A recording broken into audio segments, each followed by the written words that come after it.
Hello, my internet fans. Welcome, welcome, welcome. Here we are again. Another Monday night football watch along and the final double header of the NFL season.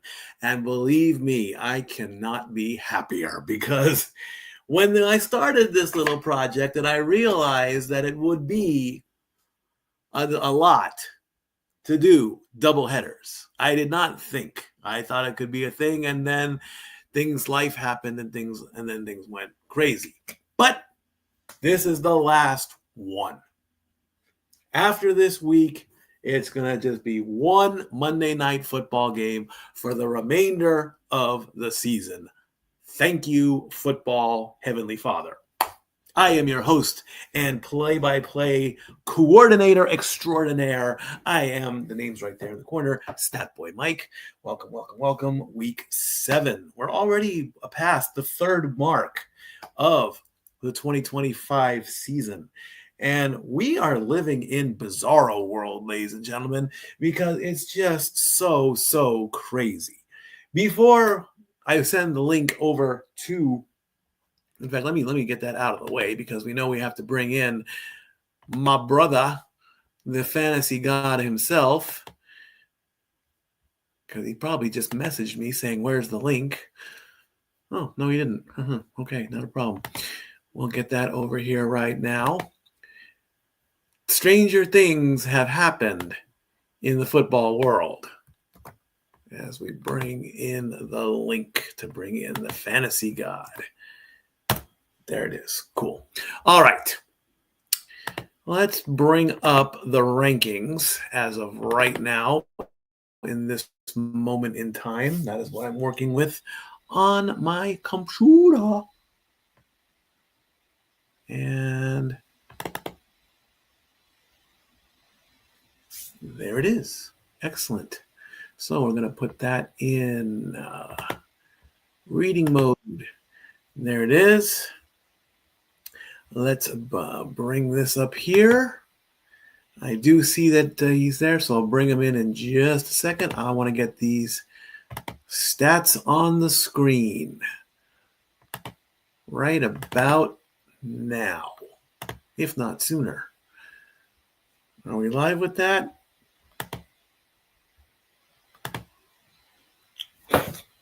Check this out, folks. The Colts are the number one team right now in the NFL at 6-1. The Tampa Bay Buccaneers, who are playing against Detroit in tonight's game, which we're covering, are in second place at 5-1. They are going to stay at 5-1 because if they lose, they still, as of right now, have enough points to maintain that number 2 spot. I scratched that. No, they do not. The Patriots have 181. I thought I couldn't even read that. It's the Patriots in third, the Rams in fourth, and the Eagles in third, with the Broncos and the San Francisco 49ers rounding out the top 7.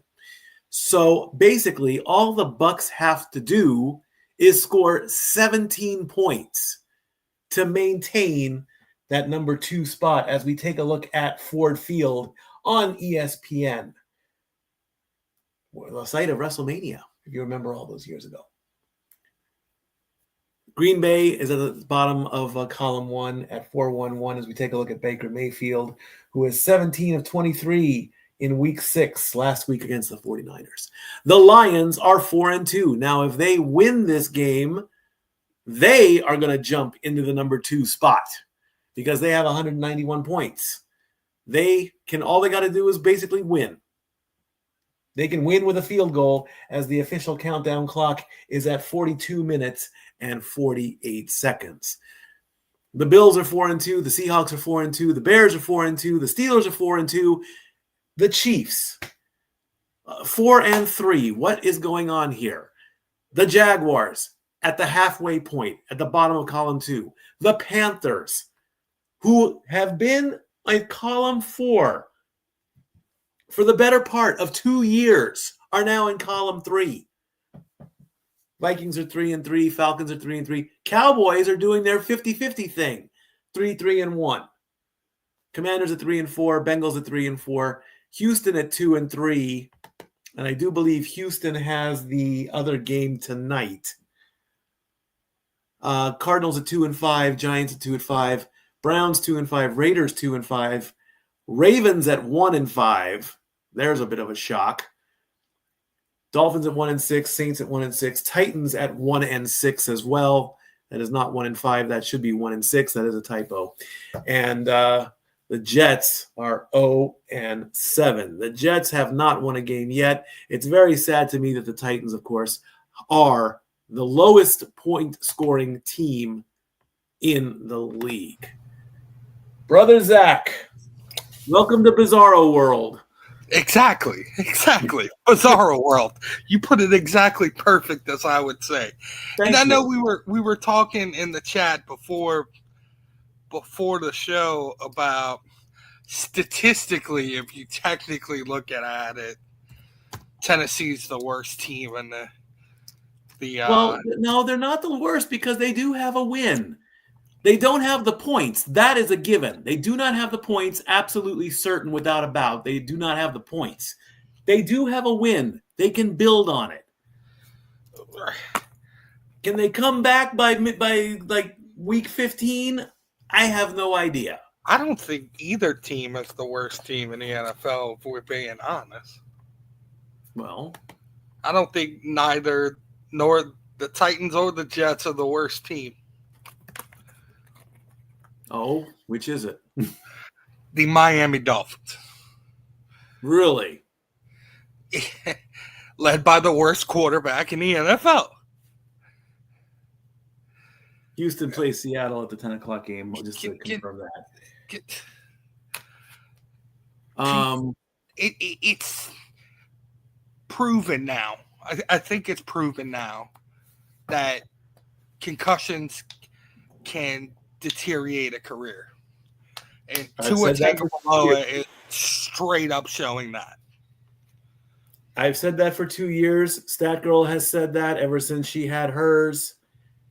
Whenever she starts talking about that, we do bring that up. We bring up that commercial that I guess it is some health organization. They decided to use watermelons, saying protect your melon. Even the smallest fall, the smallest bump can cause a concussion. It doesn't have to be a super traumatic injury. It doesn't have to be tackling a defender. It doesn't have to be a fight. It doesn't have to be a car accident. A simple trip and fall, if you land face first or back first and you hit your head on the ground, you are going to suffer some kind of damage. Bottom line. Oh, yeah. Is the most complex thing in your body. A lot of people say it's your bones. A lot of people say it's your stomach. A lot of people, it's your heart. No, it's your brain. Your brain is not the easiest thing in the world to repair. There are cells up there that do not regenerate. There have been countless movies and PSAs. Go back to my era. This is your brain, hot pan. This is your brain on drugs, crack the egg. Any questions? These PSAs are out there for a reason. Bottom line.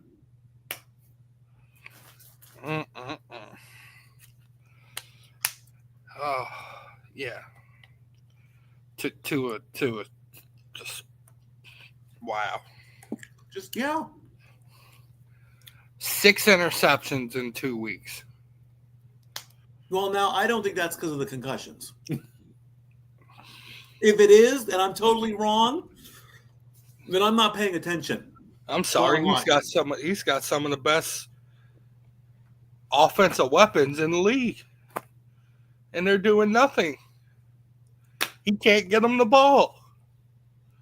He could get the other team the ball nicely. Indeed he can. Indeed he can. We do have a couple of sad news stories to report. As of 4 hours ago, WWE has put out a tweet saying that Mo of Men on a Mission has passed away.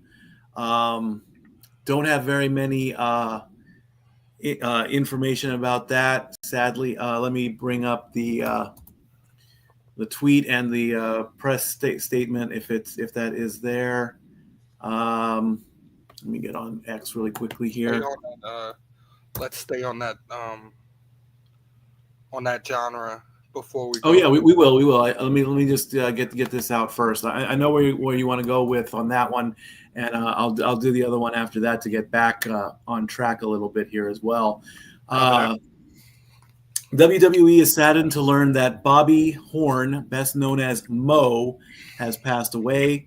WWE extends its condolences to the Horn family, friends, and fans.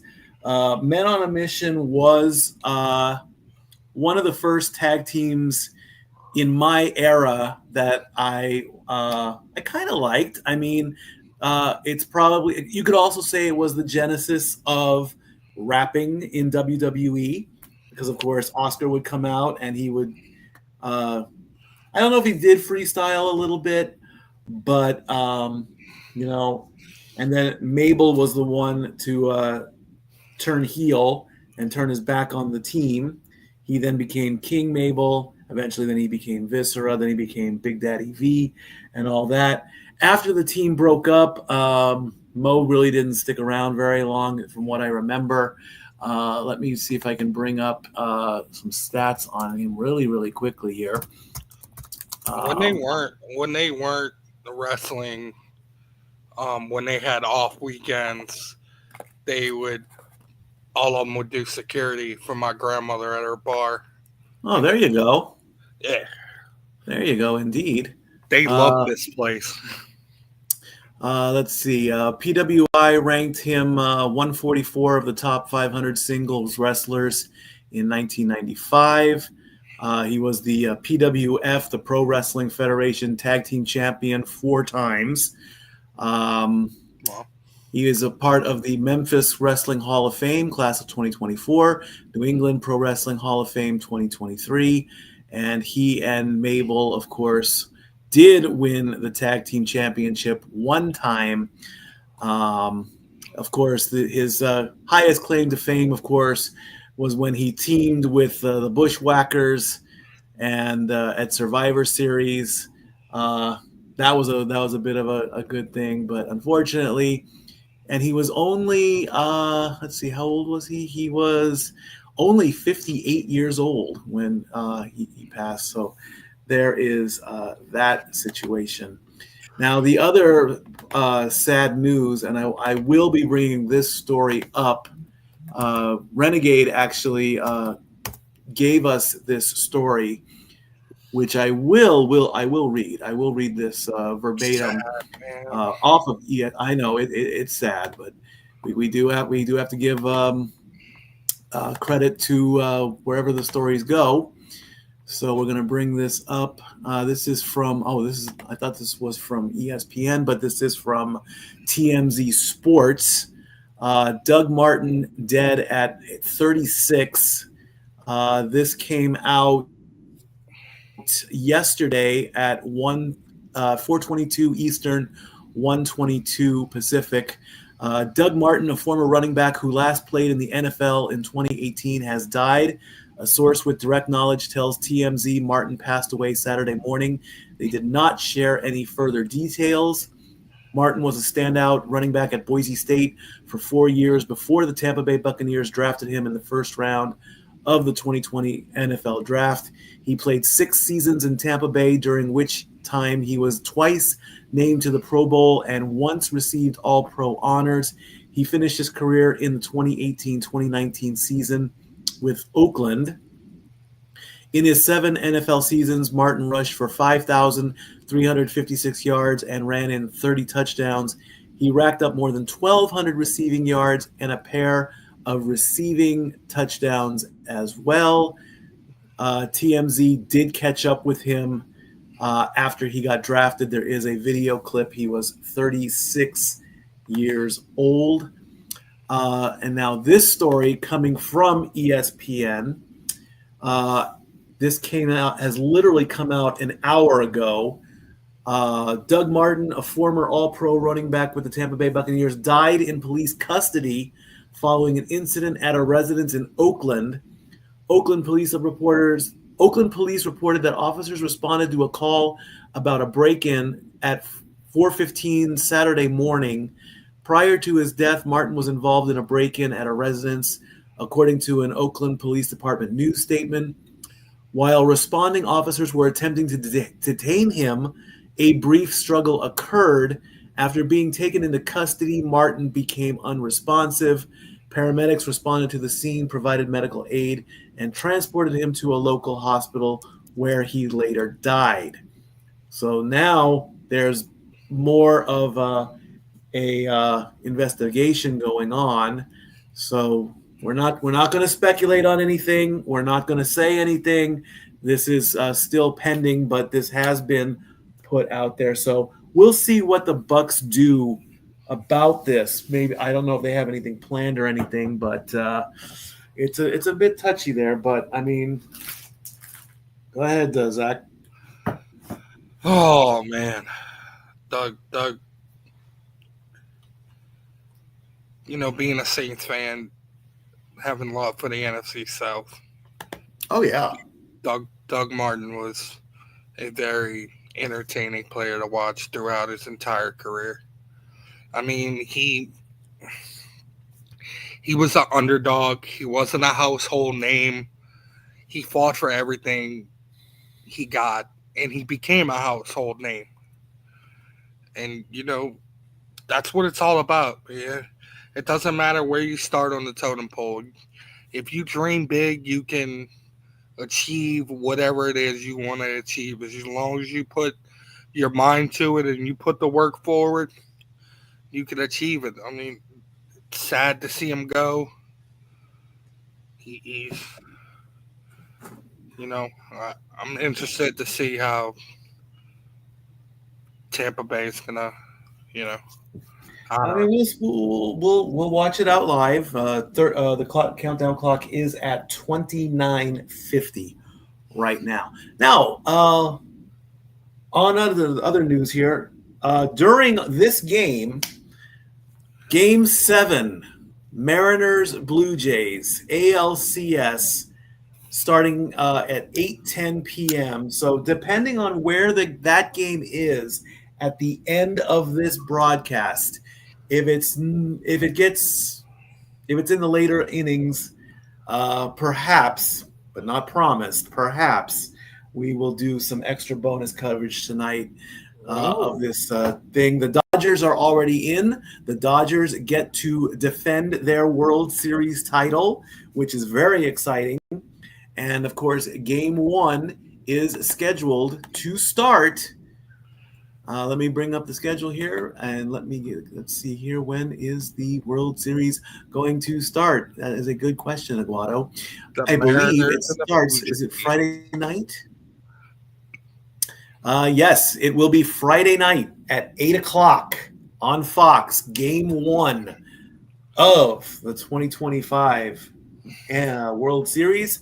So Friday night for certain, I will be back here in the sports bar, rocking either. I'm definitely going to wear my Dodger blue. If I can make some money, I will definitely go out and buy some new clothes, and I will either buy a Blue Jays hat or a Mariners hat, and we'll see how well these World Series play out. And we both had the Dodgers in the World Series. I think. We did. I mean, that was a safe bet. We could call this the Blue Series. I mean, we've got the Blue Jays. Seattle has some blue in their color, so it could be the Blue Series. And Toronto and Seattle, of course, they're both Western teams, even though it's NLCS, ALCS. We get that. Yep. So, I mean, getting from Los Angeles to Toronto, not a problem. Getting from Los Angeles to Seattle, not a problem. Right. Would I like to see the Dodgers go back-to-back? Sure. Why not? Yet I'm wearing an Angels hat. Go figure that one out. We sucked this year. We sucked this year. And tomorrow, I have not Ha tomorrow. Now I have not confirmed if Mr. Reliable is doing this. I do need to message him about this. He did message me last week about this. Tomorrow is the tip-off for the NBA season. So Oh yeah. I don't know if he's going to be able to go online. He did message me suggesting this, but I have not confirmed it yet. So I do not know.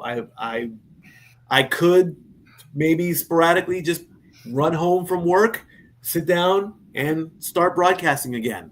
I don't know yet. A versus the Tarantula. It's gonna be like right now. I'm gonna call it a game time decision.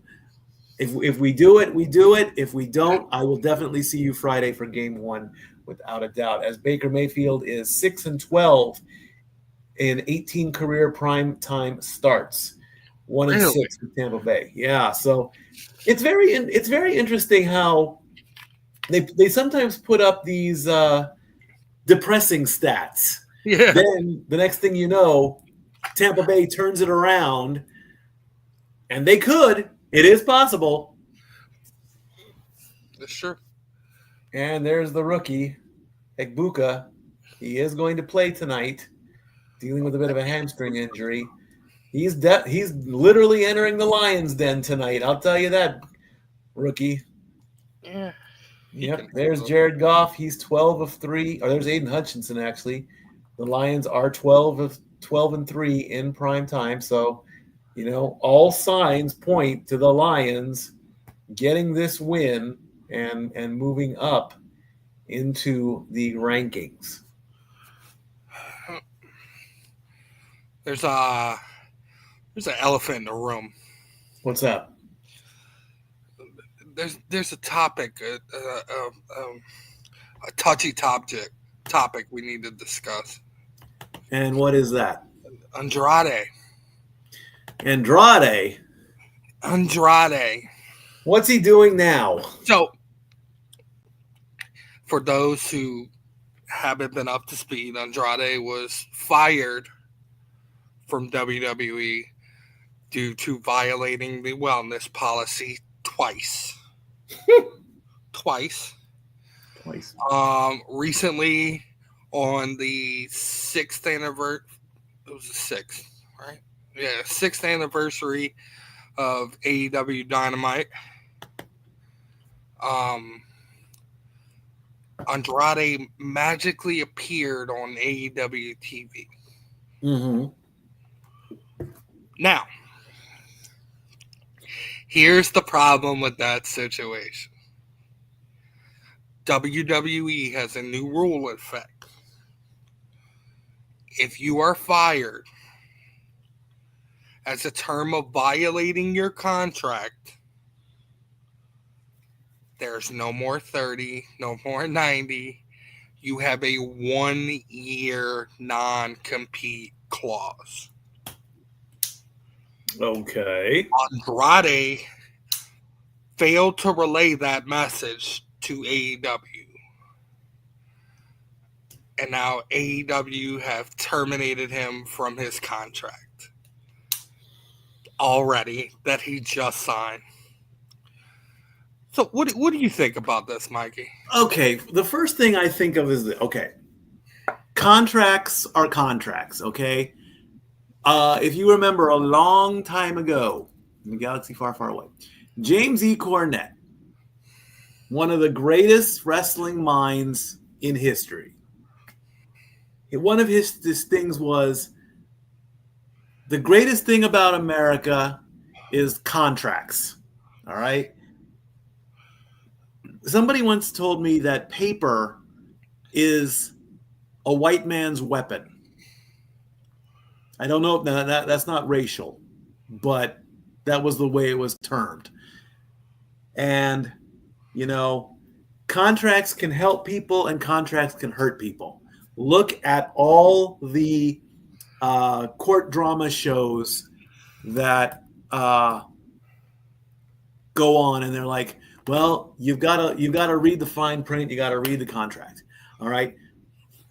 WWE is a global business. It is a global juggernaut in the eyes of Triple H.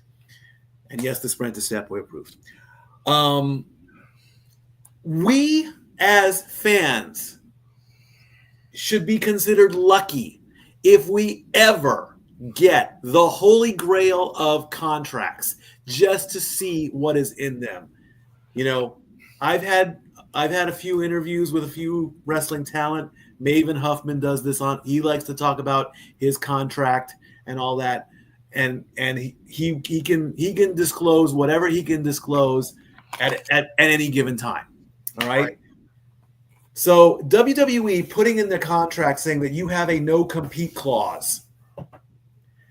That sounds a little bit dominant. That sounds like, the kingdom of WWE is so protective of their talent. Intellectual property. Okay, that too. That too. Intellectual property. Thank you.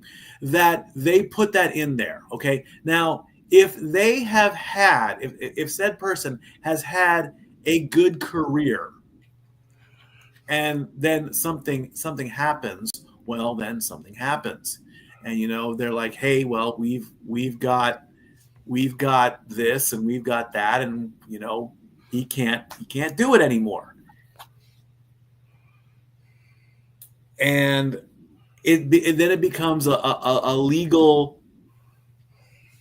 thing that just causes more problems. They're like, well, he signed the contract, so he has to honor it. And that was my next point. Yeah. Should he fight it in court? Right now, no, because I mean,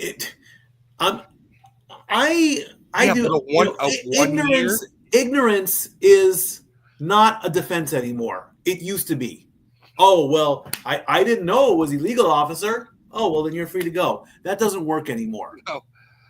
It in 2025, just because you don't know it does not mean you have the capability to learn about it. So unfortunately, I mean, sure, Andrade has the opportunity to defend himself, but WWE is going to come up here and they're going to say, "Oh, guess what? We've got this piece of paper. It's right here. It says he cannot compete on any other. He signed the contract." Well, sorry, Andrade, you're going to lose. You have no defense in this case. I'm sorry. It's true, but I not to his defense, because you do the crime, you do the time, but a year, that's a bit excessive. Well, I mean, it's a nice round number. Unfortunately, they did the same thing with WWE. AEW did it with Regal. Yeah. Yeah, you can go back. You could sign with WWE, but you can't be on TV for a year.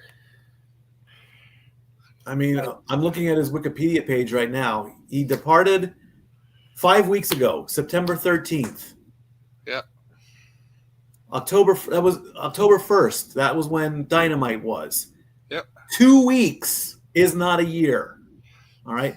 It says here on October 16th, it was reported by Wrestling Observer Newsletter, Andrade was taken off television and removed after WWE sent a cease and desist letter to AEW. Okay, well, in that case, they worked together. As much as I would love to play the every man has a defense, he don't have one. At all. No. And again, ignorance is not a defense right here. Oh, I didn't know I had a no complete cause when I signed my contract. Okay, now if that's the truth, that's fine. Okay, I get it. If he truly believes that he did not read the contract before he signed it, guess what? You lose. I'm guilty of that. It's like, here, stat boy, sign this. Oh, what am I signing? Oh, you just signed your life away and you owe me $2 million. What? Well, you signed it. Yeah, this is a bad time. A really bad time for Andrade to pull something stupid like this. Do you know? Do you know how much screen time he would get right now in WWE? They're superstars are dropping like flies to major injuries. The Yeah. world heavyweight champion, for instance. Well, that happened in Perth, so Yeah. they had to accelerate the storyline on that one. I'm almost at that point where I would wish nothing bad for Seth. I would love to see him come back again. Oh yeah. But first it's this injury, then it's this injury, now it's the fake injury, now it's a real injury, and the Vision was going to break up with Seth anyway, from what I heard. Of course. So it's like, hey, how many more injuries in wrestling do you need before that's the end of it? Breaking news here. Denver Bronco linebacker Dre Greenlaw has been suspended for unsportsmanlike conduct. Oh. Ooh, What did he do that was so horrible? I'd like to know. that hurts. Dre Greenlaw and Nick Benito have been key aspects of that. And that's the perfect segue. That's the perfect segue, Mikey. Hey, I just saw it. Let's get into that game. Go for it. I'm I'm seeing a game-winning field goal by the Broncos. Where's the unsportsmanlike conduct? What happened?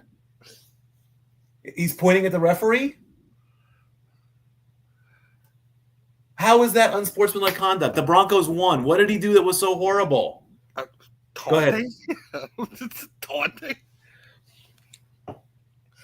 So in that moment, the Broncos won that game. Right. And okay, this is right off the cuff here. These referees are getting too aggressive with their penalties now. Oh yeah. There is so many things you cannot do in the NFL, okay? You cannot do the Undertaker. You cannot do that. You cannot do the DX. You cannot grab yourself, okay? You cannot do that. You cannot do the nose wipe, okay?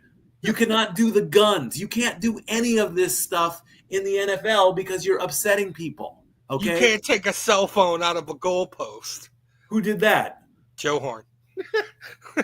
That was he put a cell phone on and took a selfie?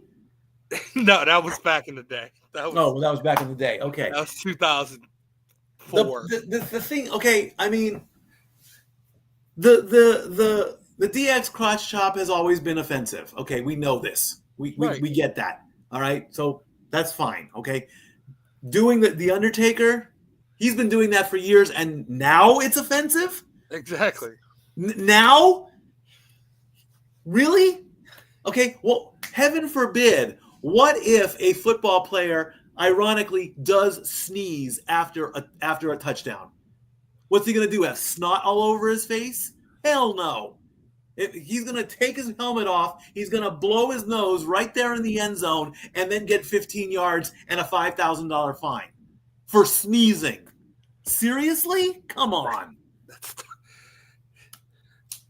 That's just the reality we live in, man. And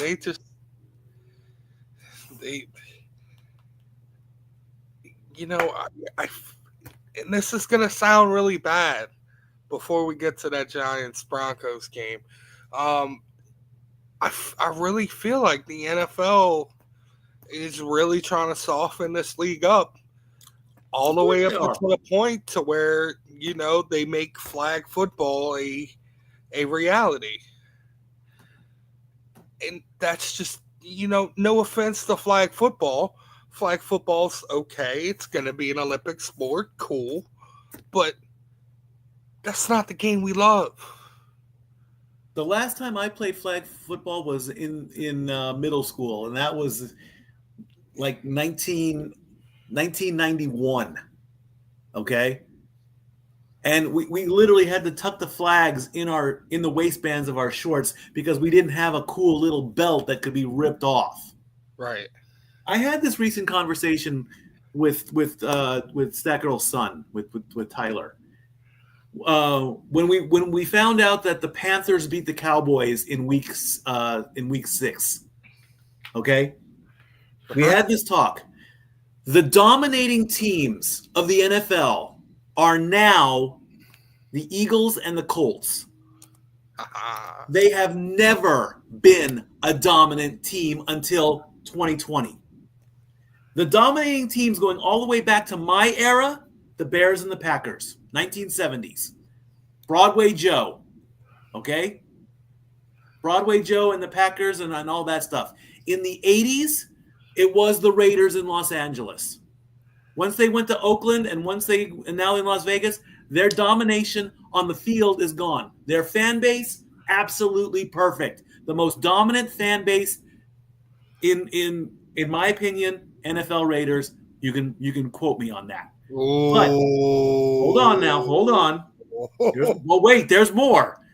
In the 80s, okay, the Bears' dominance slowly went down. The 49ers were dominant during the Montana years. The Patriots, as much as I bashed Belichick and Brady, they did have dominance. That went down in the 90s. The Cowboys were dominant in the 90s with the Tony Romo years. By the late 90s, the cheerleaders could not – a reality show could not save the Dallas Cowboys. I'm sorry. No way. Okay, the Packers were still dominant with Aaron Rodgers. The Steelers were dominant with Ben Roethlisberger. Okay, the Bears, they hibernated for a long time. They still are. The Lions are becoming a dominant team. Correct. That's without a doubt. The Bucks with Brady, not so much. After Brady left, I don't consider them a dominant team anymore. Okay? Then, as of 3 years ago, the Chiefs started to show their dominance. They're tapering off right now. The Chiefs are going down. The Lions are going up. The Colts and the Eagles are riding high right now. The Eagles have not been a dominant team until now since winning the Super Bowl. And I can say that, and that's my opinion on that. You know, the Bengals are slowly getting up as long as they can keep their quarterback healthy. If Joe Burrow did not get hit with turf toe, every time I find a fan and say, "Who dey?" Well, working, unfortunately, but that's a whole other topic in itself. But I mean, their fan base is going up, up, up because of their catchphrase. And if the Vikings could get robbery, if the Vikings could get a quarterback that will maintain it, because who am I thinking of? The Vikings quarterback 3 years ago, Kirk Cousins. Yeah, if Cousins would have stayed in Minnesota, I think their dominance would go up. I like them now. I mean, I have to. Otherwise, that girl will kill me where I stand. Right. But, I mean, Sam Darnold is trying, okay? The rookie, he's out. He should be coming back soon. The rookie should be coming back. But it's like, I need a dominant team, and I don't want it to be tarnished because of Tay-Tay. Let's face it. Okay, I love Tay-Tay. We know this. If she was not being featured so much, then maybe, just maybe, and it's a possibility, but I'm not saying it's truly happened, maybe the Chiefs would have won last year instead of the Eagles. ESPN overhyped them. Stephen A. overhyped them. The world overhyped them. Who? The world overhyped them. The world overhyped them. And Tay-Tay gave them a boost, which is not a bad thing, by the way. But then, phew, after losing the Super Bowl, you lose 5 games in a row. They're in the middle right now. They're cruising again. They don't need to cruise. Patrick Mahomes needs to stop doing State Farm commercials, because I'm getting sick of those. That's why I'm with the General, by the way. But yeah, Shaq is my guardian angel right now. He needs to stop doing. I would love to know how much they're paying him, by the way, to do all this stuff. Mahomes, and get your dominance back. The Chiefs should be the number one team. They're not. It's the Colts. PMAC is on cloud nine right now. PMAC has said that the Colts are going to win the Super Bowl this year. I wouldn't put it past them. They've got a lot more work to do, I'll tell you that. With Indiana Jones. Indiana fucking Jones. Are you kidding me? Are you kidding me? The two most dominant quarterbacks in the league right now are Indiana Jones and Mac Jones. What bizarro universe have we landed on? I think we landed on Jupiter because obviously we are getting way more stupider by the day. We have entered this bizarro world when the Eagles and the Bills lost in week 4. Yeah. That's when it started going downhill. And then the Jags knock off the Chiefs in week 5. Or was that week 4 as well? That was week 4 as well, I believe. Just to spite you. I know. Tony Khan heard it. He heard all. No, come on. Come on. He heard you bashing. No. There is no way, and I'll say that there is no way Tony Khan knows anything about me, let alone the rest of the Simply Reliable studios. And if he does, then I'm gonna eat crow big time. Okay.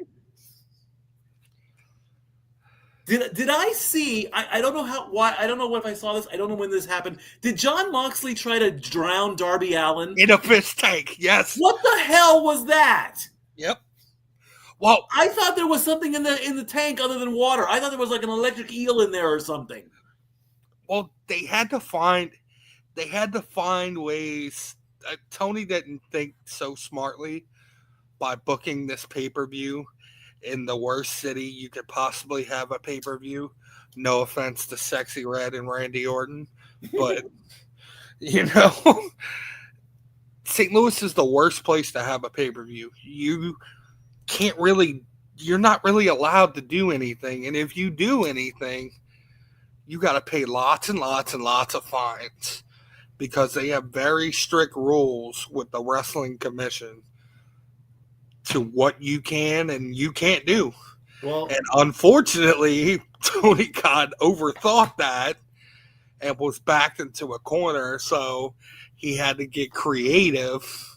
Well, you didn't say anything about this, so let's throw a rabbit at the wall and hope it don't stick, right? I mean, let's face it.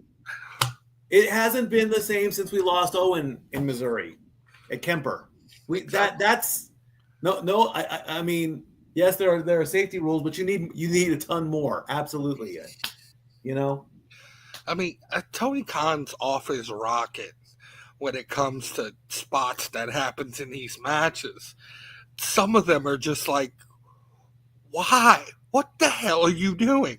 I think back to that steel cage match between Hangman and Swerve, when Swerve jabbed the syringe in Hangman's mouth. It's like, what? Jabbed the syringe in his mouth? Yeah. What was in it? The bubonic plague? I don't think it was anything in it.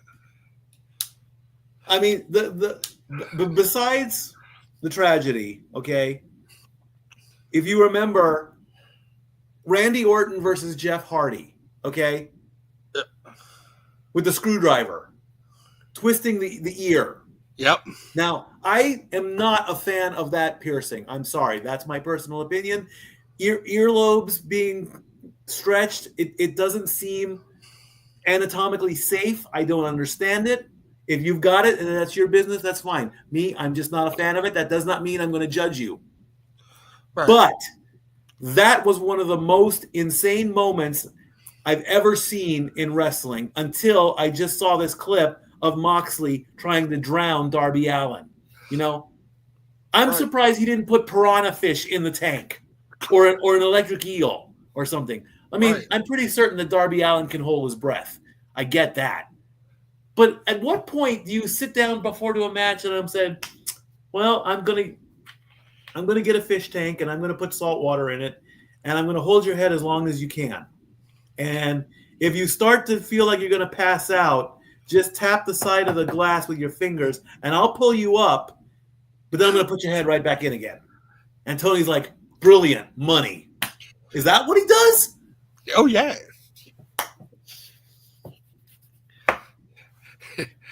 Let's put the Jacksonville Jaguar cheerleaders in wrestling gear. Why not? Then it'll make sense.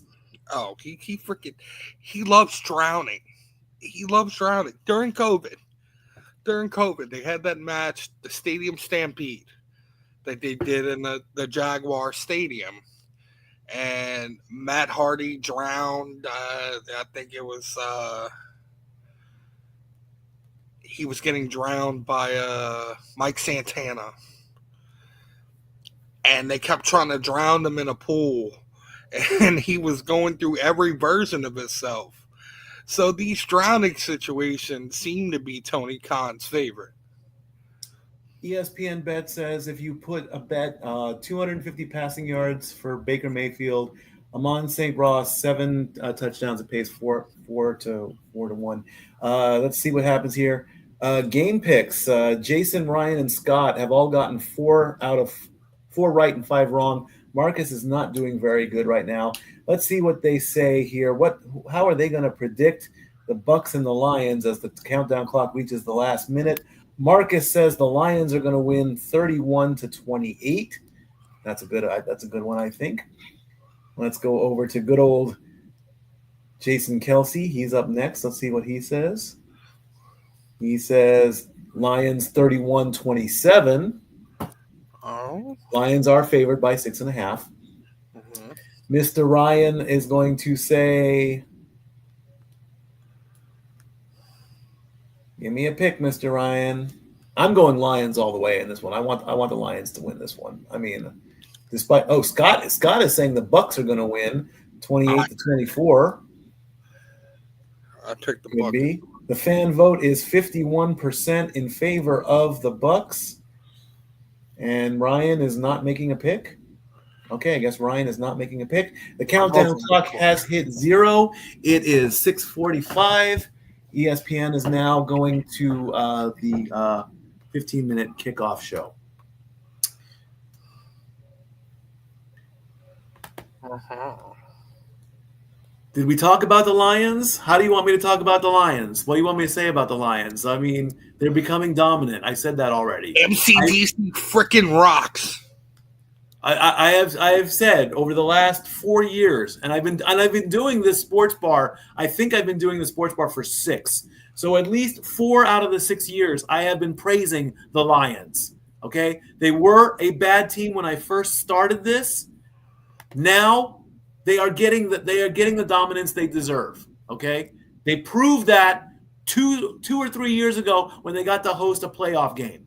I am still waiting for the Lions to get to a Super Bowl. That would be amazing. So I am absolutely talking about the Lions. Oh, I almost forgot. When did you almost forget? I have a shout out. Go for it. And I know this could come from me, and you'll back it up, and Dory will back it up. Monty Quinn. Mm-hmm. Shout out to Monty Quinn from Curry College, which is a Division III school, an NCAA Division III school. Set the college football record for most yards in a game this past Saturday. He had 20 rushes for 522 yards and 7 touchdowns. There you go. Perfect. The previous record was 466 yards by Samaje Perine, which is interesting. Indeed, it is. Detroit's a good team, and they're getting a lot of slack right now because a lot of people don't believe in them because of their coaches, their coordinators leaving and going to other teams. I'm sorry, the Bears look okay. They're not great. The Jets look like a tragedy. The Jets, I even said both New York teams, the Jets and the Giants, were dominant teams 70s. Absolutely. Broadway Joe, man. Good Oh old yeah, Broadway Joe. The Jets have been reduced to paper airplanes. I'm sorry to make that analogy. The Jets should not even take off anymore. The Winnipeg Jets probably have. In fact, this is true. The Winnipeg Jets have more wins than the New York Jets. that's They sad. haven't played enough They haven't played enough games yet this season. But the Winnipeg Jets are a much better team than the New York Jets, and they're Canadian. I'm just saying. Well, New York is all about basketball and the Bills right now, man. The Knicks are phenomenal. They were a laughing stock for a long time, and they finally figured it out. You know, they got out of my favorite player era, my favorite player of all time, Carmelo Anthony. They went through that phase, and now they're back on a right path.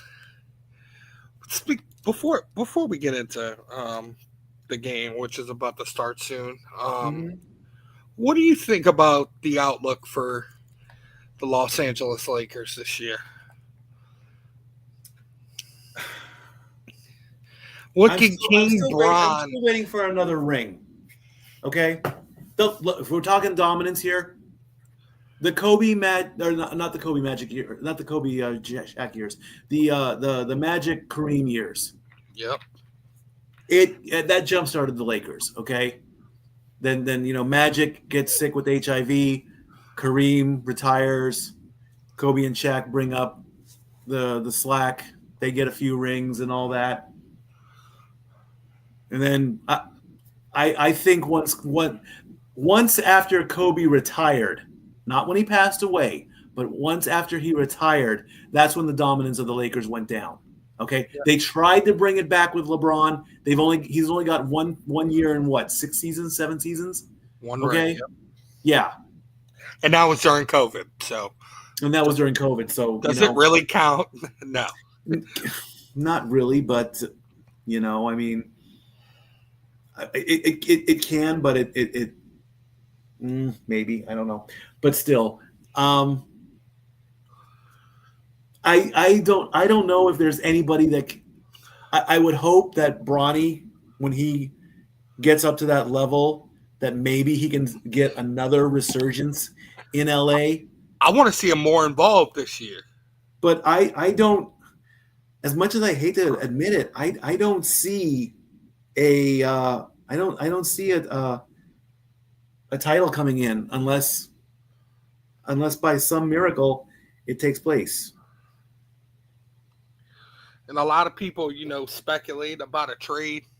There's only one team and one team only LeBron would go to if he's traded, and that would be a team he knows he can win a championship on, and that would be the Cleveland Cavaliers again, and end his career at home.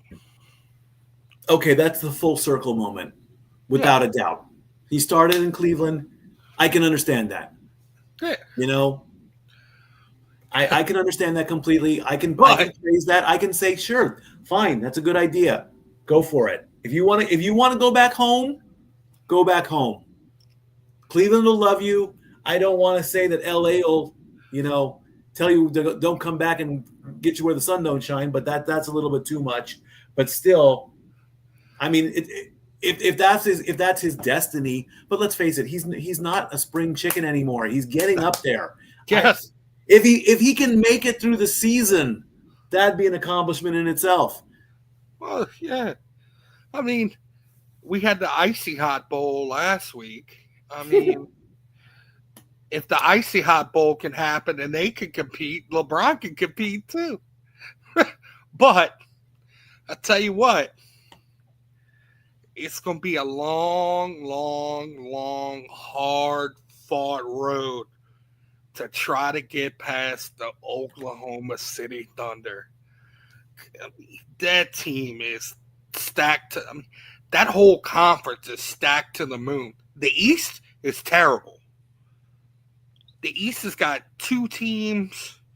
One team I'm rooting for to get back up there because it's been a long, fucking 22 years since they've done anything, and that's the Detroit Pistons. Back in those days, Detroit versus LA, that was so much fun. And you Back in the throw 80s, absolutely. yeah. The Detroit Pistons were a dominant team. Then they decide to meet up with Ron Artest, and look where that got him. And I'm sorry, I know he legally changed his name to Meta World Peace. I get it. The Okay? malice at the palace. The Malice at the Palace. I'm sorry, sir. You are Ron Artest. I'm sorry. That is your birth name. That is the name you were given by your parents. But I mean, I can't call him Meta World Peace. I can't do it. I'll call him Sir and be happy. I'm sorry, Meta World Peace. Was there anything peace about Ron Artest? In that stance, no, not at all. No. Not at all. Not at all. Let's go to a basketball game and a fight breaks out. ESPN analytics have the Lions winning at 61% over the Tampa Bay Bucks. The current odds as of are Lions favored by 6.5, paying out at minus 105. So you have to put up $105 to make $100. Betting on the Bucks, you're at minus 115. So not really much of a good payout there. Baker Mayfield, 129 of 195, 12 touchdowns, 1 interception, 1,539 total yards. Jared Goff, 132 of 174, 14 touchdowns and 2 interceptions. The Bucks do lead the NFC South. A loss will not hurt them here, so they'll still be on top of the NFC South. The Lions, if they win this one, they go atop the NFC North. If not, they drop to third. Green Bay Packers only have like a half of a game up. The Lions are taking the field. They are getting ready to unfurl the super flag as they run right through everybody there. And it looks like we're just getting a quick hype video. I don't think they're going to show flag ceremonies or anything like that. There's MCDC. My guy. That's your guy. I'm sorry. It's still the best ever introduction for a head coach of all time. You think about iconic coach moments and press conferences. He's right up there with the Jim Moores of the world. There you go. Who cut the most disturbing promo of all time about the playoffs. Playoffs? We can't even win a game. You want to talk about the playoffs? I thought that was Bobby Knight. No.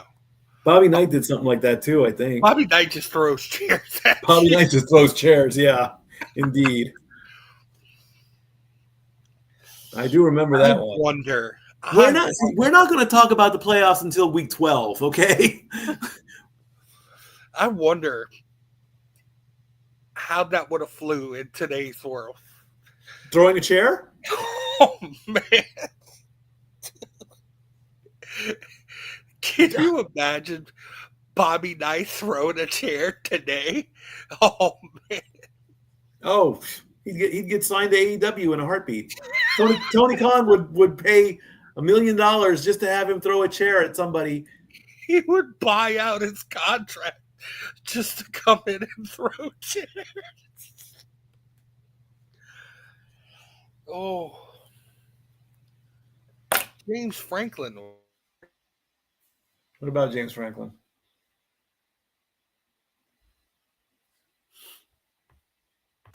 I have no idea. I really don't know. I really, really don't know. James Franklin is he's going to be an interesting coaching name out there. Don't. Hey, what do you think about your guy from Tennessee Who? landing the Tennessee's baseball coach? I really don't know much about it, honestly.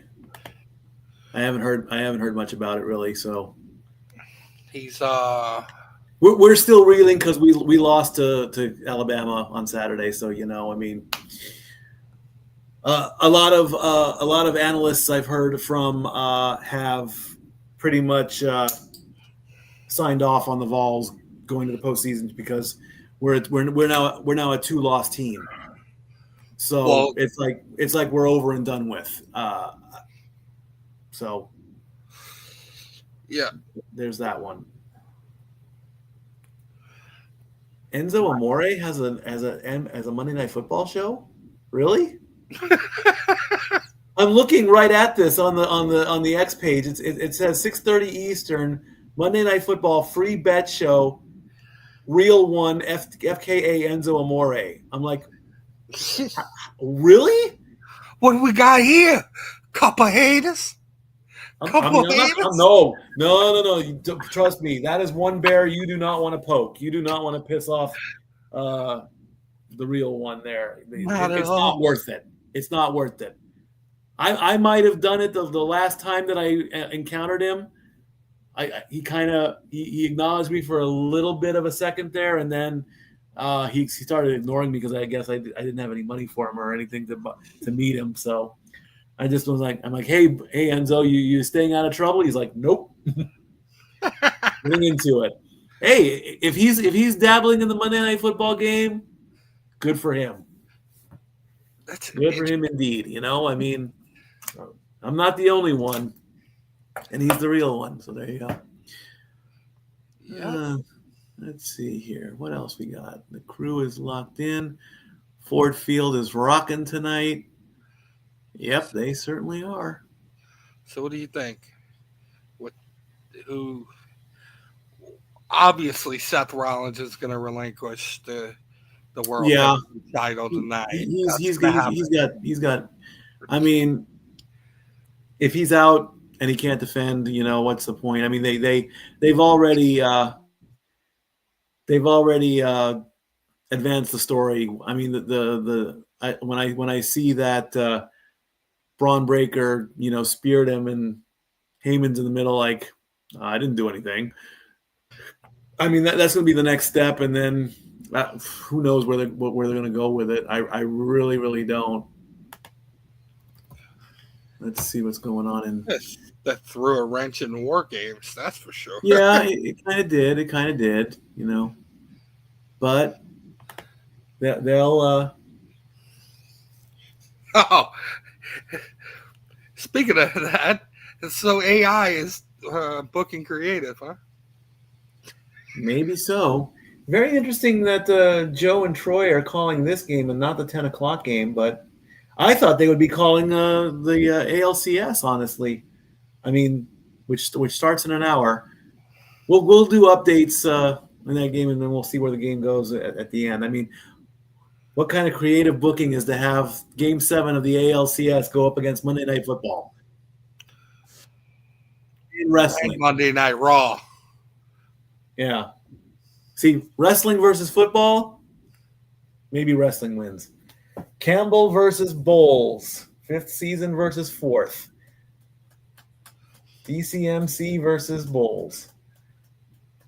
And the teams are up there, and it looks like the Lions are going to get the ball first. Funny, Dan Campbell was on Todd Bowles' coaching staff in New York.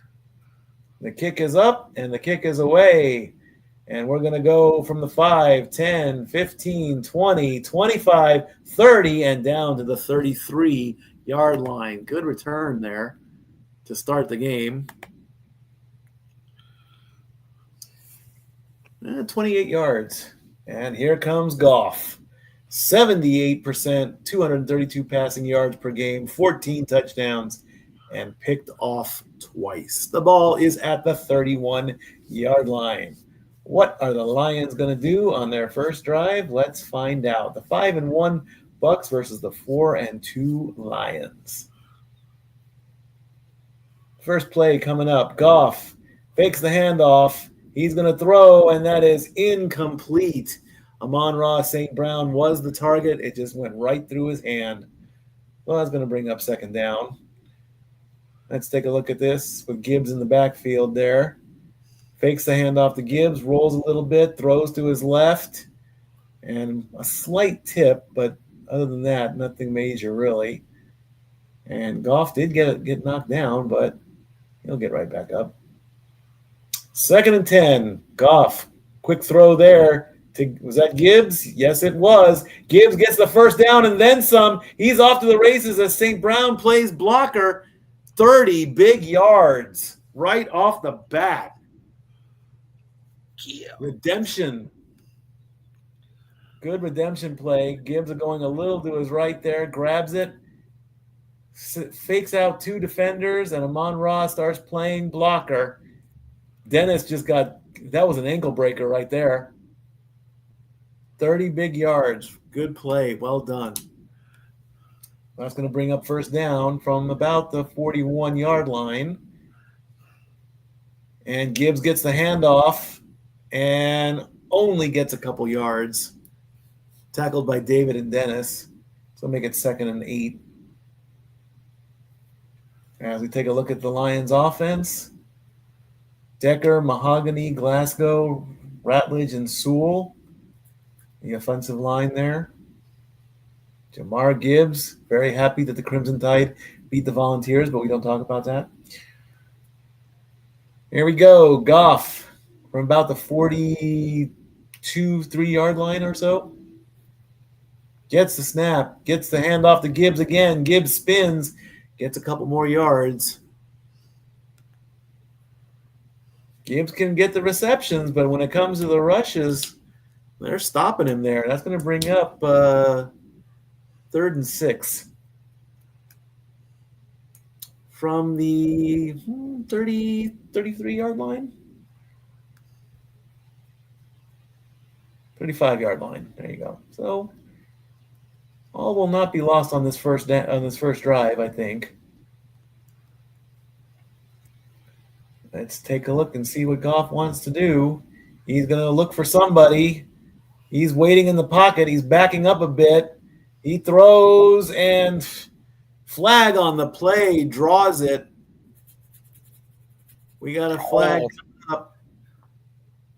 All the time in the world back there in the pocket. Lots of time, indeed. Hello, referee. What's the call? Illegal contact on the Bucks. 5-yard penalty.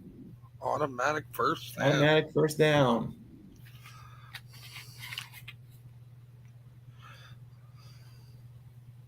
That was on Parrish. Let's see. Holding. Well, his helmet rattled a little bit there from what I saw.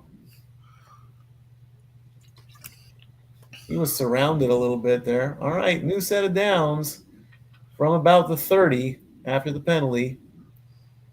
Going to give it to Gibbs again, and Gibbs gets stopped again. They'll give him forward progress. They'll give him 3 yards on that one. 3 rushes, 8 yards, 7 yards or so.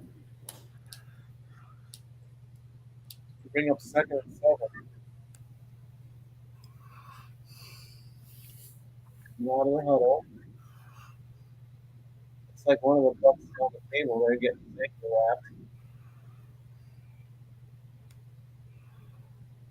From about 27-yard line. Goff gets the snap. Looking, throws. Completion to Amon-Ra St. Brown, and he just literally waltzes right into the end zone for a Detroit touchdown. 27 yards. That's going to put Goff already over 50 in one drive. That's how you do it. Come out firing. Right off the bat, a few plays, and there you go.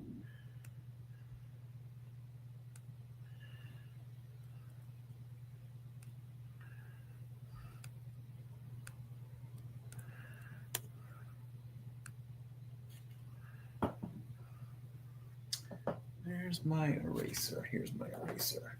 6 plays, 69 yards. The kick is up, and it is good.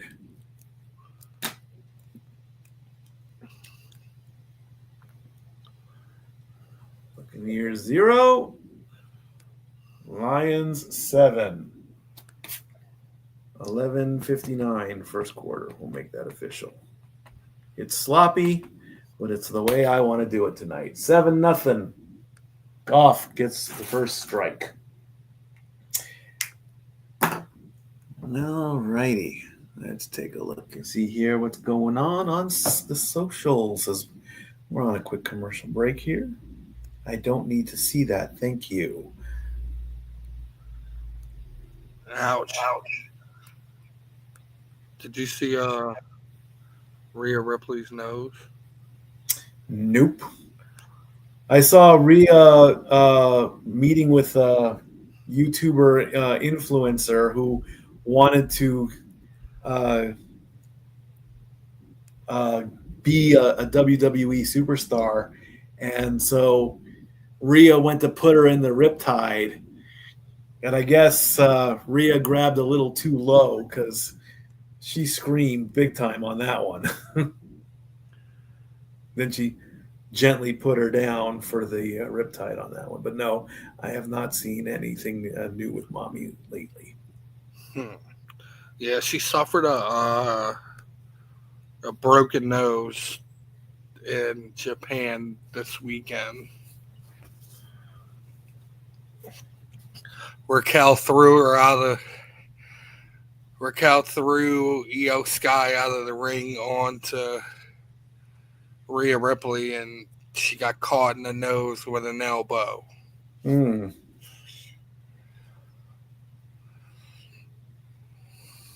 Well, Mommy's had worse. I mean, I think she'll get through it okay.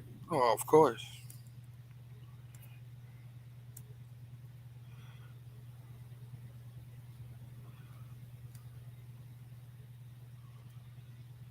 I didn't see this one.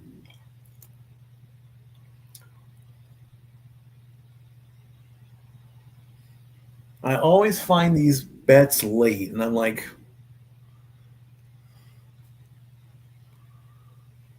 all right.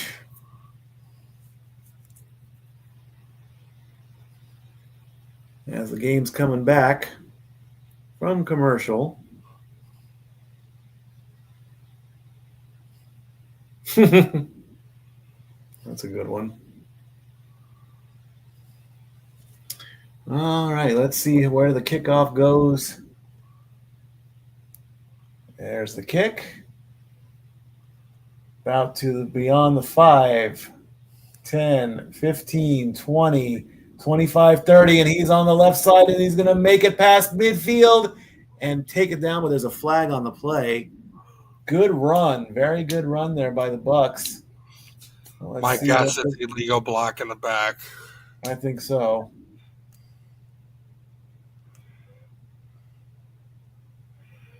During the return, holding, 51 yards gone after offensive holding on Merriweather. Let's take a look. That's holding? Yeah, that's holding apparently. Oh, well. So we're going to go all the way back to the 15-yard line. Now let's see what Baker Mayfield does if he can respond and get some points on the board.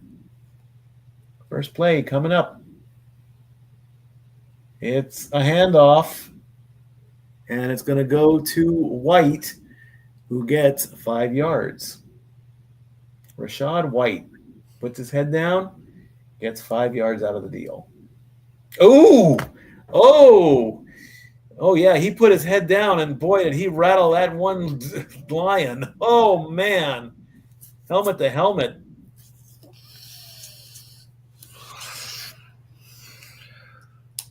That's the beauty of this replay. You talk hard. Can you call targeting on the offense? No. Mayfield fakes the handoff. He's looking, and he's going to scramble, and he falls down. They're going to call that a sack. I don't call that a sack. I call that he just fell down. He ended up getting 1 yard behind the line of scrimmage. Let's take a look here again. There's his line. Fakes the handoff to White. Here come 3 defenders. He scrambles to his left, and as he pivoted, he went down. ESPN's calling that a sack. I don't see how that's a sack, but they're going to call it as that. 3rd and 6 coming up. He wanted a penalty but didn't get it. Mayfield going way back, gets the throw off and the completion. Unfortunately, Shepard does get dragged out of bounds and only gets 3 yards.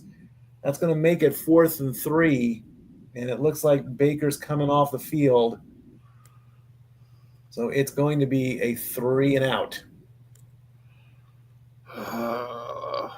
Rough. Yeah, it's rough. Let's see what Raymond does. He's got 3 career returns for a touchdown. Can he make it 4?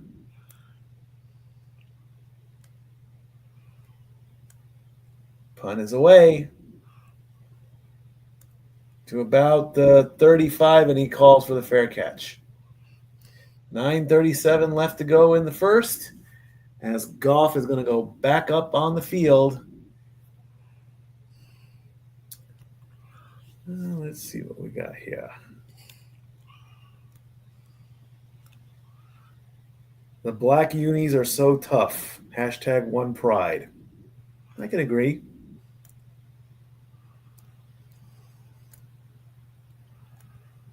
Light up wristbands. Oh, that's cool.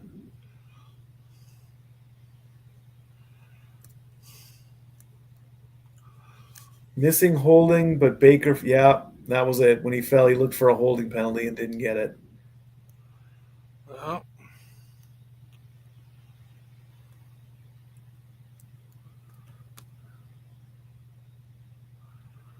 let's see what else you got. Baker tripped over his own damn feet. Oh, yeah, he did. He did. He fell down.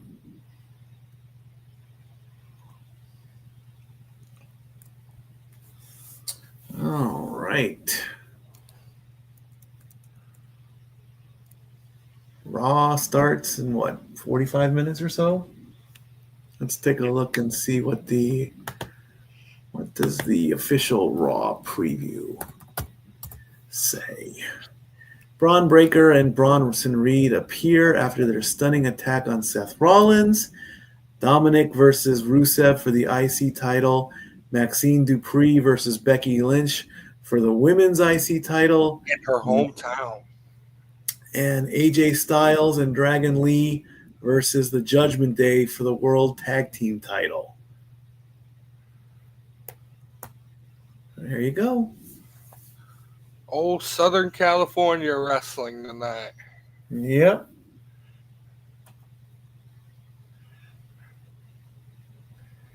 In Commerce Town, Michigan, the Long Family Orchard, they had carved Detroit in their cornfield and made a maze out of it. Nice. Very, very cool indeed. Ooh, And they've got Amon upside down carved into it as well. Hey, ain't nothing like a good old nice cold night in a corn maze. That's some fun right there. Go out in the corn and get some corn. You like corn right. maze? I think we have a few out here in Sevier County. I'd try it once, you know. I just don't want to find the children of the corn. That's dangerous. Goff is going to pass, and he's going to connect to Amon-Ra St. Brown for his second reception of the night. And that's going to give him another 24 yards. Oh. That's two. 2 more. 5 is the number. 7 is the total, according to ESPN bet. Nice little route. There it is. Cross midfield. and he just calmly goes out of bounds. Just pacing along. Don't start yawning. It's only 7 o'clock. Montgomery gets one little bitty yard. That's not going to help much. It's going to make it 2nd and 9, though.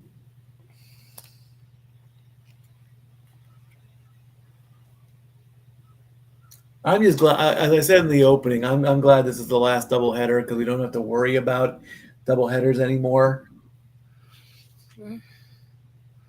Doubleheaders are okay. I mean, I would have liked to have done the 6-hour marathon, but I got to go to work tomorrow too. Goff, with almost in a little bit of trouble, quickly gets it away. Completion made to right for another 5 yards. It's going to make it 3rd and 4 coming up.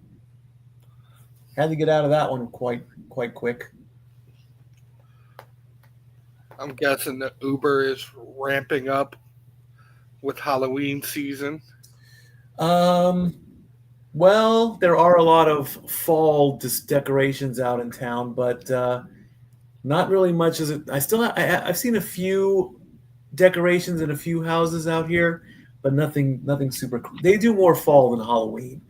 Goff with the ball, plenty of time, and the ball comes knocked loose, and they're gonna call that a fumble, and it's gonna be a turnover. They're going to give the sack and the fumble. He got a hold of him before the ball went forward. It was knocked out as Diotti causes the turnover. There is no forward progress on his arm, and the ball comes loose, and Tampa Bay recovers. Very good play there. The ball just bobbles loose, and Tampa Bay jumps on the grenade. Roberts jumps on and grabs it over. So we've got a turnover. Apple or cherry, take your choice. I did Uber today. I did do some ride sharing. Actually went out to Knox County, Blount County, and all that. I did my usual $100, so that was okay. Not much big time, you know. Right.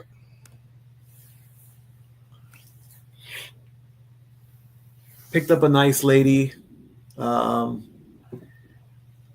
you know, there aren't very all the Ubering is done in Knoxville around UT. A lot of students. The campus is so big. I mean, the UT campus is amazing. I mean, they have their own Publix out there. There are tons of fast food restaurants out there. So a lot of the rideshare drivers they can make a good fortune out there if they really put the work in. But how far is that from here? I don't go out there that much. Is it far? 45 minutes away, 45 to an hour.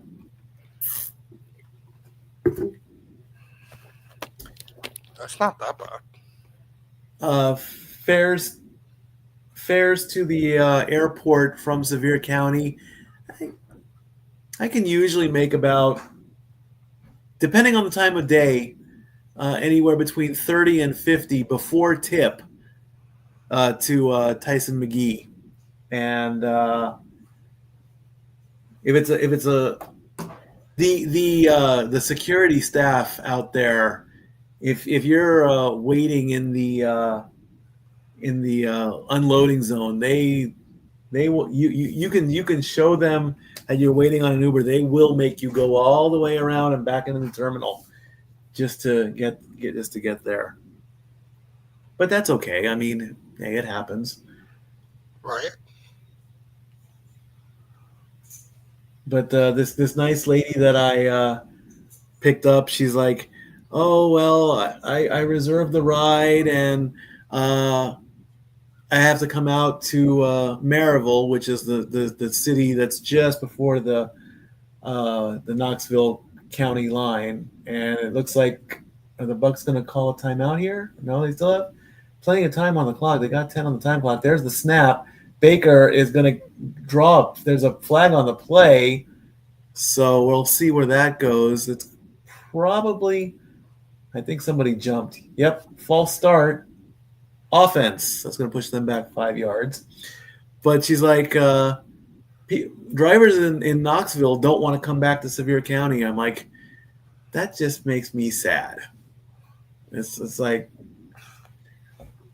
going to Knoxville, not a problem. Coming back, I usually deadhead it, but they're like, not very many Knoxville drivers want to come into Sevier County. I guess I don't know.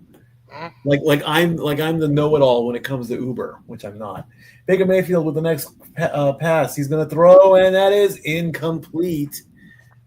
Evans was the intended target. Thank you, Stat Girl. How are you feeling? I don't have a headache for a change. There you go. Well done. Awesome. Caution. Arby's has these new steak nuggets. And so steak nuggets. Steak nuggets, yeah.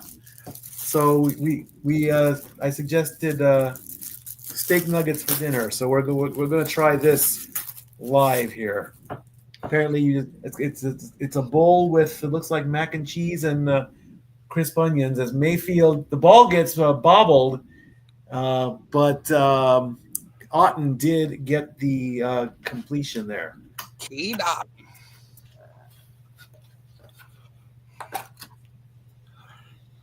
Interesting. Oh yeah. Oh, fried onions there with mac and cheese. There you go. Okay. This is the steak nugget bowl from Arby's. Bring it up a little bit. I don't know if you can actually see it there, but a little more. There you go. Oh, okay. Yep.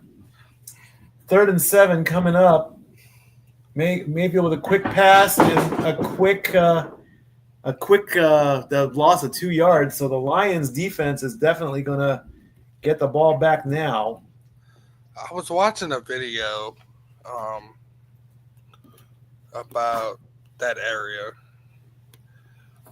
This older couple goes on food and fun tours all across the country, and they were in Sevierville and Gatlinburg and Pigeon Forge. And I saw y'all got the second largest Buc-ee's out there. Oh yeah, we've had that.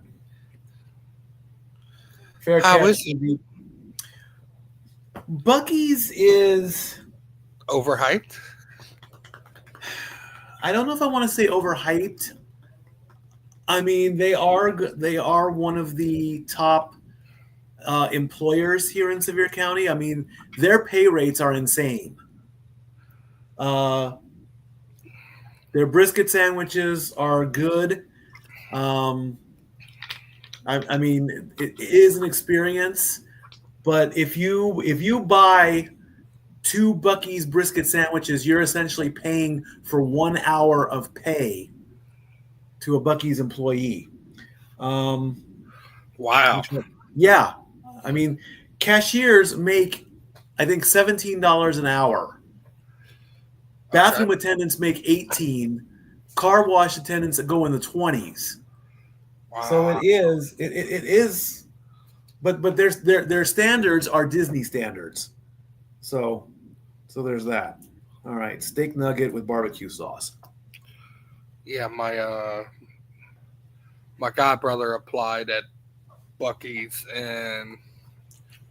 in Mississippi, and they told him, unfortunately, no, because he has tattoos. They're big. Yeah. Not bad. Interesting. Arby's holds a special place in my heart, man. I love. We're getting a new Arby's, literally a block from where we live. Nice. Yeah. Have you had the Jamocha shake? Nope. Oh, Mikey.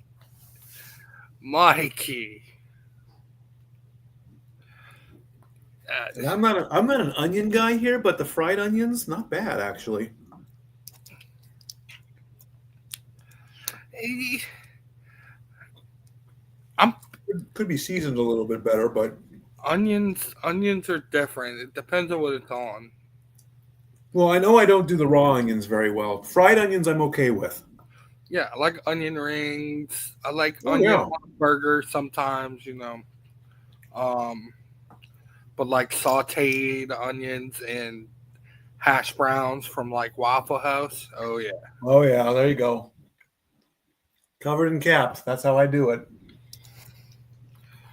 All right, so the Lions get the ball back and they're on their own 14-yard line. So the Bucks didn't do anything after the turnover. Gibbs again. Gibbs is not having a running game here. That's only going to be another 3 yards. 4 carries, just past 10 yards. Baker Mayfield, first overall pick in 2018. Sam Darnold, overall pick in 2018. Daniel Jones, overall sixth. So there you go. Baker's 5-1 with the Bucks, 2-5 with the Browns. Sam Darnold 0-7 with the Jets. Yeah, we know that. 2nd and 7 coming up here. And Goff gets the snap and he throws, and that's a completion. That's the third one to Amon-Ra St. Brown, and he's going to get another 16. So that's going to put him maybe about 75 receiving yards. Up. That was the gun. You can't do that. You can't do that, Goff. No, you can't do that. That's 15 yards. He did this. He's like, no, you cannot. The Hardy gun with the trigger. No, you can't do that. Hey, he's channeling his any Kenny Omega there. There you go. Huh?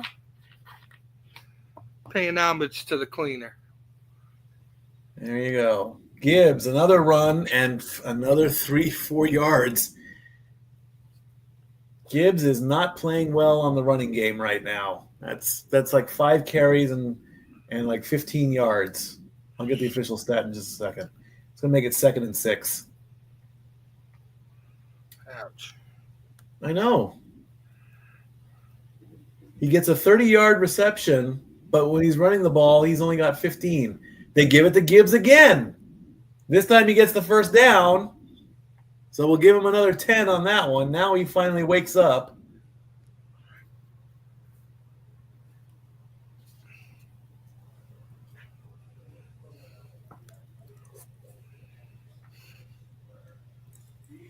Steak nuggets.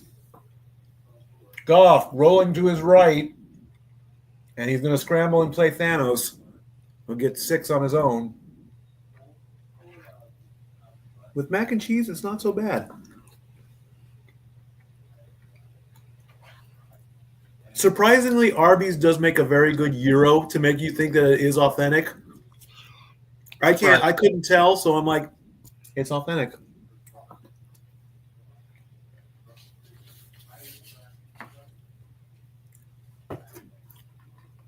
All right, 2nd and 4 coming up.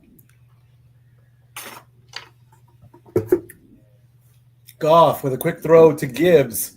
Gibbs gets the first down, and he gets at least another 24 yards. Now, see, there you go. Do that. Do that, Gibbs. That might put Goff close to 100 yards already, and it's not even the first quarter.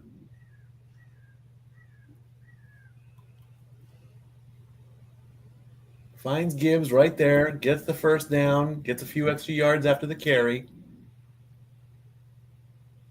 Almost got a second touchdown of the night. Gibbs has 78 total yards, 54 receiving, 24 rushing. And so they give it to him to rush again, and this time he gets taken back behind. Loss of 3.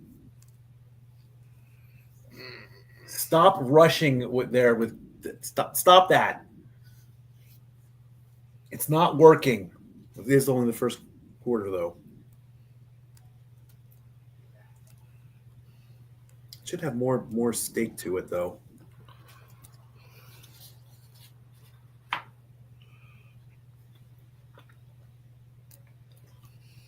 It's like smaller than pieces in a stew, but it's not really tender either. Completion to right for another 4 yards. That's going to make it 3rd and 9. It's almost like,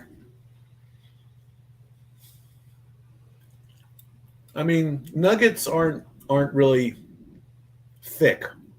So, yep, Goff at 130 yards right now, 7 of 8. You're He a might. fan. Hmm? So you're a fan? Not quite yet. I'm still working on it. Another 7 yards to Raymond. That's going to bring up 4th down. So that's going to make it 4th and 2. What is your And go-to fantasy? go for it. They're going to stay on the field. Go for it. 45%, the highest percentage to go for it. 4th and 2. Analytics says go for it. They're going to go. Goff with it. Only needs 2 yards. Going for the end zone. Incomplete. And no flag. Oh. Tesla was the intended target, so that's going to be a turnover on downs. Isaac Tesla, rookie wide receiver out of the University of Arkansas. He's looking. There was a bit of a tug from what I saw from Morrison. The ref did not call pass interference, so it's not going to happen. It's turnover on downs with 43 seconds left in the first quarter. Mikey, what is your go-to fast food choice? Oh, Mickey D's. Mickey D's, without a doubt. Taco Bell's a close second.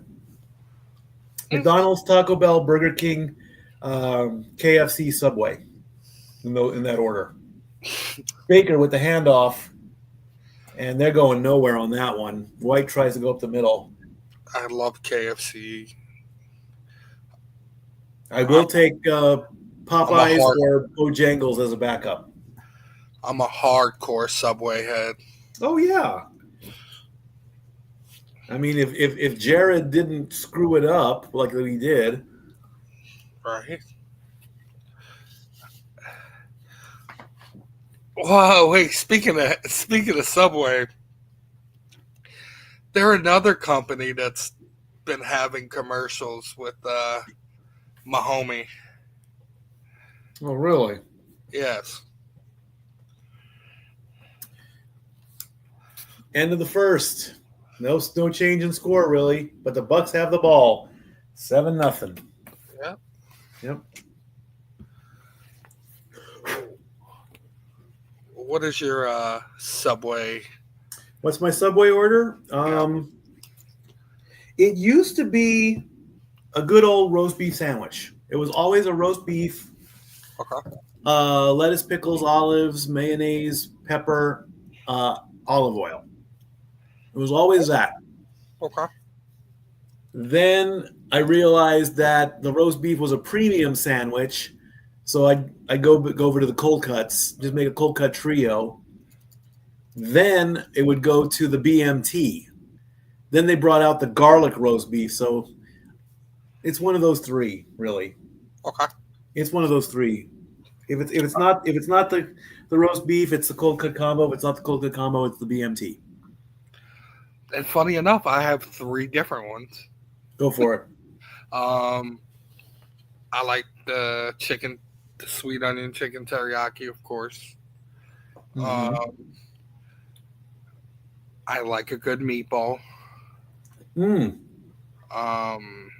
But my go-to is I'm a tuna guy. Deluxe tuna on Italian, shredded Monterey cheddar, salt, pepper, mayonnaise, and sweet onion. There you go. Yes. Renegade used to shock me a little bit. He would get spinach on his sandwiches. I'm like that's interesting. I didn't know you could put spinach on a sandwich. Like It looked like lettuce, but it wasn't. First quarter stats here: Jared Goff 8 of 10 for 137 yards, 1 touchdown. Baker Mayfield only has 3 of 4 for 9. Gibbs with 21 rushing yards, White with 7. Amon-Ra St. Brown 3 receptions for 67. No first downs at all for Tampa Bay. There are 7 first downs for Detroit. They did go for it on 4th down. Both teams have not converted on 3rd down or on 4th down. And as far as penalties go, 3 for the Bucs and none for the Lions. Lions have had the ball for 10 minutes as we get ready to start the second quarter. After the Slam podcast, hello to you. After the Slam podcast? He's in here? Oh, sweet. Oh, yeah. We'll make that official. We'll make that. I'll definitely do that as Mayfield gets it. They're called. Is that a completion? We have a flag on that one to Evans. We'll make that announcement here. I'll do that for you in just a second. I promise. Let's see what the flag is here. He does. It looks bobbled. Evans, and then the flag comes out. It's a good grab. Evans versus Yasin. He does come down with it, and then gets thrown out of bounds. So we'll see. If either way, it's going to be a catch. I think it's going to go DPI. Holding against the defense. That penalty is declined. Pass interference, that one is accepted. Automatic first down on number 23. Former Indianapolis Colt. Let's see if I can. After the slam, do I have permission to show that graphic? Go ahead and answer in the comments on that one, and then we'll definitely make it official.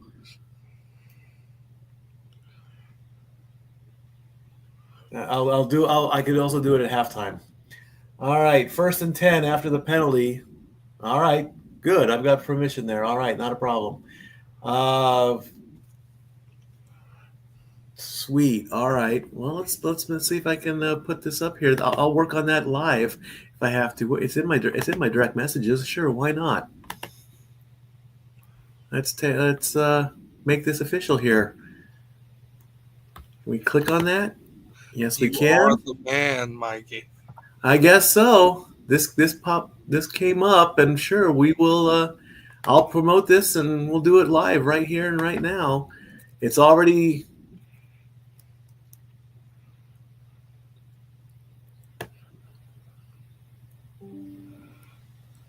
Let's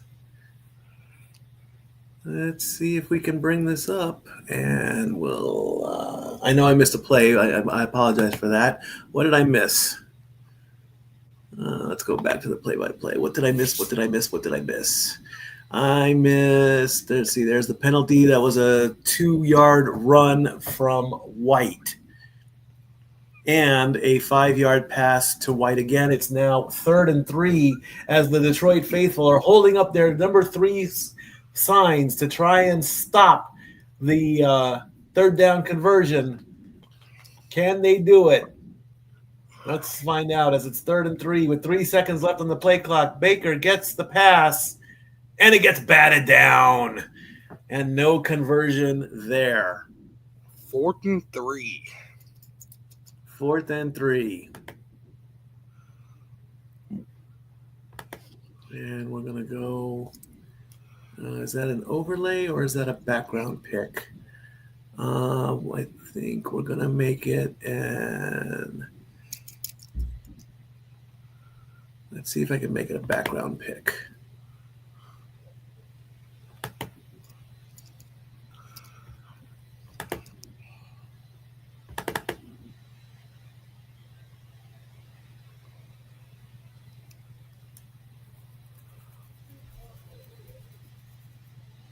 I think we need to make that an overlay, actually. Because if we make it a background pick, it won't come up. So let's put that in this one as well.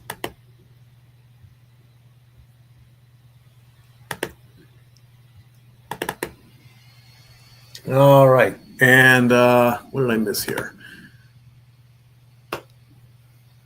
Incomplete pass on 3rd and 3, and that's going to result in a punt. So the Lions will get the ball back. All right.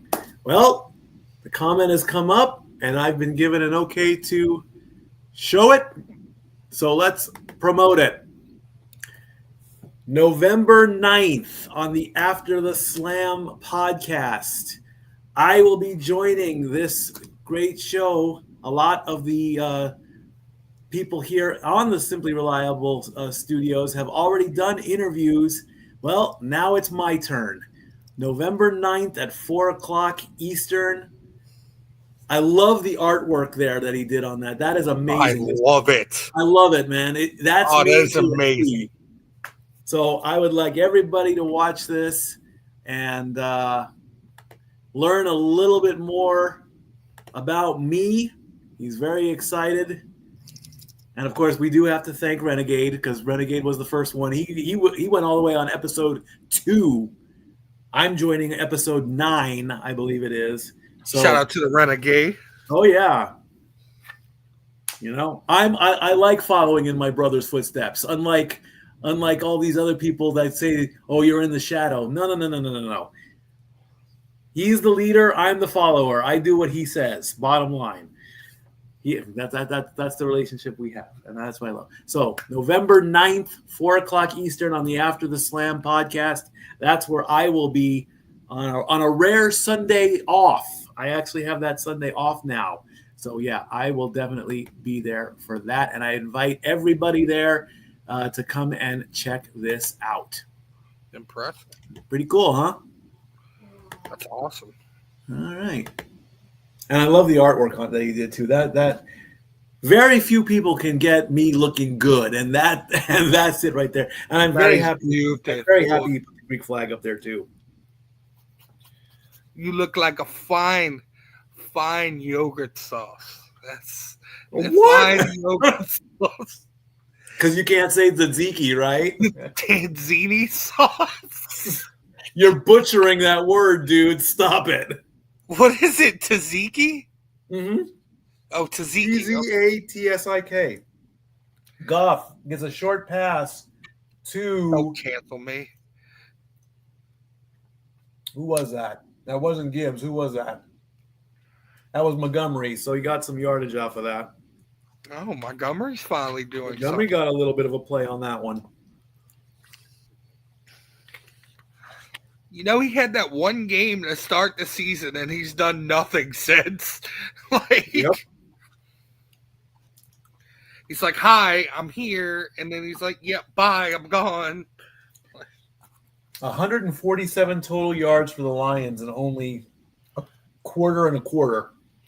Whew. And that one's not going to go anywhere. As let me get that one up. That was 2 yards there from Montgomery. Minus 2 yards, actually. I was going to push it back to 2nd and 12.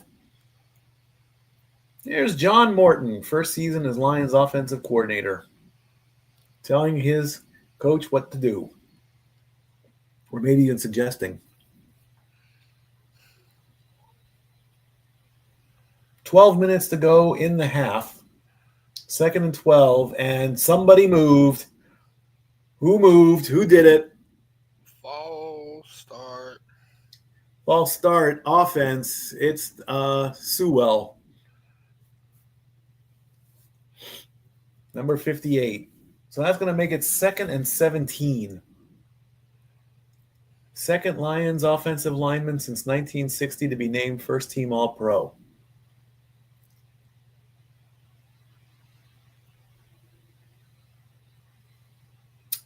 All right. 2nd and 17 after the penalty. Lions still up 7-0, so not a big scoring game right now. Goff is going to throw, get the completion to Amon-Ra St. Brown.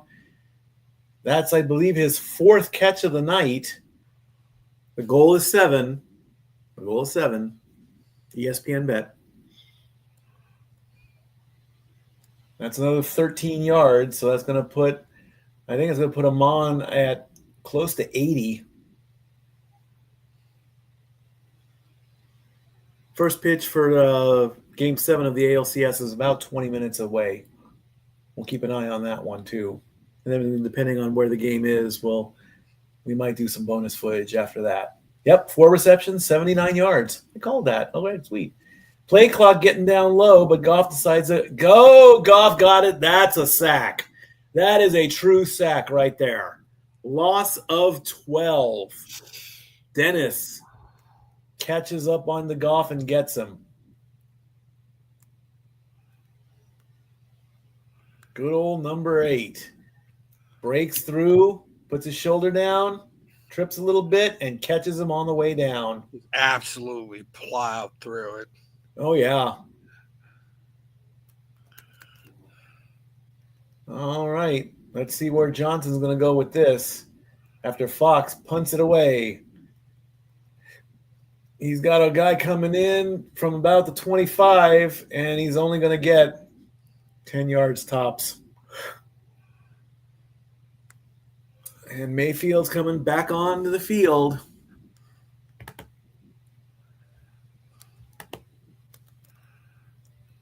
Can he get it together? Who knows? We'll find out really, really quickly. Whoops, you don't want that. What I do want is, where is the video clip? Here it is. We'll be right back. And now for a taste of things to come.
All right. All the wrestling, all the wrestling, all the wrestling. Yes. Closer and closer. All the wrestling. All the wrestling. I'm excited to see. I'm excited. I got money in the bank here in August next year. Yeah, there you go. I am extremely excited. Hopefully it doesn't cost me 2 arms and a leg and a nose just to... What body part brings in the most money? Baker Mayfield. Here we go. 1st and 10 from about the 36. Fakes the handoff. He's got some time. He's going to throw, and it's incomplete. Shoulder-to-shoulder tackle in the air as Evans and Johnson's both went for it. No flag on the play, so... Truly Evans, a defensive battle to start this game off. I would think so. 2 high-powered offenses. It just went over his head, really. Even if he jumped, he probably wouldn't have gotten it. Mayfield's like, what's going on here, guys? Come on. As he spits. 3 drives, only 1 first down by penalty. quick pass, and that's going to go nowhere. 4 yards to Ibuka. It's going to make it 3rd and 6 coming up. We take a look at the secondary of the Lions. First pitch now about 15 minutes away or so. Are you leaning more Mariners or Yes. Blue Jays? Yeah. Mariners? I'm leaning a little. I'd like to see a full West Coast American. I'm not saying anything bad about Canada because I love hockey in Canada. I wish they would. And we get the first down, perhaps, maybe, depending on the spot, they might give them the first down. They gave it to him. If I absolutely had to choose Seattle over Toronto, I would go Seattle. I'd be okay with it, though, either way, But I'm leaning Seattle is Stat Girl's backup team. She goes for the Twins, but she keeps an eye on the Mariners. And I would also go with the Mariners because it's the same division as the Angels. So there you go. Yeah, at least the AL West is being represented this year. Not by my team, of course, but sour grapes, I know, but still. First and 10. The Bucks finally convert on third. Mayfield's going for something. What the heck was that? What was that? There was nobody there. Interesting. Just razzle dazzle.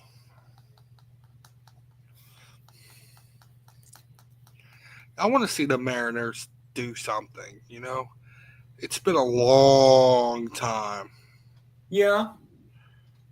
You got to think back to the Ken Griffey Ichiro. There you go. There you go. Yep, that's a good one right there. Ken Griffey years. Handoff up the middle. Only maybe 4 yards. It's going to make it 3rd and 6. As Tucker goes on through. Clock winding down. Plenty of time. And there go the number 3s. Threes and up. It worked once. Aiden Hutchinson, sack in each of the last 5 games. Can he get one here, maybe? He's lined up. He's looking. But nothing. Baker's going to go and make the completion, but was he in bounds? No. Incomplete. Evans doesn't come down with it, and that's going to make it 4th and 6. There's the catch. Mike Evans. Left foot is down, but right foot was inbounds, but then he fell out of bounds, so no. Left foot clearly in, right foot way outside. That's incomplete. Do you think it should be 2 feet or 1 foot? It should be 2. It should be 2. You got punt is away, and it's going to get fair caught at the 12. Both. It has to be both. That's it. That's just my call on that one. I mean, right. Boy, these guys never quit.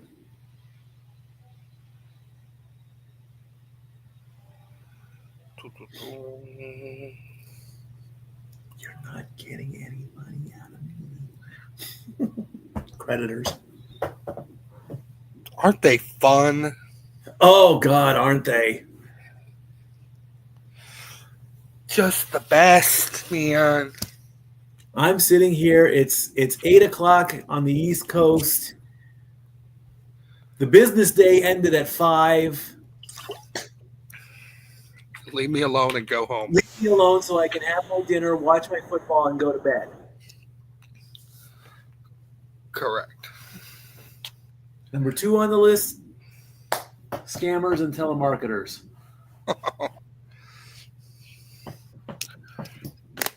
And so-called debt collectors. Oh, yeah, we'll take care of your debt if you give us a a gift card with all your money on it. Yeah. We'll send you this credit. Go to Walmart and go get us. I had one that called me and said, "We'll pay your $16,000 hospital bill if you go to Walmart and get us a $75 Olive Garden gift card." Like, what? Wow. They are getting creative. Dude, I'm telling you. But what's more sad is that it's like authorities are saying there's nothing we can do about it because it's either all international or they pack up shop at the drop of a hat. Right. Flip money, flip money, flip money, flip money. Week 8 starts on Thursday as the Vikings take on the Chargers. Ooh. That's an interesting little. Yep. Oh, I mean, wait a minute. Vikings versus Chargers?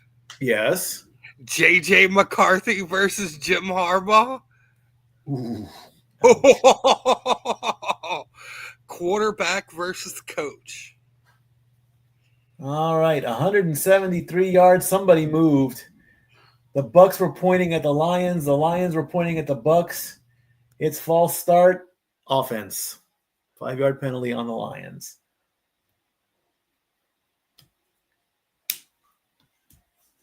I'm sorry. Debt exists in the world, okay? If there was no debt, everyone would probably live a lot happier. We've had that talk before. We're not touching that topic again. We're not talking about the way it can be relieved. I don't want to dip my foot in those waters anymore. Sorry, I don't talk politics. All the way back to the 8-yard line. It's a handoff to Gibbs. Gibbs tries spinning, gets away, and again he only gets maybe 5. Oh, another flag on the play. And what's the call on this one? Do I hear a stat girl?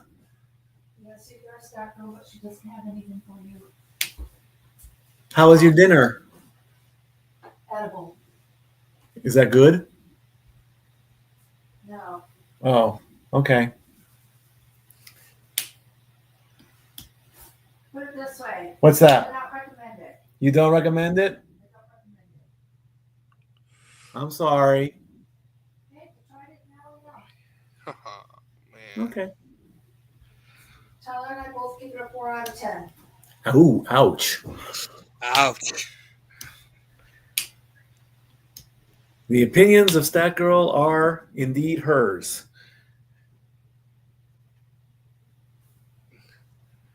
So is it more like gyro meat than steak meat? No, it's true beef. It's true steak. It's just maybe. I mean, I can agree. I'd maybe give it a little bit better than a 4. I'd probably give it a 6. Uh-huh. But I'm not gonna rush out and get it again. I just wanted to. I mean, it looked like stew meat that was not very tender. Okay.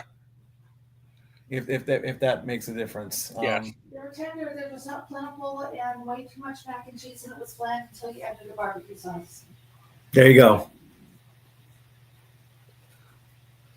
Thank you. I saw this Gibbs again with another run, but it doesn't go anywhere. 3 yards. Go ahead. saw this restaurant that opened up in Vegas. It's called High Stakes. Funny Mhm. enough. It's 250 feet in the air or something like that. Or 250 it's high. Okay.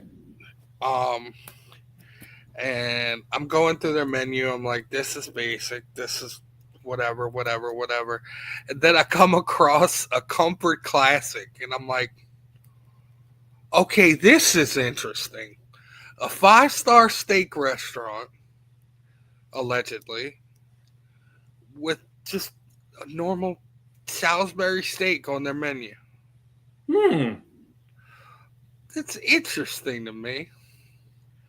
Granted, I'd never pay for it. I'm not going to pay $60 for a Salisbury steak. But, that's neither here nor there. Yeah. I want to try oxtail or prime rib. That's the next two things on my Prime rib is okay. I mean, it's a you can get it inexpensive, of course, in Vegas. We did that one year. We did prime rib and eggs for like $5 or something like that at one of the casinos there. I actually had somebody buy pigtail and I'm like, you're gonna cook that and eat that? And they're like, that's oh really yeah, popular. we make soup out of it, oxtail soup and pigtail. I'm like, but at the end of the day, it's a tail, Yeah, they put it in a lot of beans for flavoring. Beans, It's like they melt it down or whatever and make soup out of it, and I'm like, that does not sound appetizing. Because I mean, let's face it, it's where the tail is that I'm not gonna make. And then they talk about chicken feet and pig feet. I'm like, how do you eat those things? I would turn green when families would come in and they would buy chicken feet from Walmart. I'm like, do you actually eat these? They're like, yeah. I'm like, no. I won't do chicken feet. I won't do pig feet. I won't do frog. I will not do frog legs. I will not do oysters.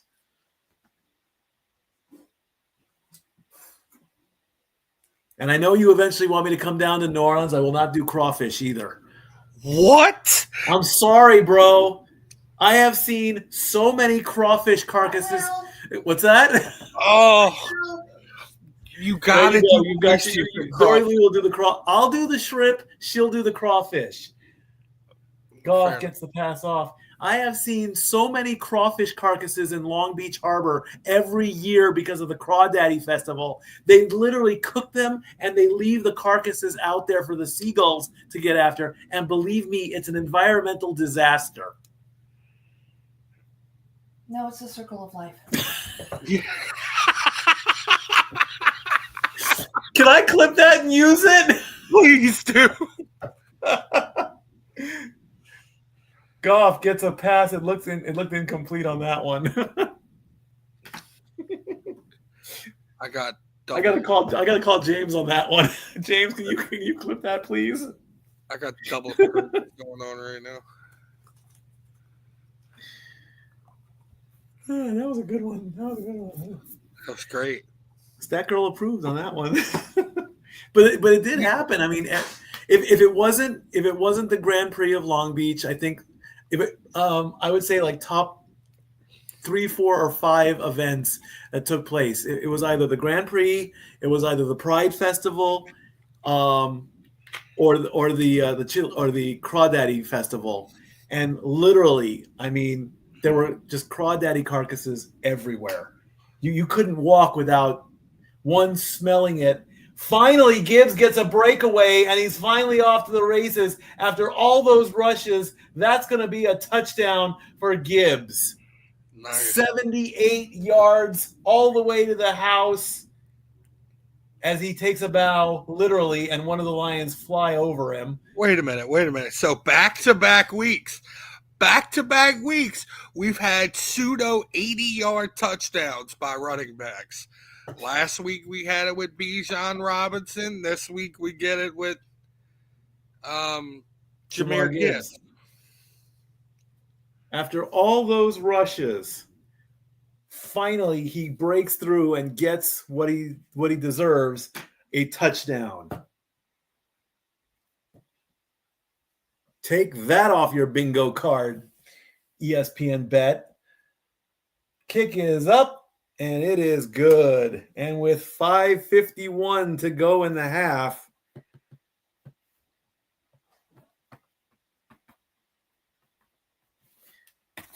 14-0, Lions up. There you go, indeed. Now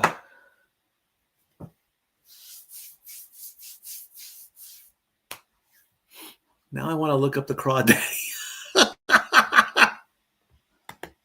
I want to learn everything about him now. You say that. You say you won't eat them, but once you The thing try is, one, it's like they were looking at me from after their what they were. You know, that's probably why I can't crack open a lobster, because it's right there. You know, with a fillet of fish, with a, you know, I don't. That's why I don't like going to fish markets. Okay, I'm looking at the fish that was once swimming in the ocean. When it's cut up and when it's grilled or baked or broiled, and there's a piece of it there, that's okay. If you're putting a dead lobster in front of me, I'm looking at it and I'm like, I can't eat this. And I don't have the patience for it either. I just don't have the patience with a claw cracker and everything like that.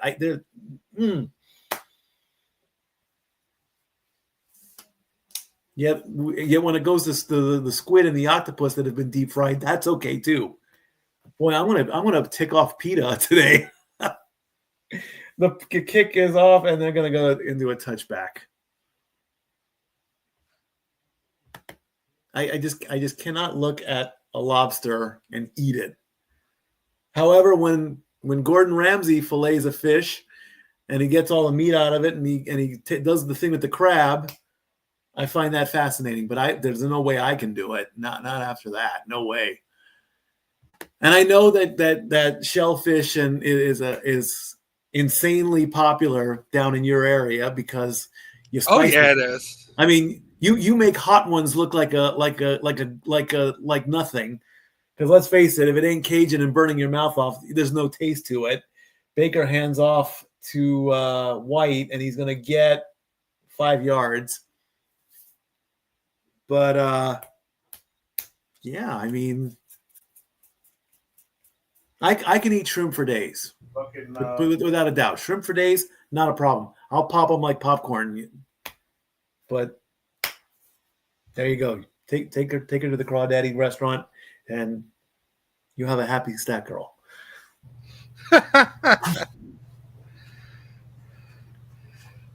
Second and 5 coming up. Boy, the things you hear in the sports bar. Baker fakes the handoff. He's looking. He's going to throw for some yardage.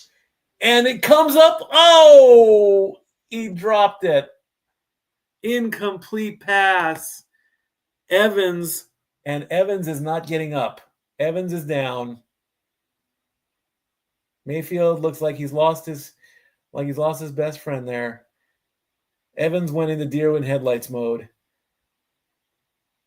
With 5 minutes to go in the half, Yasin came up with he's moving his arms. That's okay. They are checking on him. Can we get a replay on this so I can?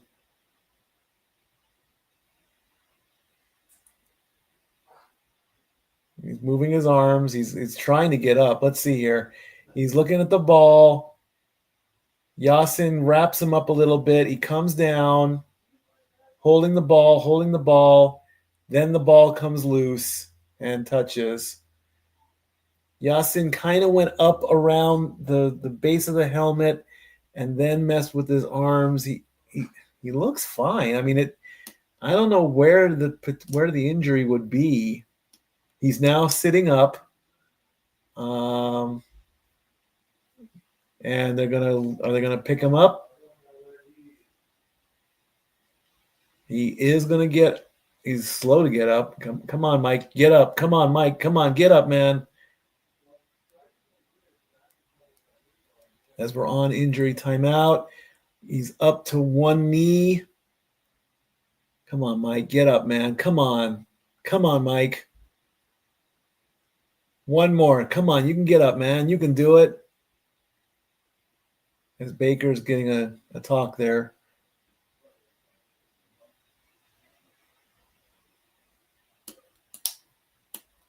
And he's now on his feet.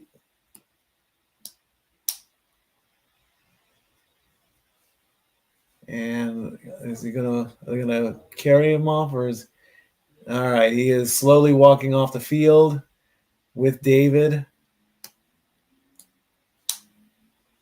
He does have an arm around one trainer. He looks to be in a little bit of discomfort. Probably got the wind knocked out of him. I really don't know, but he's being taken care of. All right, third and 5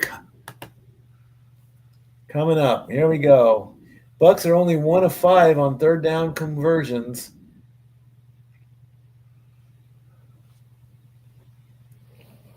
Waiting for the snap. Gets it. Needs only 5. Still in the pocket. He tried to scramble, and that's a loss. That's a sack. That's a loss for 6. Lions doing a little dance. Make a little love. Get down tonight. There you go. I said it. I was thinking. I was thinking, like, what could I incorporate?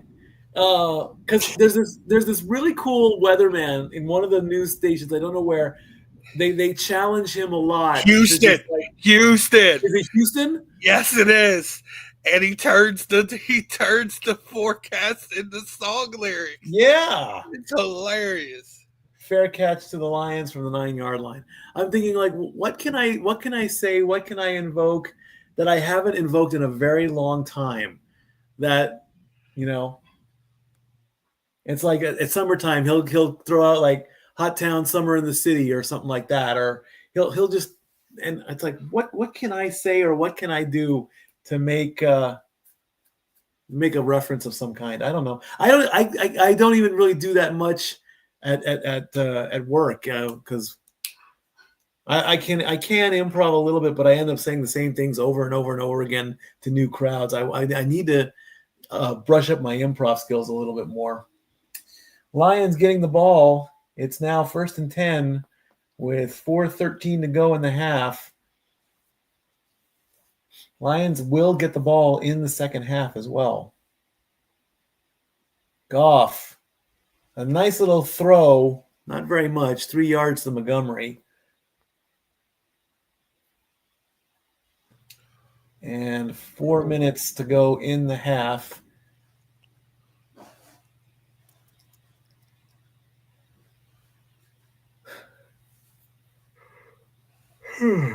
Doggone it. We're not doing that. We got to stay up to at least maybe about 11 o'clock or so. And I think we have game on in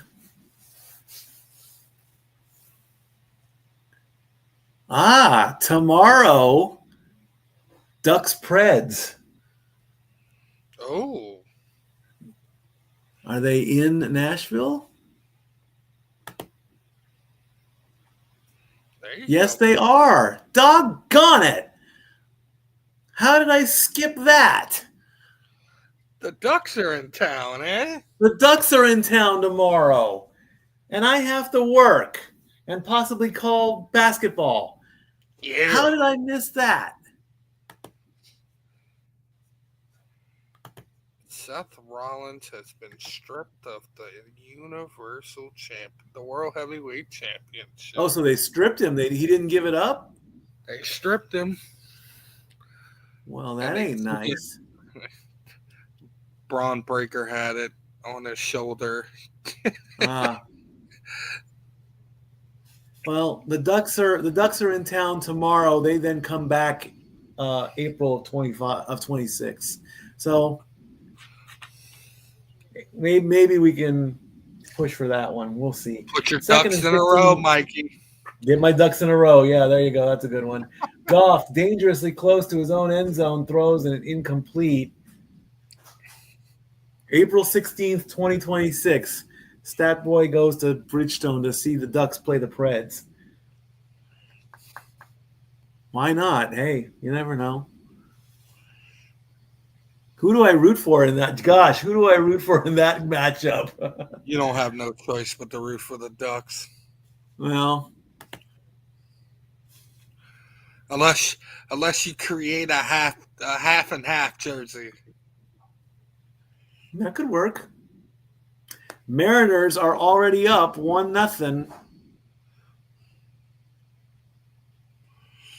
Already? Let's see how they came about with this.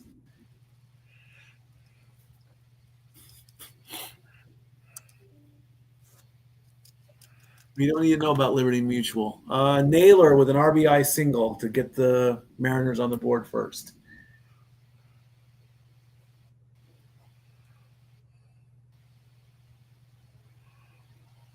Fourth and 15, so the Lions didn't do much there. So the Bucks are going to get the ball back from their own end zone, going at least to the 25, 30, 35, and that's all there is about that.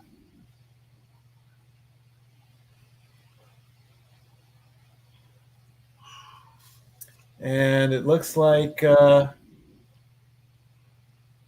Mike Evans is being carted away. Oh no! Well, yeah, he's on the card, so they're taking him out. He just got back. There he goes. Literally his second game back coming from injury. Wow. Not what you want to see. 2:52 left to go after the punt. Let's see if the Bucks can get something on the board before halftime. Almost a quick sack. And the ball comes loose. And there's a scramble for it. And did the Lions come up with it? I believe they did. It's the owl. Uh-huh. Oh, Stat Girl, are you there? Okay. That was a punch out by Robertson. Ball came out loose out of Shepard's hands, and then they just jumped on it. That's a catch. Ball's up his fist. Punches the ball.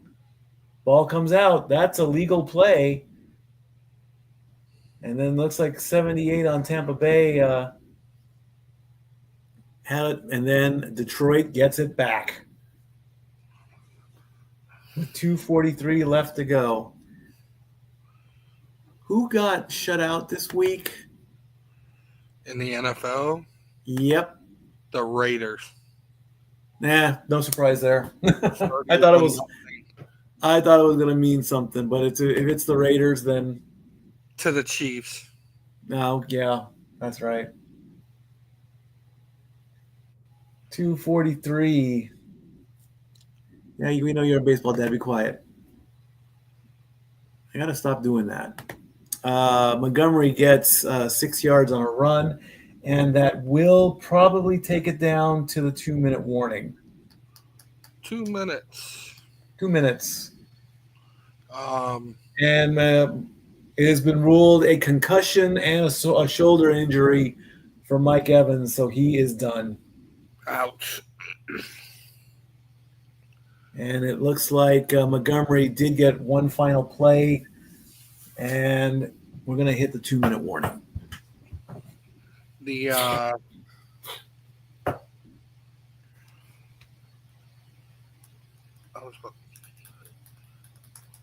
Two shutouts possibly in a week? I don't think so.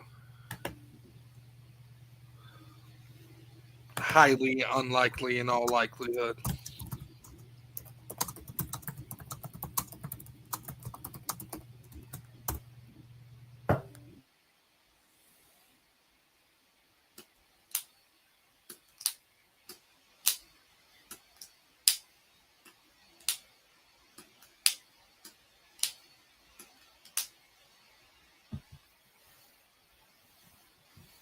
Come on, JoJo. Some more debating would be good. Yeah, man. We can have a good old-fashioned halftime debate. I'm down for it. CM Punk's opponent at Saturday night's main event will be determined tonight in a good old-fashioned, old-school 20-man over-the-top battle royal. Yay. When in doubt, break glass and go into a battle royal.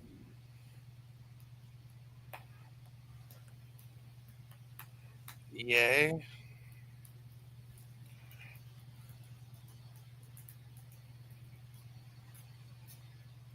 So exciting. Yeah, really. Why Punk? Why not make it for the title? If they've already stripped him of the title, why not?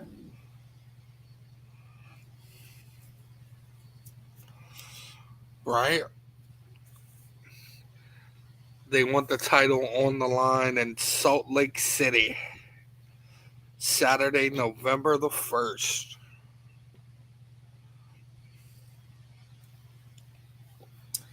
Twitter is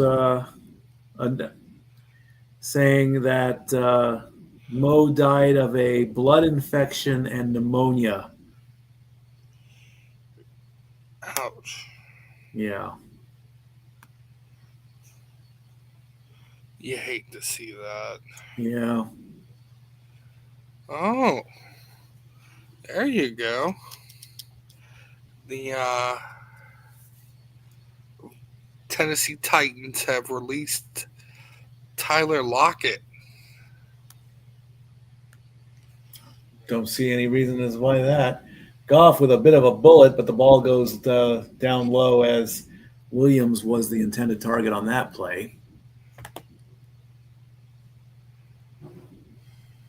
I know Renegade has a Browns shirt or Browns jersey. Let's put him in a Lions jersey. That'll make the internet mad. Looks like the Lions are going to go for a field goal here. Wow, I missed 3 plays. Oh my gosh.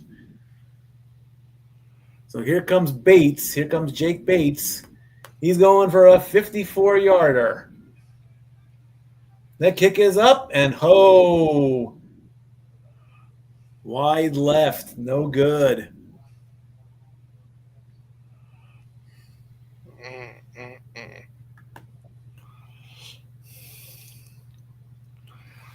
Well, Tampa's going to get another chance. We'll see where that goes. You say the Raiders have the best fans, right? Oh, yeah. Negative. I challenge. Saints fans don't count because they're a bunch of drunks. That's against all protocols and the rules. I think best fans go to Buffalo. I can agree with that. Since I've met a few out here, yeah. They take the passion of football and mix it with wrestling. Yes, they do. Better, bruh. Even though they should chill out because some of those table spots are pretty. Baker looking for something, but the play just got stopped. Don't know why. What happened there? What's going on here? Time to light the Mbuka fuse. It looks like they are.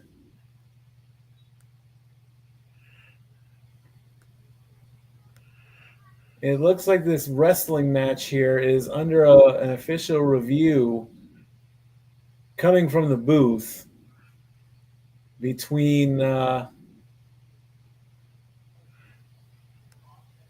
Otten and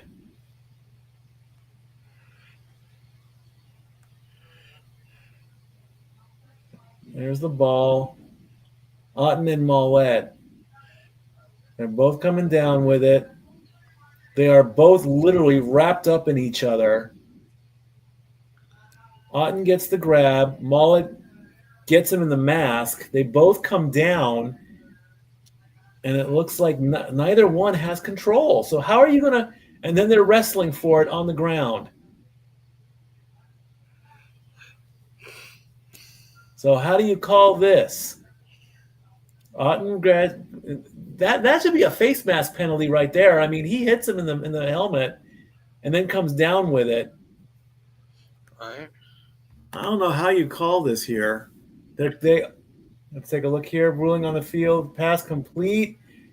After review, the defender did intercept the pass. It will be Detroit's ball. Oh. What the heck, man? And the Lions think they scored a touchdown because they're all in the end zone cheering.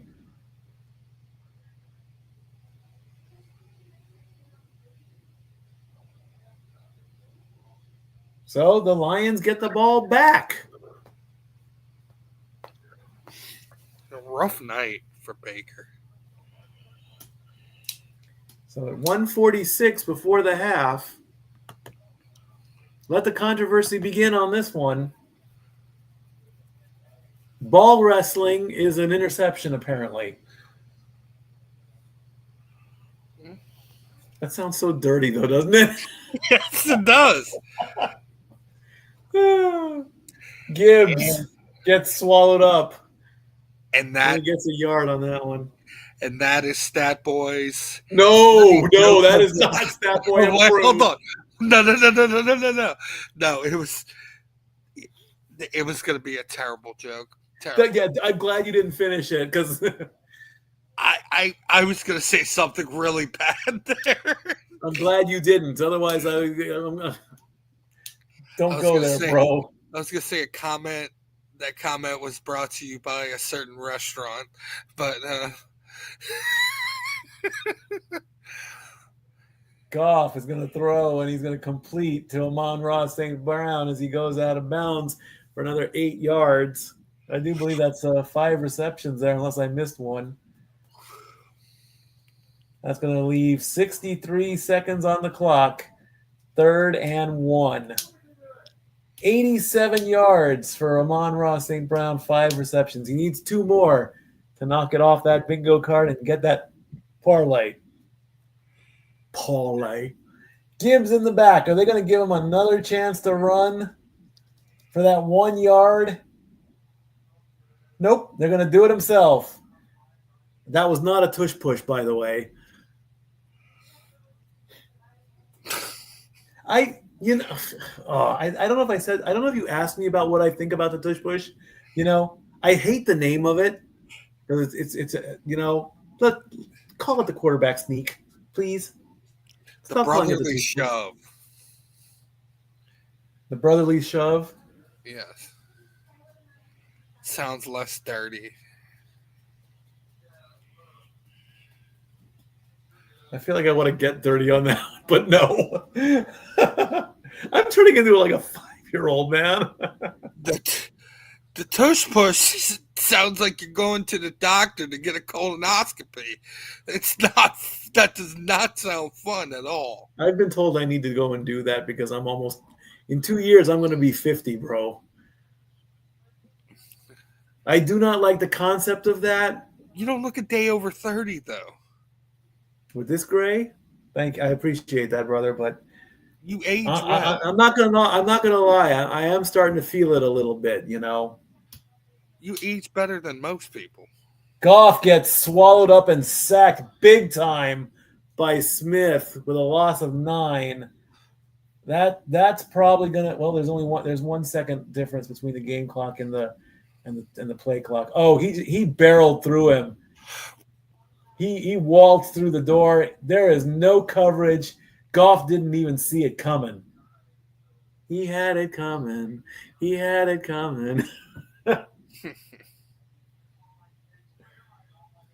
Smith is from Chicago. There you go. There's the reference. Looks like the Lions did call a timeout here. Yes, they did.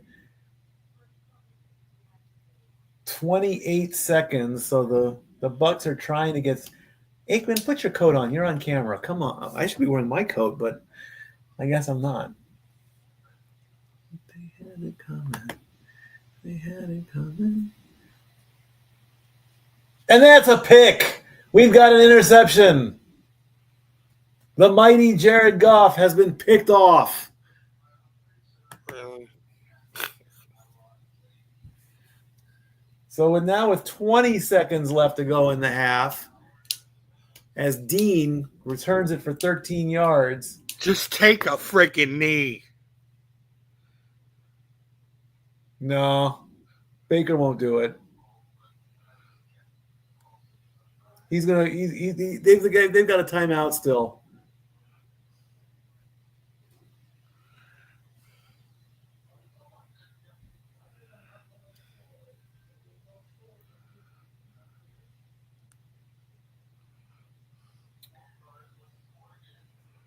"21 seconds left." Baker. He's looking. He throws. That's a completion. They get the first down to Shepard, and they are going to call their last time, or they're going to use their first timeout to try and get some points on the board here. So that's going to put the ball at the 30, at their past midfield. So there's that.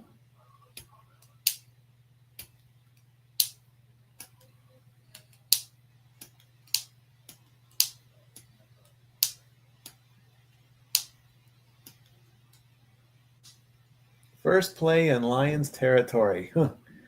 From just past midfield at the 49-yard line. Baker's trying to get some points on the board. He's got some room. He throws. Completion. He's going the wrong way. Gets down. 4 seconds left.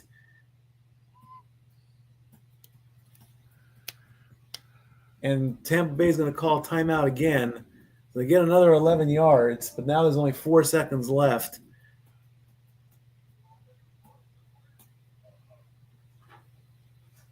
So I say just kick the field goal and get something on the board.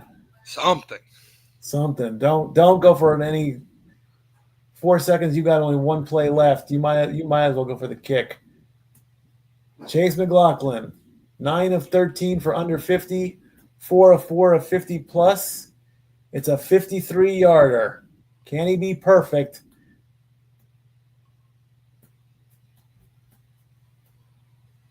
He's eyeing those sticks.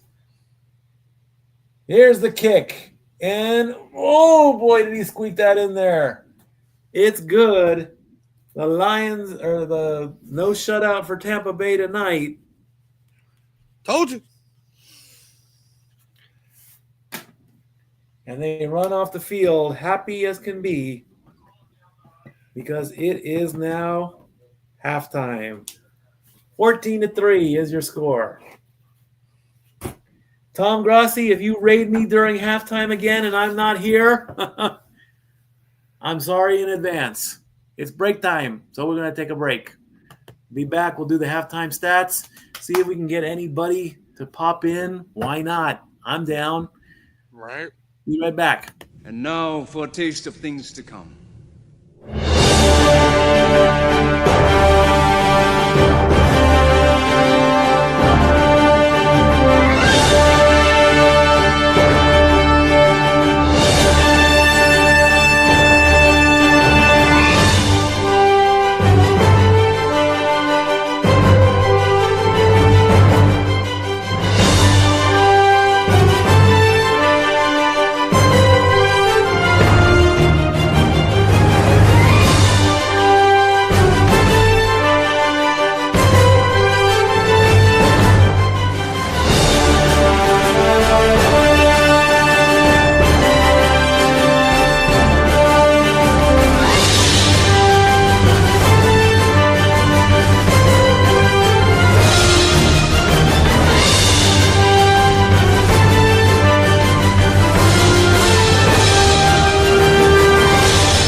right, it's halftime. Dun, dun, dun, dun, dun. And I had to get a cosmic brownie. Oh, nice. Uh-huh.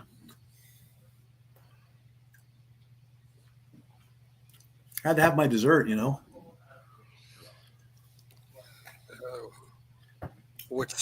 You like them with sprinkles or the almonds? I prefer plain when it comes to brownies. Okay, me too. Stat Boy eats. Sure, why not? Oh, wow. That would be a good series. Sitting at the table and all that. All right, let's bring up the stats here at halftime. Baker Mayfield, 9 of 16, 47 yards. Wow. Oh, and I get to call the Chiefs game next week. Won't that be fun? 9 of 16, 40. Yeah. Go. Didn't I already call a Chiefs game? Yes, I think I did. 9 of 16, 47 yards from Mayfield, 1 interception. Jared Goff, 13 of 19, 183 yards, 1 touchdown, 1 interception. Jamar Gibbs is way over the centennial mark at 107 yards, 11 rushes, capped off by that 70-yard or that almost 80-yard run. So that will definitely help all those parlay people. All we need now is Amon-Ra St. Brown. He just needs 13 yards to break the 100-yard mark on that. 11 first downs for the Lions, 4 for the Bucs. Both teams have only converted on third down once out of 6 tries. Total yards, 275 for the Lions, and the Bucs are at 58. 4 penalties for the Bucs and 5 for the Lions. And the Lions, of course, have had more possessions. As we take a look at Lumen Field, there's Sam Darnold wearing the Seahawks as 10 o'clock game, Texans and Seahawks. Can C.J. Stroud get it together? Yep, C.J. Stroud, man. Good old. He's struggling so far.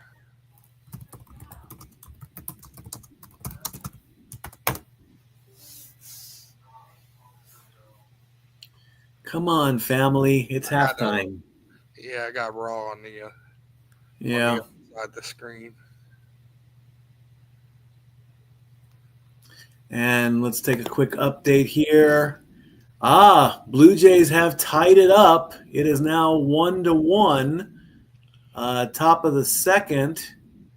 And let's see how that came about. Where is the there we go, play-by-play.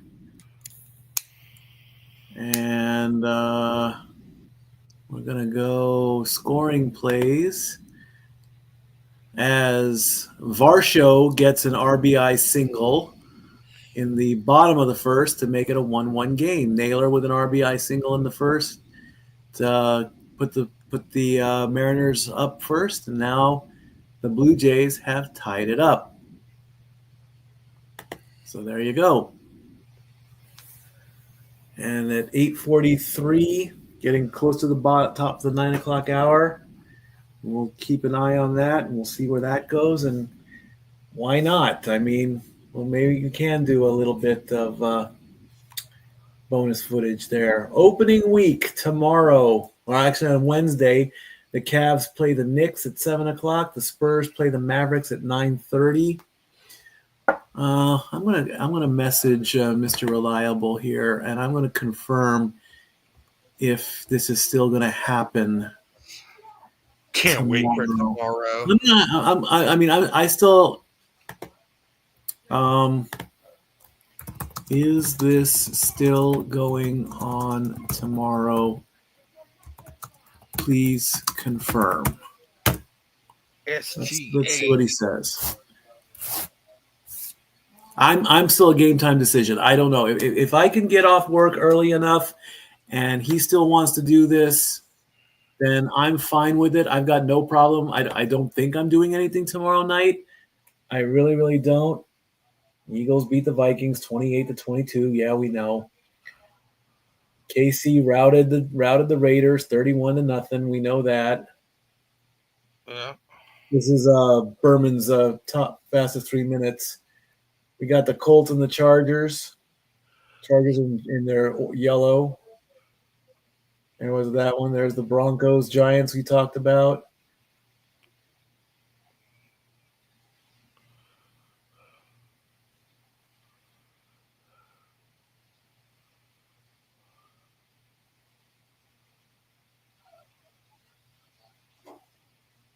Wow. I got to definitely look at that one.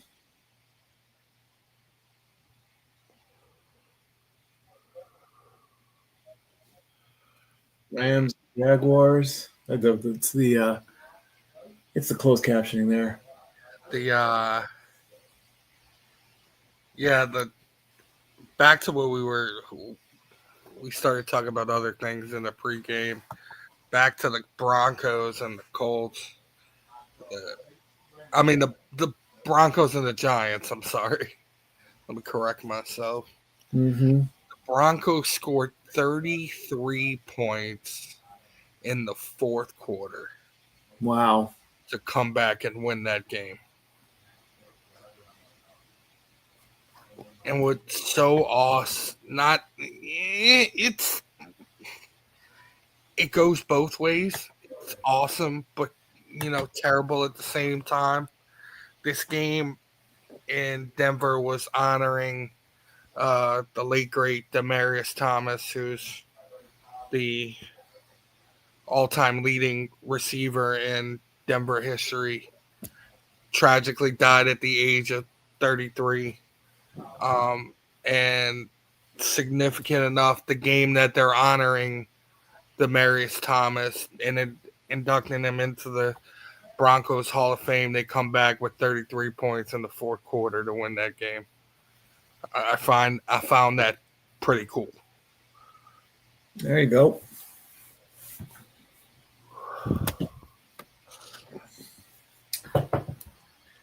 My Saints, on the other hand, are just turn it off.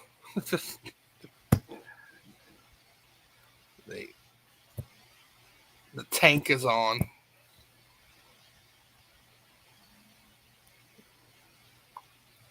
Well,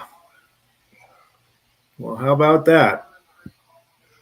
Dory's going to be happy when she finds out what happened on Raw. Don't say it. Yeah, I know. I saw it.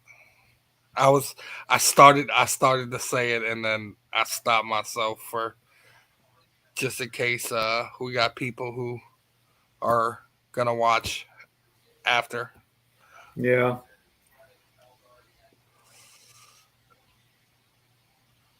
I will send her the official graphic. So, yeah. You remember BET had a show called 106 and Park. Yeah. I do remember that show. Now they're transitioning into 106 and Sports. Oh. And it's being hosted by Cam Newton. Cam Newton and Sierra, who, for those who don't know, is Russell Wilson's wife.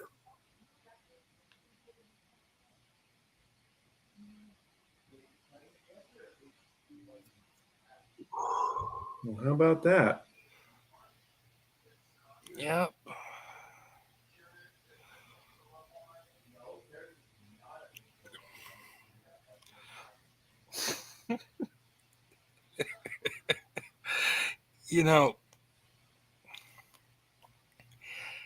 Speaking of BET, right? They people not in context. It says, the network has always been catered one way, or whatever. But what people fail to realize, they had a producer for 3 shows on BET that won a total of 27 Emmys. Wow. You know who that producer was? Who? Kelsey Grammer.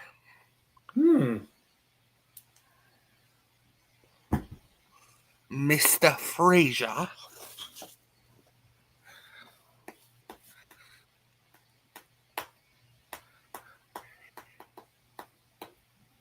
It would have been better if he would have leaped over him and done a flip. Was that a Monroe? Oh, that was a Monroe who jumped over Gibbs in that touchdown. He should have done a front dive.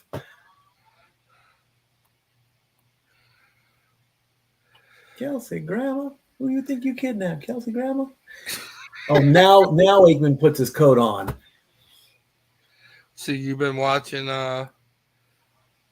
Grey's Anatomy? No, I wanted to, but no. Haven't really been paying attention to. We watch it on I think on Hulu. They are now in season 23. Jeez, man. Yep. Gotta love it. Gotta love it. All right, second half getting ready to start. And let's bring that back up here, and we go there. And the Bucs are going to get the ball first. I guess I had it backwards. That's going to go into the landing zone by the 10, 15, 20, 25. He's going to go to his right, spin, and falls down. 23 yards on the return. Let's see if the Bucs can build on these 3 points. Lisa Salters interviewing DCMC. So much was said about the guys you didn't have in your secondary. What do you think of the effort you've seen from the guys who are playing? They're playing their tails off. Those guys are getting in there doing exactly what we said. Just get in there and challenge. Get where you're supposed to be, use your help, and let the guy in front of you raise a little hell. First play on the second half. Yeah. He said it. I quoted it. And this is why he is my favorite coach in the NFL. We're going to raise hell. We're going to bite your kneecaps off. You're going to knock us down. We're going to get back up. We're going to bite off your other kneecap. Yeah. God, he's Second and 7 coming up.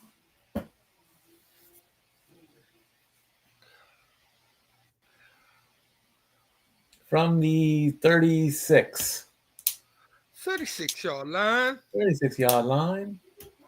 Play clock getting down close. He got it off, though. Baker's going to throw. Get the completion.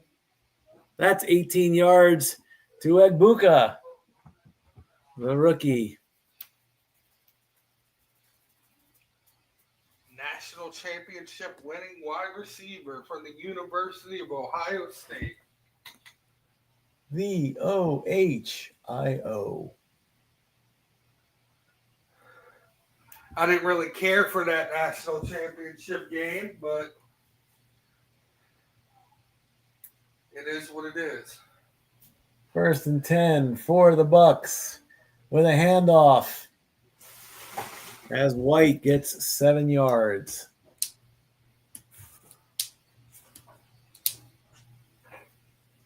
We'll make it second and 3.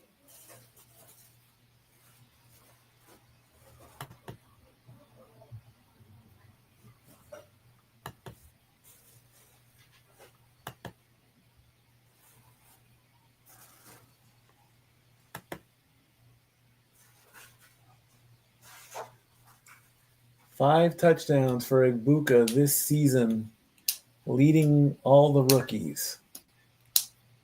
Play clock at 3. 2 gets the play off. Mayfield's waiting, throwing, and he hit one of the Lions in the back. Well, it's incomplete. If Egbuka was nowhere near that one, he didn't even turn around, I don't think.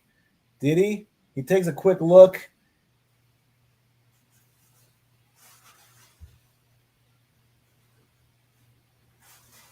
Well, if we're playing dodgeball with a football, then Robertson is out because he got tagged in the back of the helmet.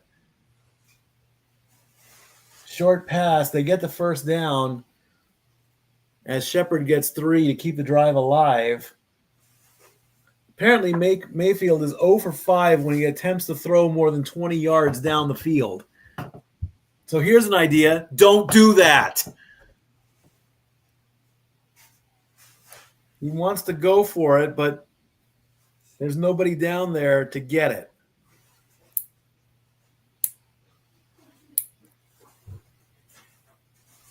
From the 36-yard line, White goes pretty much nowhere. Gets a yard out of the deal, but that's it. And the ball comes loose, and the Lions say they have it.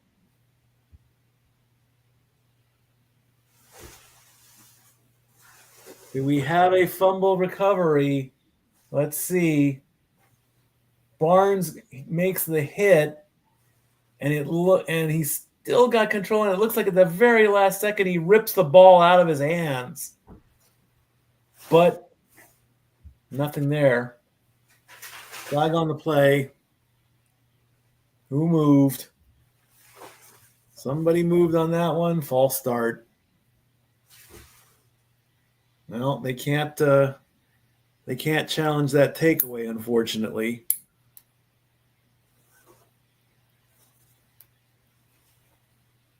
The ball was ripped out, so that doesn't really count, apparently. Yeah, I know, Coach. I see that look. It's going to make it 2nd and 14. He should be thanking the big man upstairs that that's not a turnover. 2nd and 14, right on the 40-yard line. Baker throws, and the ball gets batted, and the ball hits the ground. It hit the ground. Stop running. It's incomplete. Barnes thought it was still in play. It was a dead ball.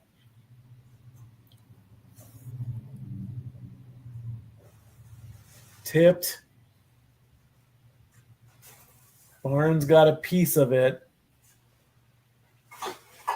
Yeah, ball hit the ground. 3rd and 14 coming up. And the fans are getting loud. 2 of 7 on 3rd down.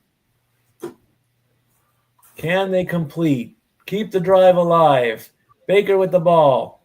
He throws. It's a completion. And Johnson just a bit outside. He's tried to slide for it. And if that was baseball, he'd be out. I was about to say, did we switch sports? He thought the AstroTurf was a slip and slide. It looks like the Bucks are going to go for it on 4th and 2. Everybody in the 3-1-3. Can Mayfield convert on 4th down? No. Oh, we got it. Don't shock me. Are we going for baseball to Eminem now? Oh, yeah. Well, the play card said 3-1-3 on it, so there you go. Well, the Bucks convert on 4th down. Shocking.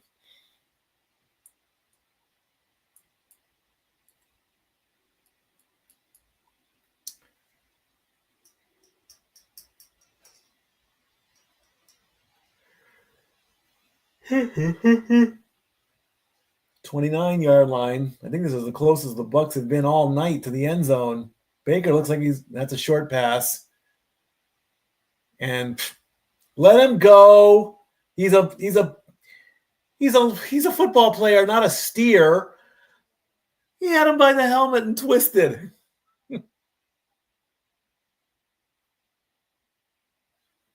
Tucker only gets 2 yards. going to make it 2nd and 8. Total yards so far for the Bucs this drive is 50. They had only 58 in the first half alone. So complete this first down, and you'll have exactly the same number of yardage in this drive as you've had in the whole game. Throws to his right, another completion. There's the first down with a hurdle, and he pushes his way through, and Johnson gives the Bucs a touchdown. Wow.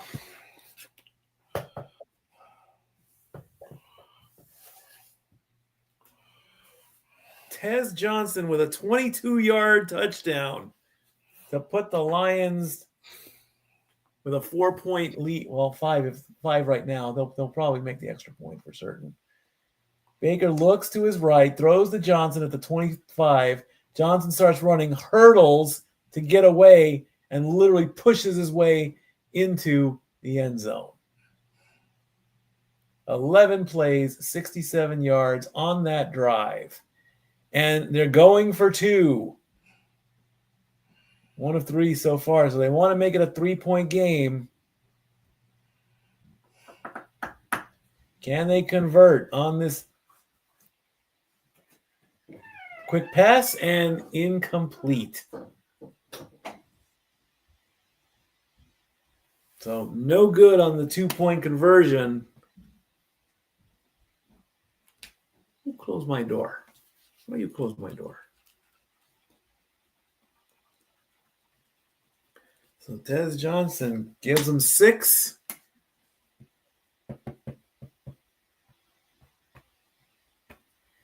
And at 8:49, the Bucs are down by 5. There it is. Let's see what's going on in baseball. Well, Mariners are up 2-1 as Rodriguez hits a home run to left center field to make it 2-1 in the top of the 3rd. They're going back and forth, I think.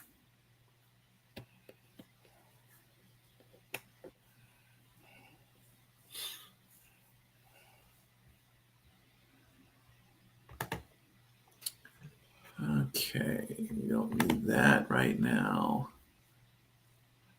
Yeah, what's going on there? Hey, Dattila. Just tuned in. What did I miss on Raw? Don't you want to know? Don't you want to know?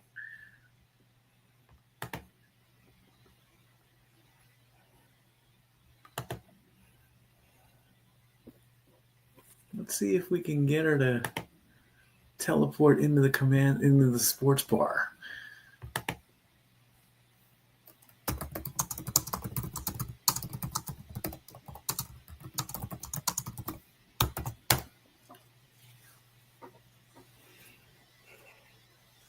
Why not? Let's have Dattila come on in. I'm down for it.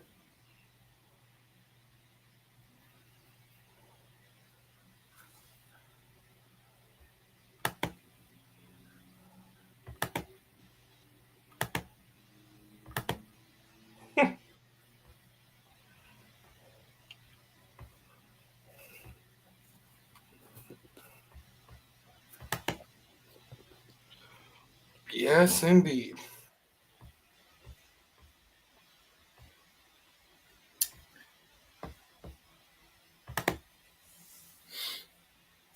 All right, game coming back here as we're going to take a look at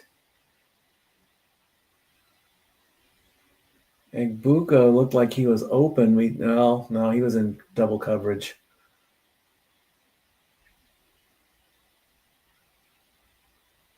Baker got hit pretty good as he threw the ball. And Buka is the man. Indeed, he is. From the 2-yard line, 15, 20, going through traffic and gets hit at the 28.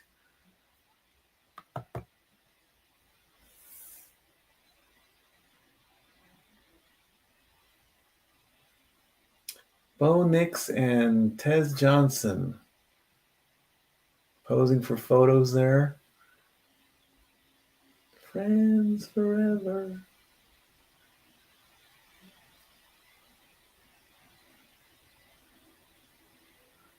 .841 to go in the third. Let's see what Goff does on this first drive of the second half. Second drive, maybe. No, what was the first? Gives it to Gibbs. Gibbs gets another 5.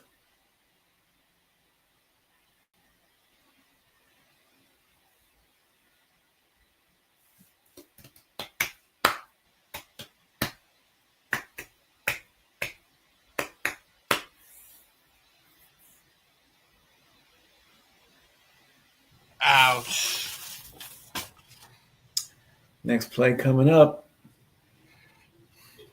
Goff with the handoff, quick throw, and they will not get the first down as Laporta finally makes his presence known.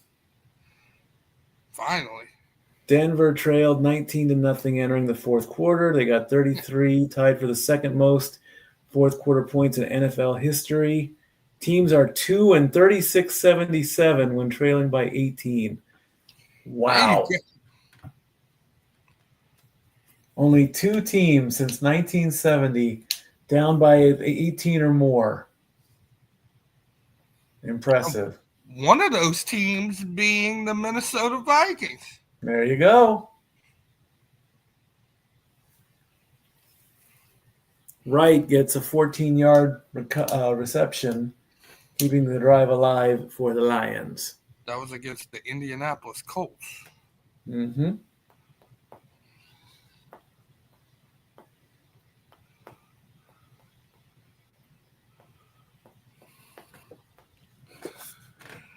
There's Gibbs in the backfield. Oh, I hate Grayson Waller. There goes Gibbs. Gets a good run there. Got another 15. He is really putting on a clinic tonight. He wasn't in the first quarter, in the first half, that's for certain. I mean, I think that was maybe a 13th or 14th carry.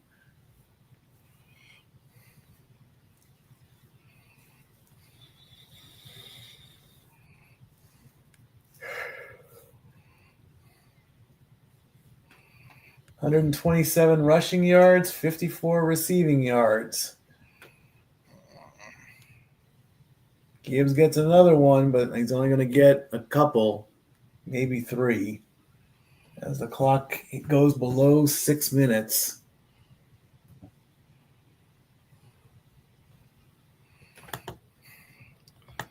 He's got 26.4 fantasy points so far tonight. There you go.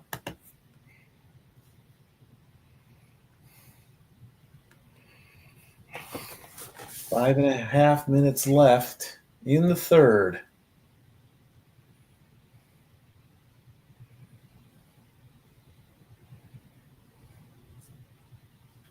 Quick pass to Gibbs. He's going to go for it. There's the first down. Can he get to the end zone?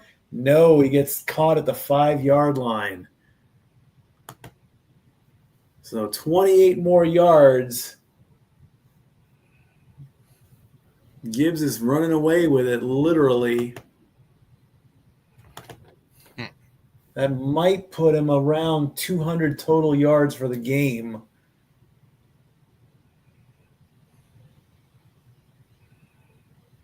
Might be about 150. Nope, 130. 130 on the rush, 82 on the passing, and he spins around and he'll get his second touchdown of the night.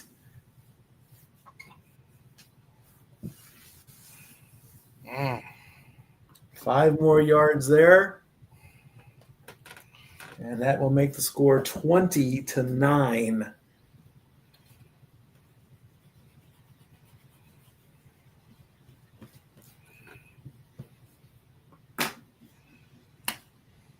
And they make it 21 with the extra point. Let's see. Goes to right in the middle, bounces off, spins, turns around, and falls right into the end zone. Standard booking. Mm-hmm.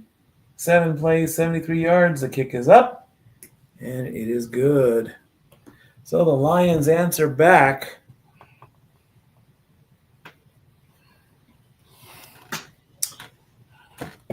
Last drive, Baker got his more yards on his last drive than he did the entire first half. Let's see how he responds to that Detroit score. Can he keep up the momentum? We're going to find out after this. And now for a taste of things to come.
Yes, indeed, all of the wrestling.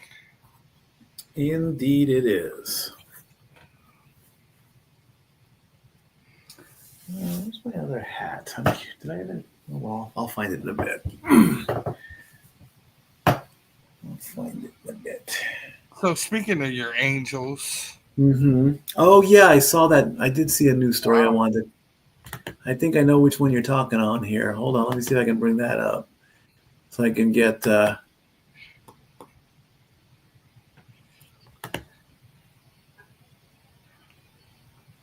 Albert Pujols break off talks to meet with the Padres. yep. I don't know if that really would have worked out, honestly. It probably the quick thought would be that if he's done playing, it just shows that as the return goes about 20 yards, it would show that it's a player that just doesn't want to let go of the game. But Right. I mean, if he thinks he could, if he thought he could have done it, who knows why the Angels would want to, but I don't know. Touching back on the pre-show, the pregame, freaking the Tennessee Volunteers baseball coach is close to finalizing a deal to become the new manager of the San Francisco Giants. Mm-hmm. Let me see if I can. So a little some love from Tennessee. I don't really see Albert Pujols fitting in with San Diego, though. It's a little different. The Angels Yeah, I could see, the Cardinals I could see, but the Padres? probably not. Baker on 2nd and 9. as God knows the Rockies need help. ain't that the truth? As White gets 7 yards, that'll bring up 3rd and 3. With 3:25 left to go. Only 2 conversions. Did they set a record for most loss? The Angels? No, the Rockies. Probably. I wouldn't be surprised. That's a stat you don't want to have. No. Mayfield on 3rd and 3. Look now, why are you? Oh, come on. Really? Now, see, that was a dumb play right there. Incomplete. Igbuka was the target. You only needed 3 yards and you went halfway down the field. I mean, why? I'm all for taking your shot, but when you're down by 14 and you only need 3 yards. Rookie mistakes. No, that wasn't a rookie mistake. That was a quarterback mistake.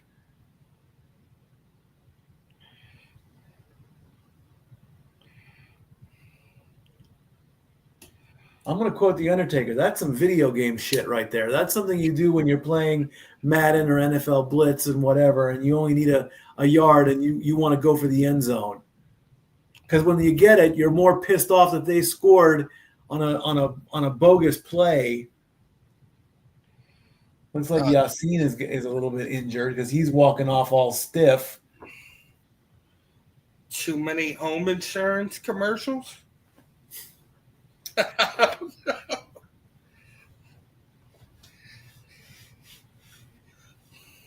Maybe so. I mean, Mahomes' problem with State Farm and Tay-Tay, and Kyler Murray's problem is he can't stop playing Call of Duty. He was doing good before that new game of Call of Duty came out, then everything went downhill. It's a curse.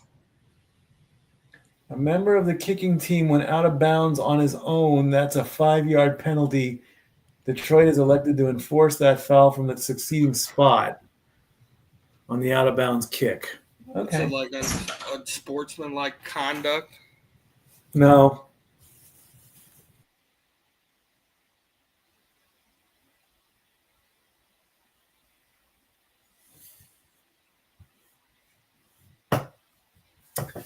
Not really. It's not unsportsmanlike conduct, but it seems like they want to call it like that. It's ridiculous. That's a weird play. It's like illegal touching. Mm.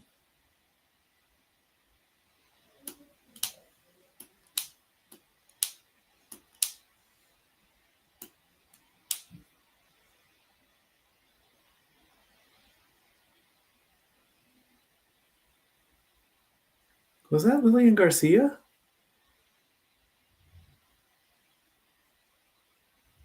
Yes, that is correct. I thought she retired.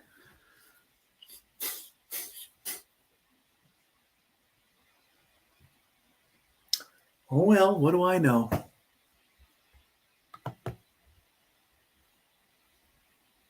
Game 7 is now top of the 4th, still 2-1. And we're getting close to the 4th quarter here. There's 2:51 left to go in the 3rd. Yes, that is Lillian Garcia. I'll be damned. Yep.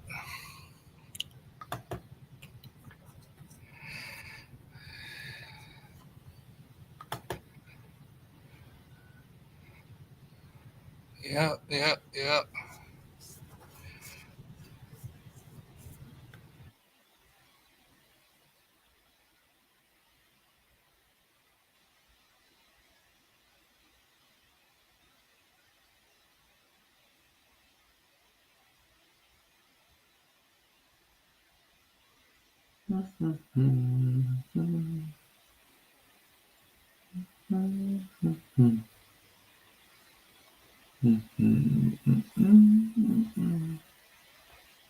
What was that one story in college, was it like $50 million to walk away or not get paid or something, or not? Yeah, that was uh, James Franklin. Was it $50 million? Or was it less than that? No, it was 50 a season. I think he had 2 or 3 years left on this deal, so it's about $150 million buyout. And he did an interview Saturday with College Game Day, and he's already looking forward to where his next spot is.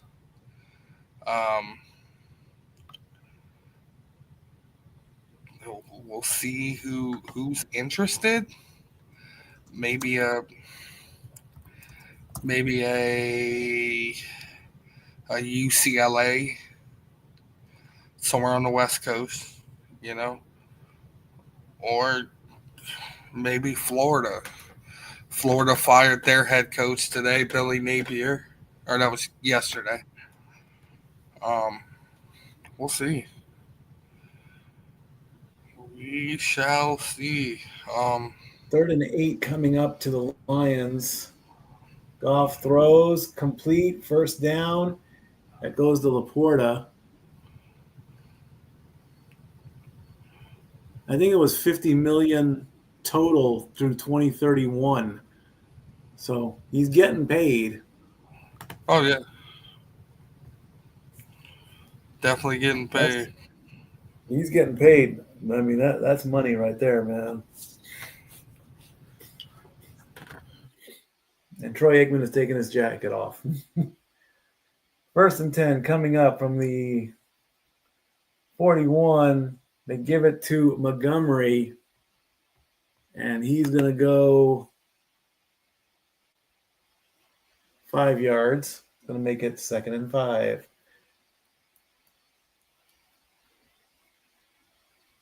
They could get one more play before the end of the quarter.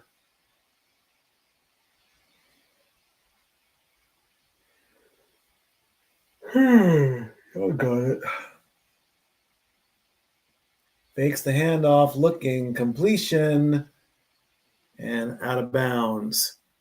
Laporta gets 3 yards. That's going to get the clock down to, there'll be one more play. That'll get the clock down to 8 seconds if they take it all the way down.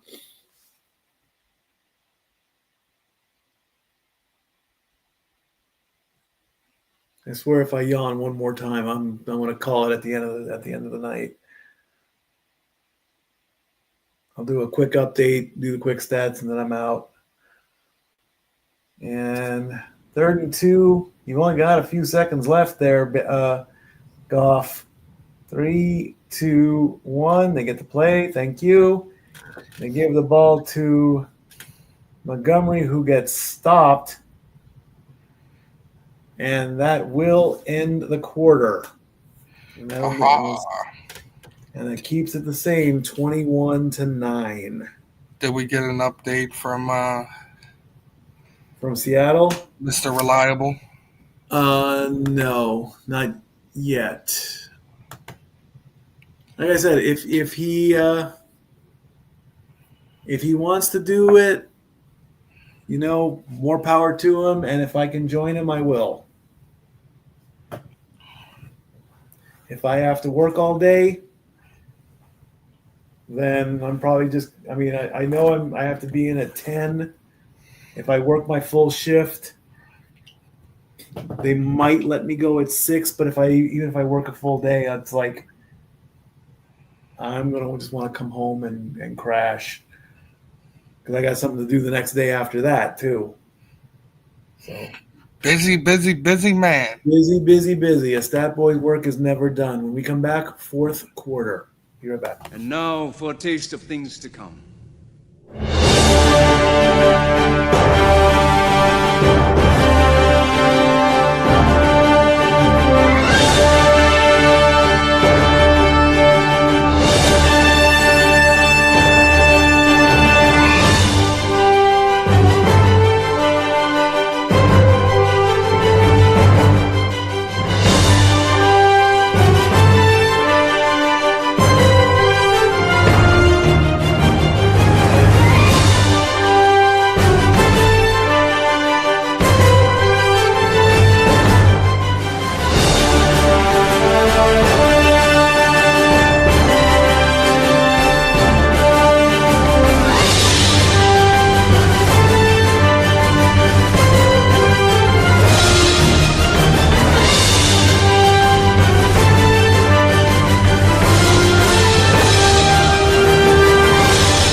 All the wrestling Oh, yes. as we start the fourth quarter. I'm starting a fund. A fund. Yes. Uh-huh. The Get Mikey to New Orleans Fund for Money in the Bank 2026. A double pitch which backfires and Gibbs just, did he get the first down? Well, they give it, yes, they'll give it to him. A double pitch there as Goff hands it to Amon-Ra, who hands it to Gibbs, who breaks a tackle and is going towards the out of bound line, and he just stretches before he goes out.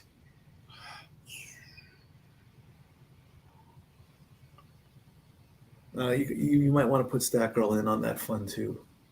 Oh, yes. Yeah, it's not just all about me, That's not the right thing to do.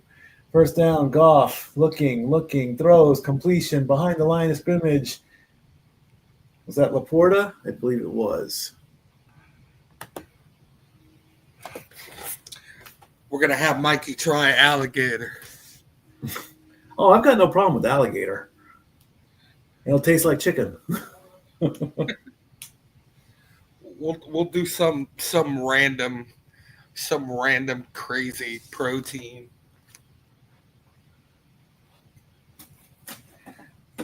Not squirrel though, because that's just not squirrel. I like squirrels. That's just weird, bro.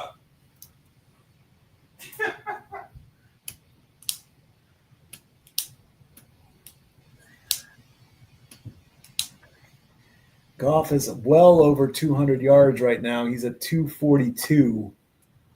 242. 242. Lions have 27 straight wins when leading at the start of the fourth quarter. Longest active. Oh, well, you just jinxed it, ESPN. Thank you. They're not going to get 28 because you jinxed them. I don't really think they care. They don't care about WWE very much. Yeah. I mean, at least they gave Crown Jewel a B. So they're show, getting better when it comes to pay-per-views or PLEs, whatever you want to call them. Oh, speaking of that. Incomplete pass to us, Amon-Ra St. Brown. That's going to bring up fourth down. Go ahead. Meltzer's a moron. Oh, you just now figuring this out? I'm sorry. You did not give that match at Crown Jewel 5 stars. Why didn't he? It don't matter. He ain't got no explanation to tell me why it wasn't 5 stars.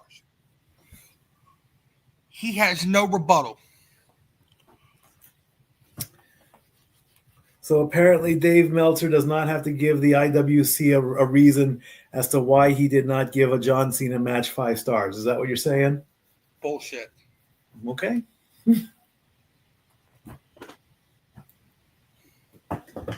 I know it was 5 stars.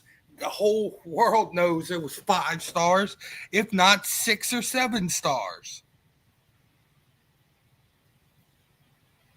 Well, 6 stars. Let's not get crazy. I think the only 7-star match I've ever seen was CM Punk versus Chris Hero, and that match was 97 minutes long. Try sitting through that, Mikey. I had enough time in the Iron Man match at WrestleMania 12. Oh. I was in Dallas for Winter is Coming. I saw Hangman and Daniel Bryan go 60 minutes. That was crazy.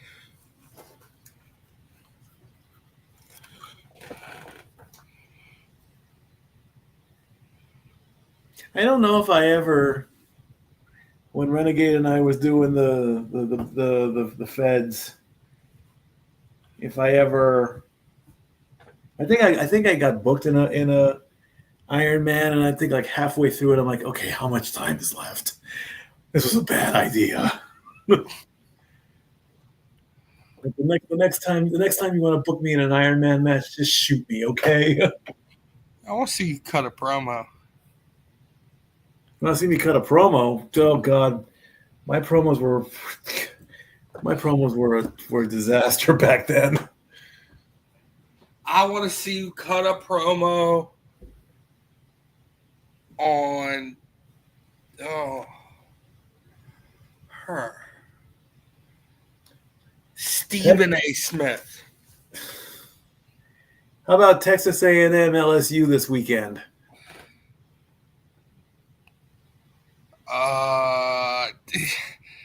That's hard for me. That's really hard for me. There you go. I'm an LSU. I like LSU, but I need them to lose because it looks better on my team's resume. Baker Better gets a on my LSU my Notre Dame resume. I can't cut a promo on Stephen A. Smith. He'll sue me. Mayfield to Otten for 20 yards. I think that's almost the longest pass that Mayfield finally completes a pass for 20 or more in the fourth quarter. How about you cut a promo on Paul Heyman? Oh, you want me to be crucified? Okay, got it. 16 of 26 for Baker Mayfield at 124 yards. He throws to Egbuka, but the ball went way too high. Egbuka did jump, but he didn't even get a hand on it. That's going to make it second down. No.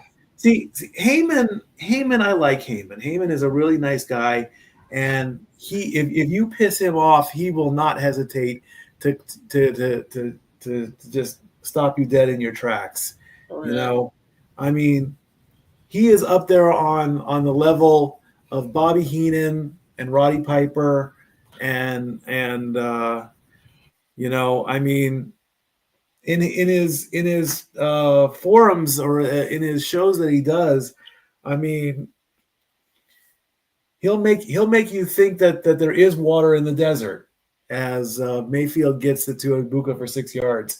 You know, I mean,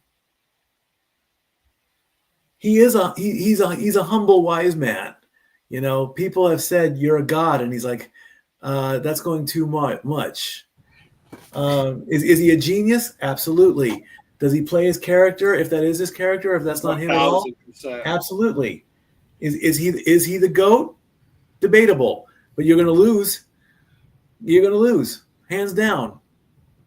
If you challenge Heyman saying that he's not the GOAT, you might as well just turn your head between your legs and never come out again. Flag on the play, so it might be a free play here. That's tough, man. The GOAT in what aspects? I mean, it's got to be classified. I mean, like I said, he could tell you that there's water in the desert and you'd believe him. That's how good he is. Or there's sand on the glacier. You know, there's actually the sunshine in Antarctica. That's how good he is. You know, you cannot challenge and win. You can break Paul Heyman. Cody's done it. I think Cody is one of the very few that can break Paul Heyman. R-Truth too. Well, R-Truth can break anybody. R-Truth does it in a comedic way. Cody did it in a caring way to make him cry anyway. Baker gets out of trouble and the ball comes loose at the first down marker. So how are they going to call this? Where are they going to spot the ball? It was third and I believe it was 3rd and 4. It looks very, very close to where he was down. And then the ball shot out when he hit the ground, and it did cross the first down marker. That's way too close. The fumbler did get past the line to gain. It is a first down. So they'll give him the first down, but not any yardage on the potential fumble.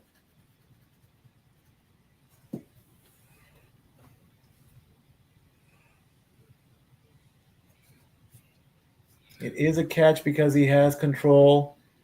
2 feet down. Knee hits the ground. Ball hits the ground. Ball comes loose.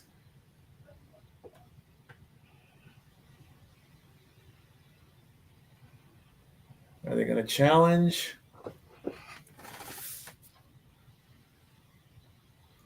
Might as well. What you got to lose? Yep. He's bringing out the flag.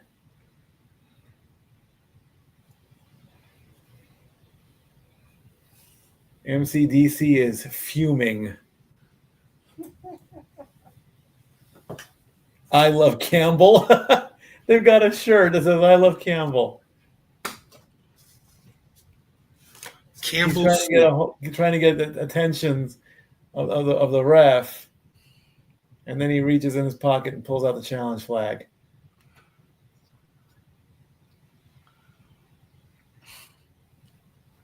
They're going to challenge the spot. They already gave him the first down. They're not going to give him any more yards because of the fumble.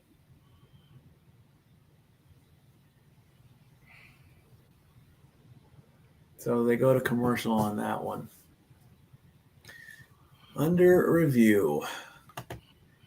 Still 2-1, bottom of the fourth, between the Mariners and the Blue Jays. Now it's the end of the fourth, so they're going into the fifth. UFC 321 coming back. My UFC game has really been none. I was at 18. I was at 318. That was depressing. Yeah.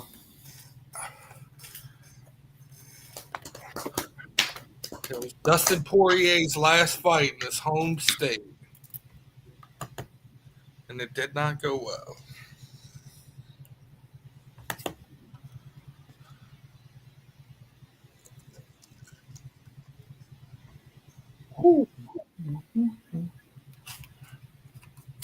I love it when I see a breakfast plate of like bacon, eggs, pancakes, toast, and potatoes, and they say, "What are you going to add?" And I always say a glass of orange juice.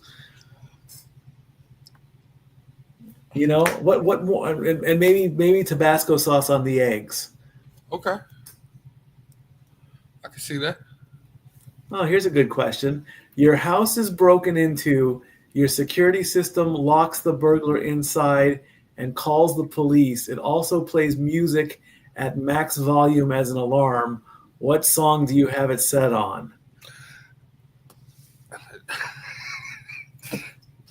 The most annoying song to make the burglar go insane. Baby Shark.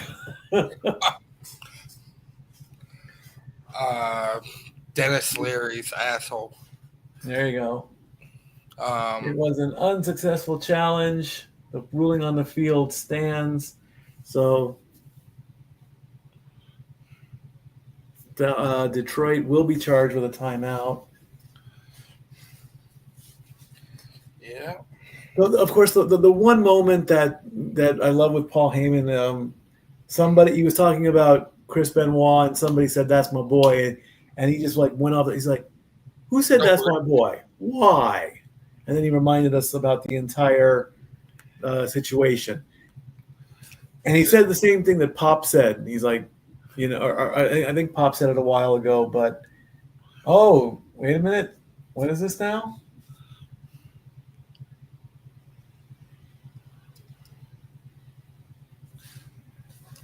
After further review, they're gonna. What are they doing?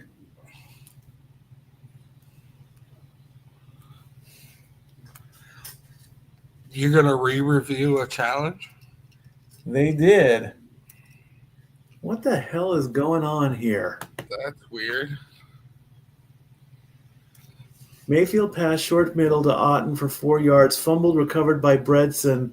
Detroit challenged the first down ruling, and the play was reversed. Mayfield short middle to Otten. So how does Detroit get the ball?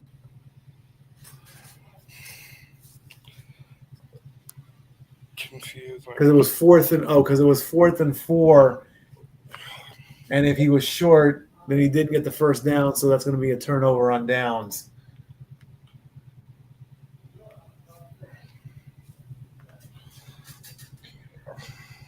What the heck, man?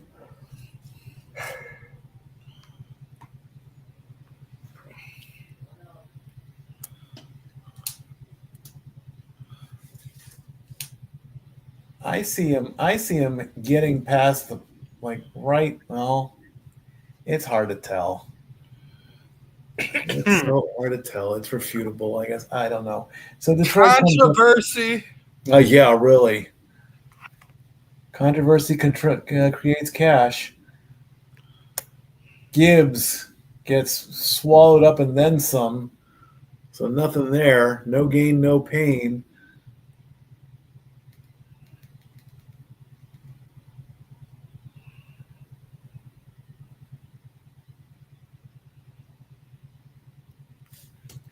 And we've got a player down. Oh, it's Reddick. He's holding his leg. He busted his leg. What's so funny? Listen here, you penguin face prick. What? Who said that? Becky Lynch. Becky said that? Yes, she did. To who? Paul Heyman. She said that to Paul Heyman just now? Yes, she did. Damn. Becky Lynch just called Paul Heyman a penguin-faced prick? Yeah. Okay. Strange things you'll hear on Monday Night Raw for 500, Alex. Although, now that I think about it, I could see Paul Heyman playing the Penguin in the next Batman remake. Oh, my God, yes. Oh, my God, yeah. Can you excuse my language. Can you imagine Paul Heyman as the Penguin? Oh. Paul Heyman as the Penguin. Sting can play the Joker because he's already done that. Right. We'll put Tiffany Stratton as Catwoman. Batman is hold on. Carrion could do a pretty good Batman if they bring him back. And then Scarlet could be Poison Ivy if she dyes her hair red. Oh yeah, Robert Pattinson. I don't count him. Mr. Twilight is playing. I mean, Undertaker already did the Batman thing a long time ago, so why not? You'd have to like maybe lose the scruff a little bit, but I think he could be a pretty good Bruce Wayne Batman. There you go.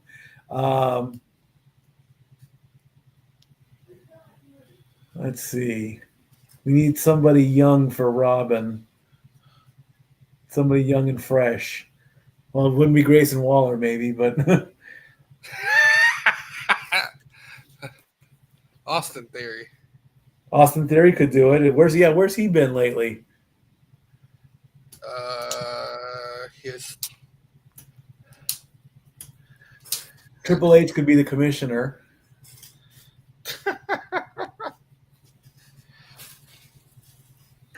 All right, Lions with the ball. Goff is going to fake the handoff, and that's going to be a sack. I get him on that one. Right at the line of scrimmage, so no loss of yardage, but they will get him. That's going to bring the clock down. If they keep the play clock going, that will take it down to about 10 minutes and 30. Lions have never converted on 3rd and 10 so far this season. Well, they make it 0 for 20. Yeah, MJF is Robin. It could happen. Goff looking. Nobody there. Incomplete to Williams. So now they are 0 and 20 on the season. MJF is Robin? No.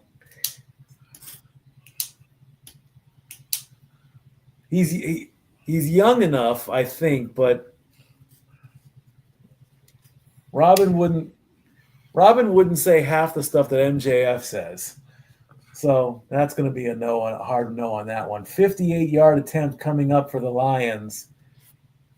It is his career long. Bates has made it twice. It's up, it's going, and it's good. Oh, it hit the post and went in. Just for nostalgia, you know who I would want to see play Batman? Non-wrestler. Who's that? Kevin Smith. Maybe. Lions up 24-9 as he hits the post and it falls over the crossbar. I'm a hardcore Kevin Smith fan. The guy is a genius. Oh, yeah, definitely. So Lions up by 15. 3-possession ball game here.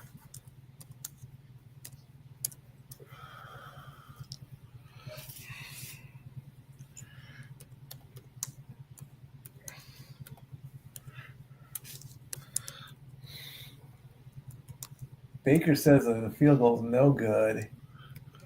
It's through the uprights. It's clearly through. There is no way you can't deny that one. No way. 10-18 to go in the game. So if things stay the same the way they are right now, the Lions are going to become the number 2 team overall in the league. They're right now, if the game ended right now, they would be 5-2 with 235 points, which would be the most by all teams. There's a big jump on the ball that goes there. I mean, Indianapolis has 232. The Lions right now have 235. Or no, they have 315. They have 215. Sorry about that. Oh, my bad. I did the math wrong on that one. I added all the points together on that one. So they'll still be the number 2 team at 5-2. No, they'd be the 3rd team. No, wait a minute. 5-2. Hold on. 191 plus 24 is 215. So yeah, they would be the number, because Tampa Bay would fall to 174, and that would put them above the Eagles. So there you go. Baker with the ball, and he throws, and nobody was there on that play. Oh, Jeff Meacham's going to love what's going on my screen right now.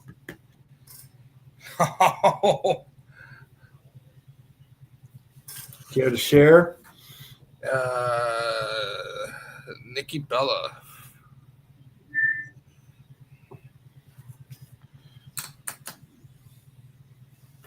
Bella saving Stephanie Bacour from The care. Bacour.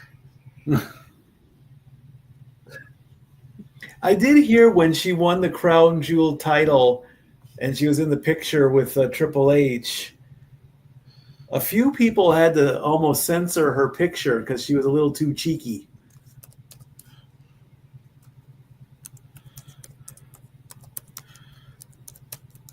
I mean, not that that's a bad thing. She is a very beautiful lady. But I might have seen, like I said, I might have seen a couple people pixelate that picture for the wrong reason. Well, yeah, I mean, it's the kiss of death, bro. Cheeks are okay. It's a little further in that where it becomes a problem. Face riding. Her face. It's better than what they wanted to call it. You got to be careful with that. They Mollett changed. injured. He's walking off on the field on his own. They changed the name of the move, what they originally wanted to call it, because they would have got canceled. AEW wouldn't do that.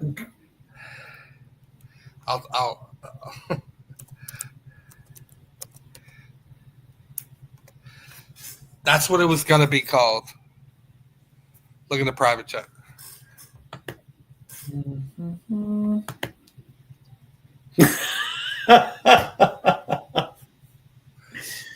You see where that could have gone wrong. Oh, yeah, big time. I mean, they played that part with Shaniqua.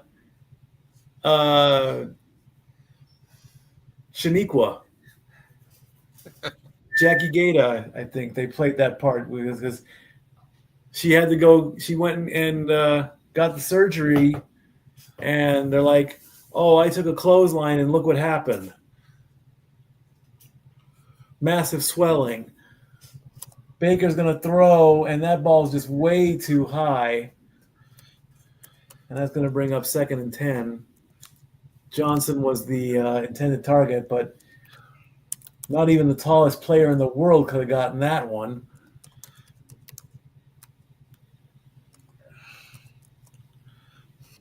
Maybe that should be a new skills game in the All-Star break.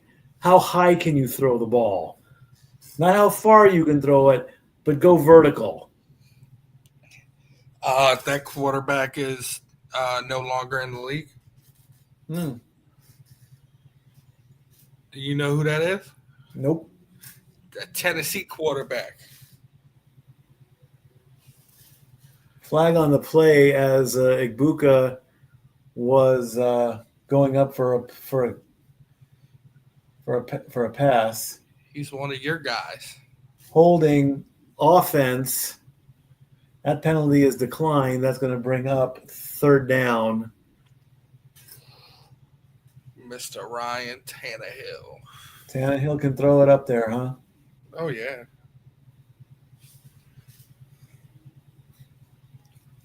Make a specially designed football with a little altimeter in it.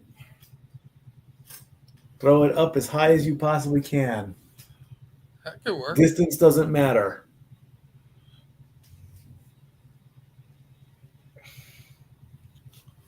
And if you're in shotgun country, pull!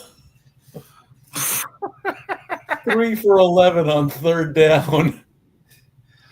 Can Baker convert on this one? Yes. No birds, please. No birds. Johnson gets 13 yards. Paint the football white with with wings on it. I got a white one, Ed.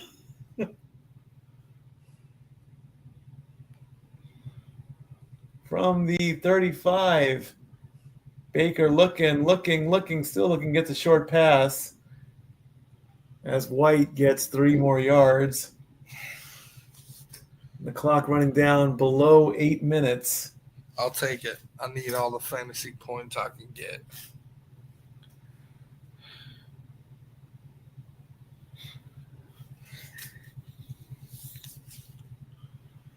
Baker again sneaks through and the ball comes loose.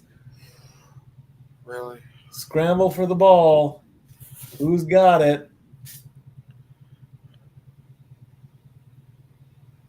Anybody?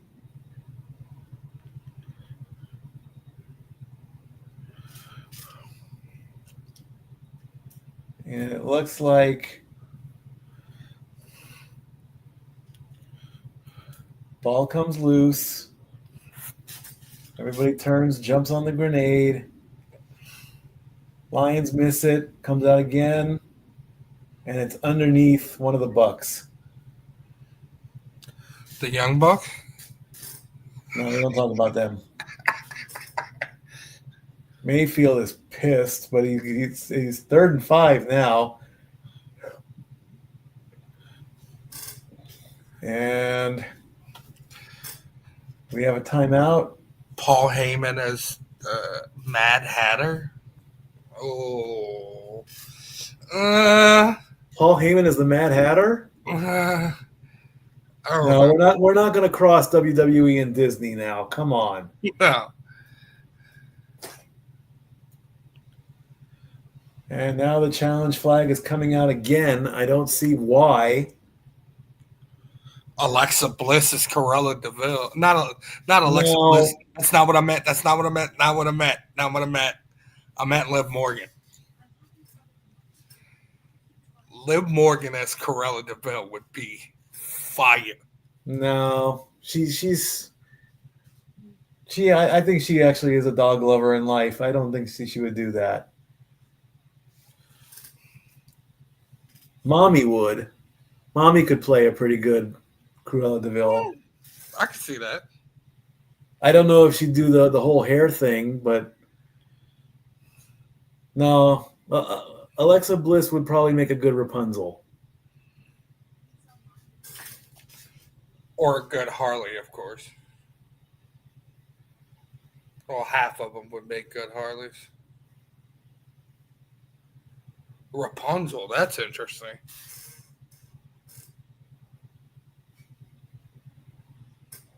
No, she likes to keep her hair short, though. I mean, it's not super, super long. That's interesting.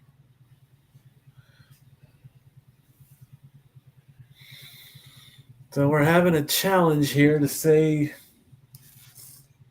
As we talk about wrestling and Disney characters. You know, we gotta kill time somehow. Don't start yawning. Mariners are now up 3-1, and going into the bottom of the 6th. The runner did, in fact, fumble. Yes, I'm still watching football. Why would I not be watching football?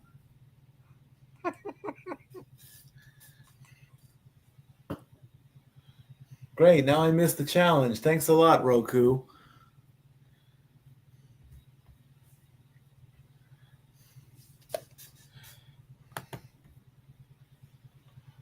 Let's see what we got here. Raleigh homered to right to make it 3-1. All right, 3rd and 5 coming up. Lions were charged with an unsuccessful challenge. They lose the timeout. Baker throws. The ball gets hit. That's a short incompletion, and that's going to bring up 4th down. Now what's so funny? So the Battle Royal is about to start, and the Usos are making their entrance, and as soon as Jay comes out of the curtain, he automatically grabs a baby. Yeah, he's been doing that a lot. He grabs the baby, and Jimmy's standing right in front of him and starts running away. Oh no, I don't think Naomi's gonna like that very much. Bucks are going for it on 4th down, and they convert and get it. Eating ain't easy. Okay.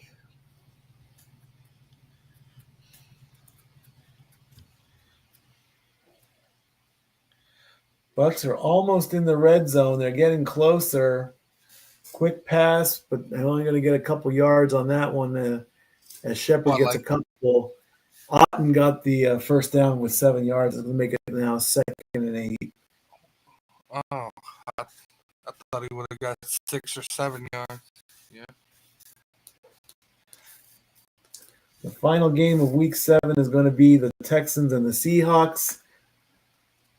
And I'm not calling that one. No. I'd like to, but I got to work tomorrow. 13th play of the drive for the Bucs. He's going for the end zone. Nope. Johnson was nowhere near that. He needed a few more steps. Didn't get it. It's going to make 3rd and 8.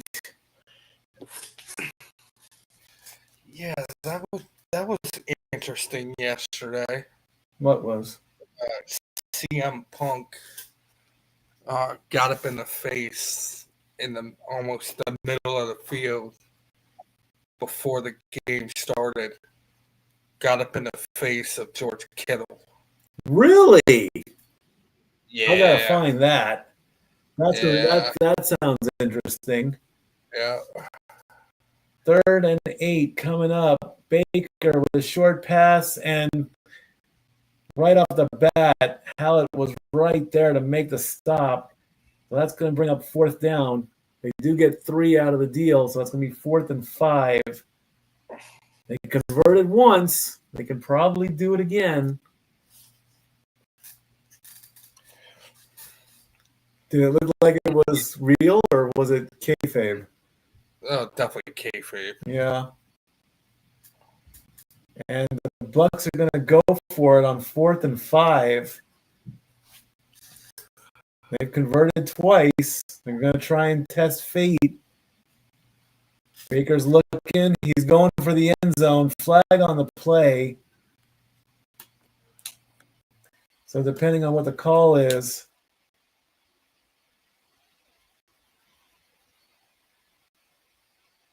and it's against the defense. No, it's pass interference. Wow. So that's going to give the Bucs a fresh set of downs. And the defensive coordinator is like, come on, man. So that's what he said. Little That's what he said. Little Sunday NFL countdown, yeah. Come on, man. Come on, man. If you know, you know, right? Yeah, exactly. Baker gets bumped, throws, as Shepard gets a couple yards. It's going to make it 2nd and 8 with the clock running down past 5 minutes.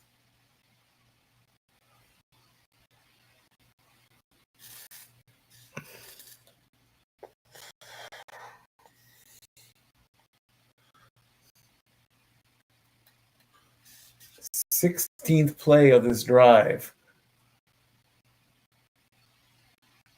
In the red zone. Baker again looking, lobs one in. Whiteside passes. Whiteside hits that one and bats it down, stopping Agbuka. That's going to make it 3rd and 8.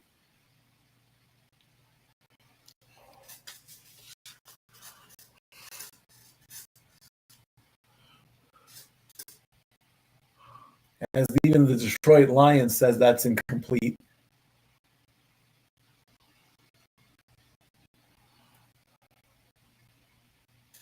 Texans and Seahawks have started. They have started playing. 26 of 44, 184 yards for Baker Mayfield. Can he get that touchdown? He goes into the corner. Incomplete again, as White was the intended target. Damn it. I know, it's right. It's so frustrating. With 4:29 left to go in the game, are they going to go for it again on 4th and 8?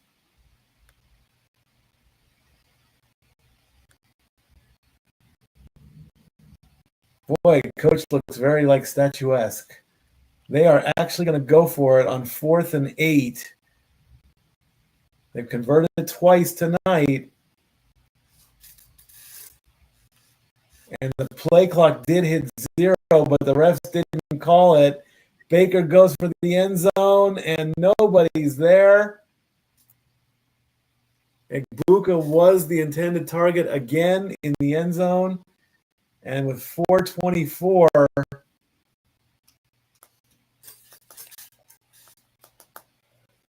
Whiteside comes up into the clutch and says, no, no, no. That'll pretty much wrap it up. That pretty much will do it. We'll just play it out and make it official.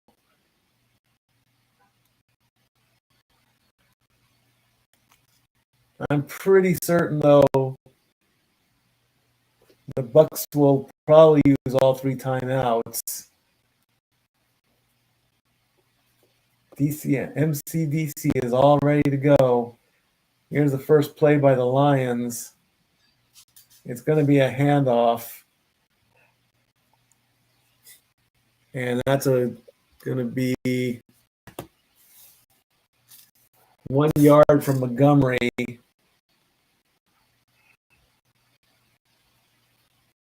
Hockey night on ESPN tomorrow. The Panthers play the Bruins and the Avalanche play the Mammoth. The Utah Hockey Club is now the Mammoth, by the way. They did this great big reveal. I like what that kid's doing. The kid that bought both of them franchises. He's really like invested in going all in. Young too. He's like 28 years old. The Bucs did call a timeout after the 1 yard run from Montgomery, so that's going to bring it now to 2nd and 9 with 4:18 to go. Another handoff to Montgomery. He gets another couple of yards, and Tampa Bay is going to use their second timeout. And that's going to stop the clock at 4:13. Baseball is about to go into the 7th inning, so it's going to be close.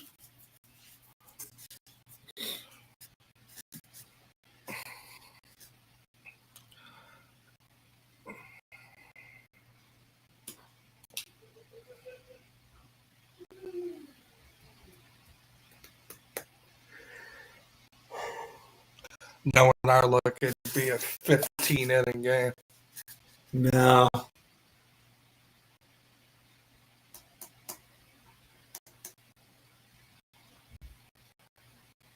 Come off with a quick pass to Amon-Ra St. John, but that's Amon-Ra St. Brown. Why did I say St. John? I have no idea.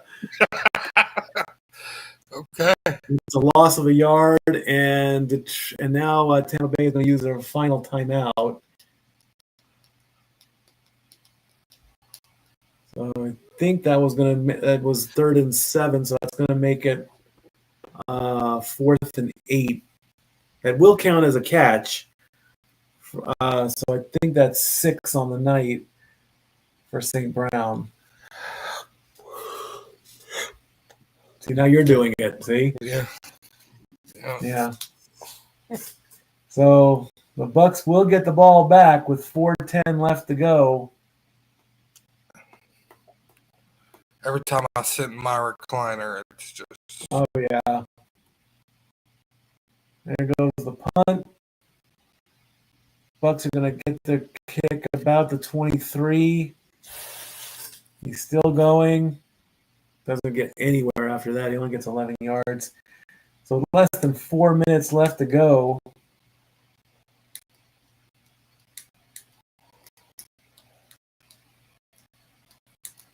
Both the Lions and the Bucs are going to end up, I mean, unless it's a crazy Mayfield miracle.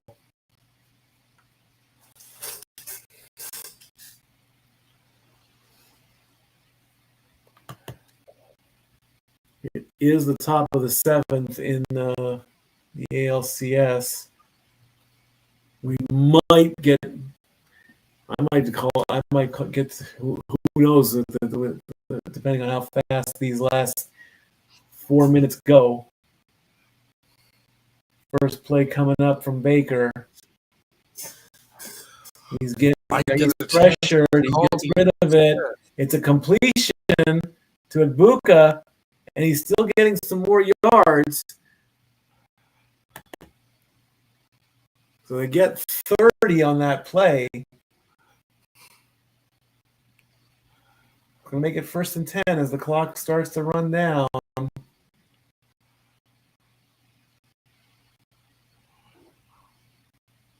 Baker with a short pass. Looked like he got hit just as he let the ball go. So that's going to stop the clock at 3:24. It's now 2nd and 10. Cameraman, get your camera together. Baker's gone over 200 yards, 27 to 48. 1 touchdown, 1 interception.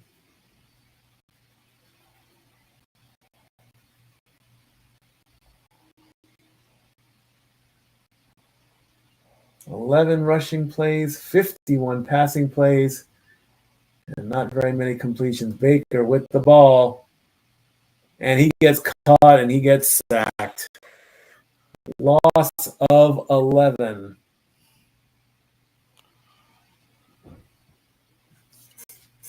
And as the clock hits 3 minutes, it wasn't a clean sack. I mean, it looked more like a clip and a trip. I mean, he didn't wrap him up or anything. Johnson actually bumped into one of his own. Both quarterbacks have been sacked 4 times. Play clock running down. Gets the play. Baker's going to throw, and that's incomplete. So that's going to make it 4th and 21 with 2:33 left to go. And that's pretty much going to be it, folks. We might. I'm not all for switching sides here, but I just want to make it official. So, yeah, Baker hits the ground, and now he's playing for pride. He wants his 50th pass attempt on 4th and 21. He's going to get his 50th attempt. He's going to throw, and it's complete, but that's all he's going to get. Officially, that's 14 yards more. And with 2:26 left on the clock. Ooh. Did he just point at the referee? Oh, no. What are you complaining for? Not another fine.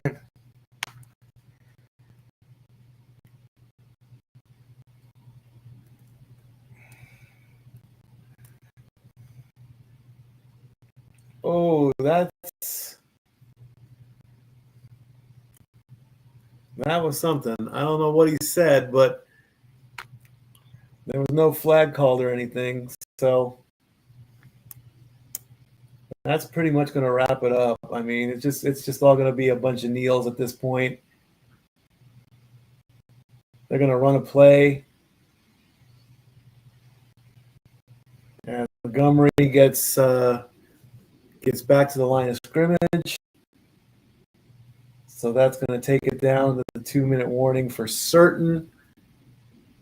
And then they're just going to take knees and play it at that. So after the 2 minutes, and with the right now the baseball game, there are 2 outs in the top of the 7th. So more than likely we'll be able to call the 8th and 9th innings of the ALCS. So we'll get that in. Oh, snap. We can do that real quick. I mean, The 2 minutes is just going to be kneeling. That's all it's going to be. They're not gonna take any chances or anything like that. No. So Baker Mayfield is going to go 28 of 50 for 228, 1 touchdown, 1 interception. Goff is 20 of 29 at 241.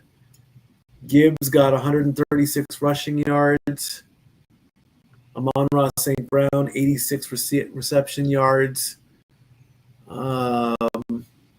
Both teams were penalized 6 times. Tampa Bay did convert on 4th down twice. Only 4 of 16 when it comes to 3rd down. And 1 interception each.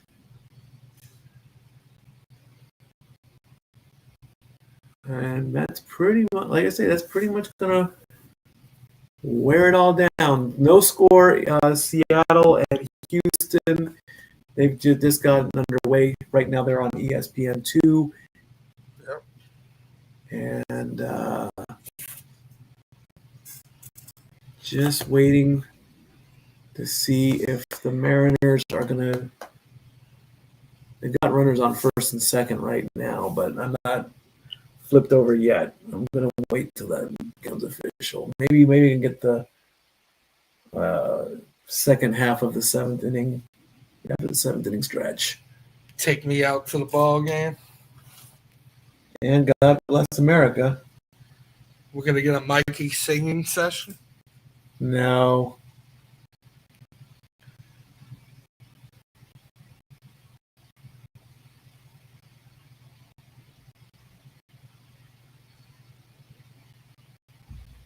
First play after the 2-minute warning. It's going to be another run.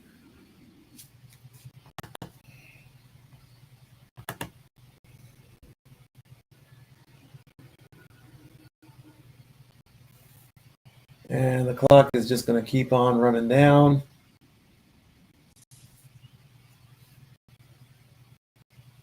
Lions upcoming. They have the bye in week 8.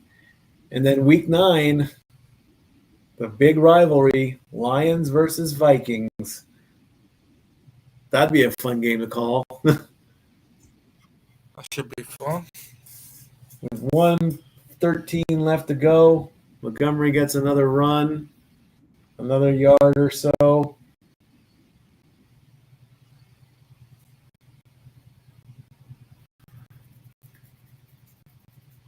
No gain there. Montgomery up the middle twice, so it's already 4th down that fast. 1st and 10, no run. You know?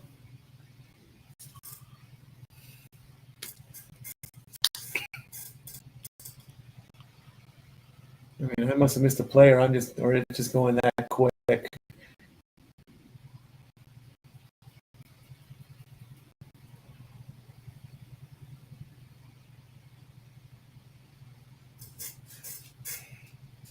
They're going to call a timeout or take the delay of game.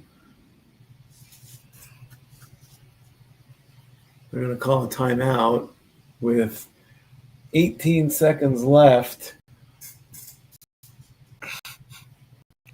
18? 18, so they're going to get 19. They're going to put a second back on the clock.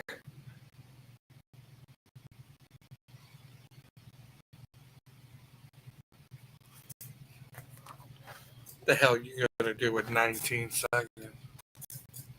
Run out the clock, I guess.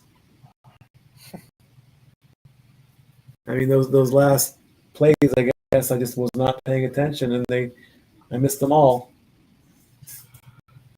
Or they just they're going to punt the ball away. I mean, I don't see why.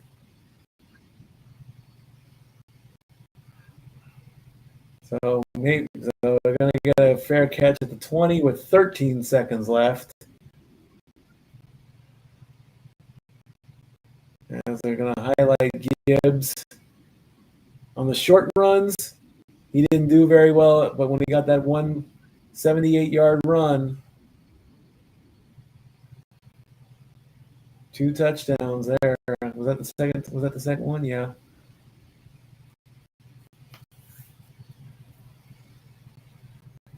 And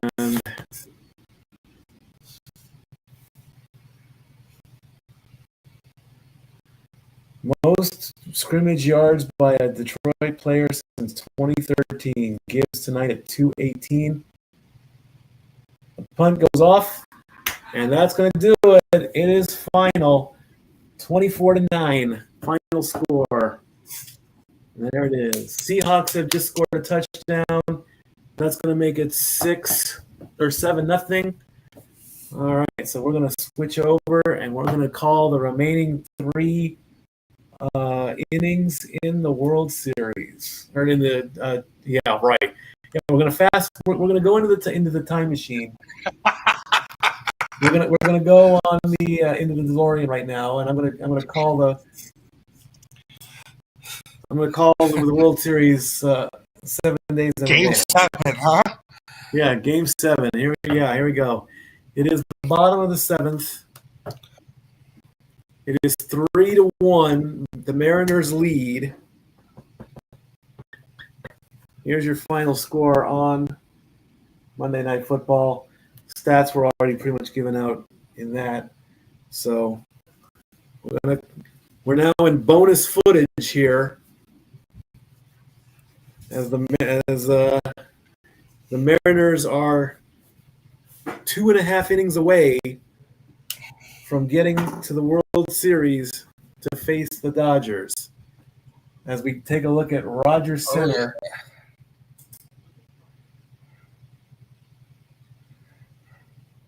The first inning it was tied 1-1, and now it is 3-1. And at the plate, first pitch outside, ball 1. This is a good warm-up for the World Series, I think. Addison Barger, he's 1 for 2. He singled in the 4th inning.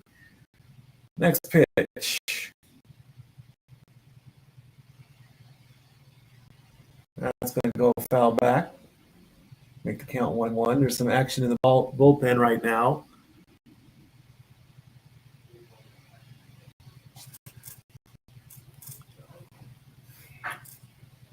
Three 3-1 Mariners. Bonus footage here. Next pitch, way up high outside. 2-1. I cannot wait for this advanced umpire next season. I cannot wait for that. That's going to be fun. The 2-1. That's low and out of the corner. That's ball 3. Hey. I want to see how many freaking managers are going to get ejected. Well, the 3-1 to Barger. Outside, ball 4, and the Blue Jays take a base. You know they're not. Yes, sir. What were you saying? What? I'm not here, go. Speak up. I'm not here, go. No, you're here. Wait, what do you want? What is it? Tell me. I'm trying to show you up in the game. Let's see that thing. Let me see. Look at this. Ain't that cool? What is this here? Hammer. And It's got a cross on it there. Where did you get this? Is not where did you get this? That looks like a hammer putter. it's I got it from one of the stores. Ah, here's the hidden fun on that one. Look at that bad boy. Oh, You want to turn somebody into shish kebab? There you go. now you're talking. There you go. Speaking my language. Kenner Falefa is up. He's 0 for 2, and he's got an 0-2 count. Oh, if you like that one, you should see the rest of my collection. The 0-2. That's a hit. That's a base hit up the middle. Don't close it all the way. And we've got runners on first and second as the Blue Jays maybe starting something here.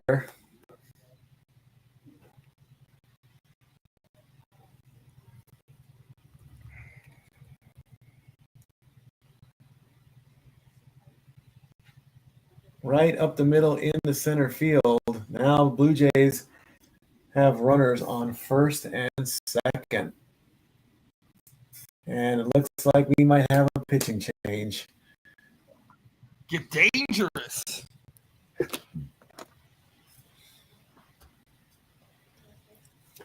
Bonus footage. It should be football, but it's baseball right now. Hey, we live life on the wild side. Yes, we do.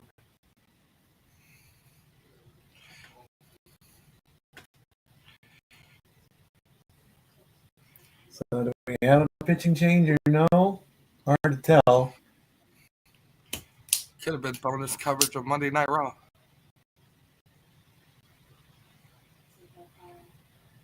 And most comeback wins, the Blue Jays at 49 in the 2025 season. And here's Jimenez facing Wu with runners. He's going to show bunt. That ball is outside, so that's ball one. Andres Jimenez, a single and a walk, averaging 261 in the series. Might be going for the bunt again to get the runners in scoring position. He's got his stance, showing bunt again. There's the bunt, lays it down. There's your sacrifice. That's going to advance the runners to second and third. Here's the thing with the coaches. The coaches cannot challenge the pitches. The pitcher, the catcher, the batter, they're the only ones. The coach is going to keep his mouth shut. Good luck with that. But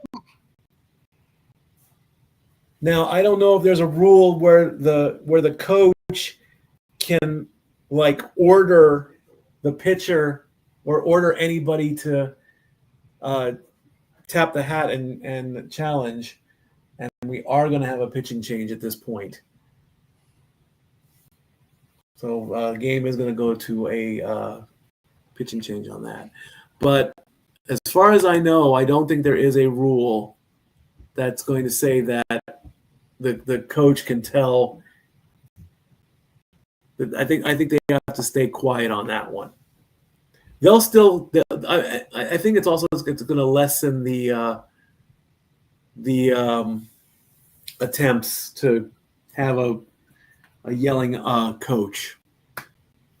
So there's that. That's the fun part, man. Yeah, Have it the is. managers run on the field and start kicking the dirt on the home plate. Oh, they haven't done that for a while. There's no way they've done that. Get Bobby Cox in there. Yep. So Edward Brizardo is coming into relief in the bottom of the seventh with runners on second and third. In this bonus footage.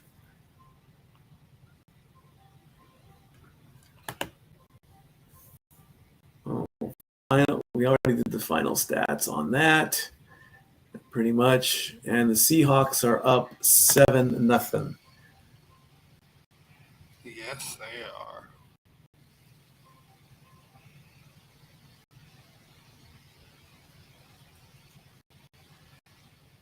CJ Stroud versus Sam Darnold.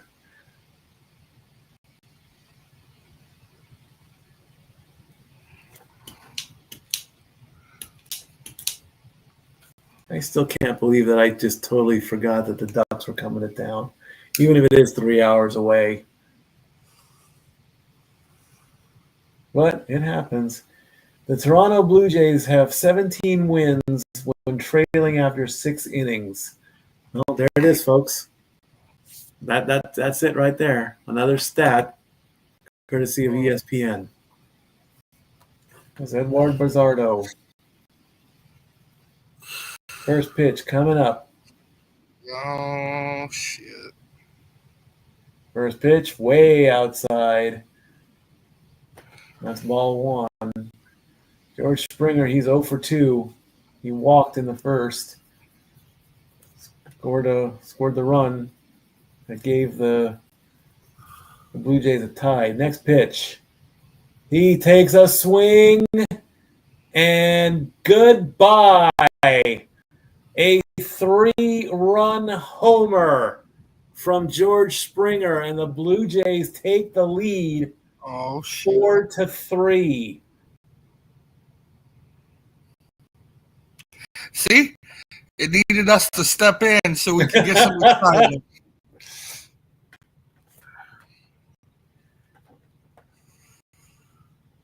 Oh, okay. We just jinxed the ALCS. As Bazardo puts on the coat and gets it from everybody.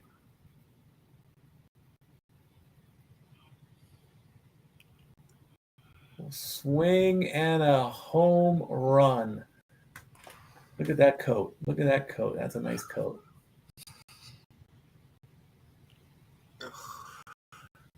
Home runs in the postseason just mean so much more. And they get so much more airtime.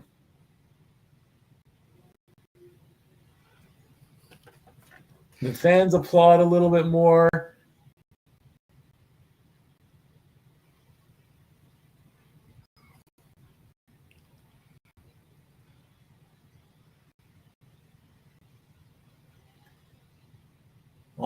Oh my gosh, fans in Toronto are now crying. Hit a dinger, Springer. Well, he did.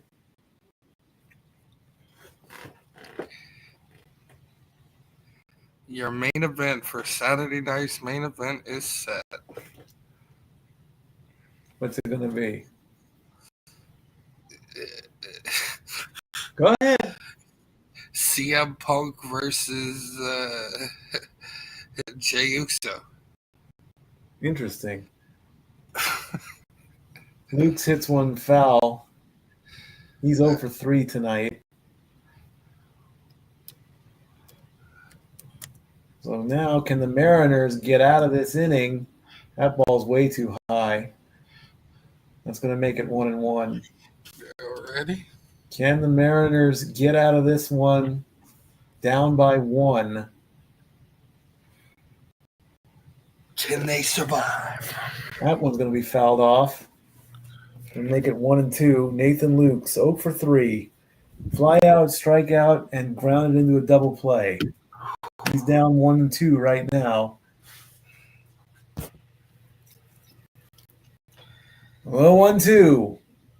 Makes contact. That's a base hit to right.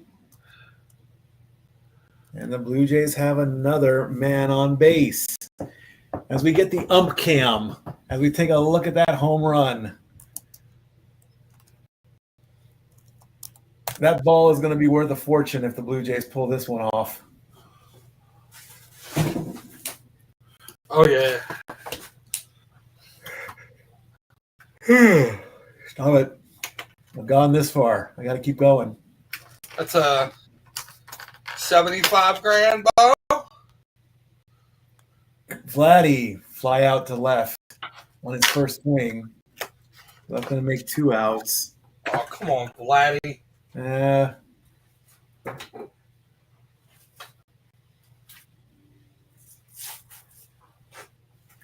Vladdy Guerrero Jr. just lines out to left on the first swing that he gets. That's going to put 2 outs, so the Mariners can get out of this. Swing and a big miss from Kirk. He's 1 for 3. Alejandro Kirk singled in the 6th.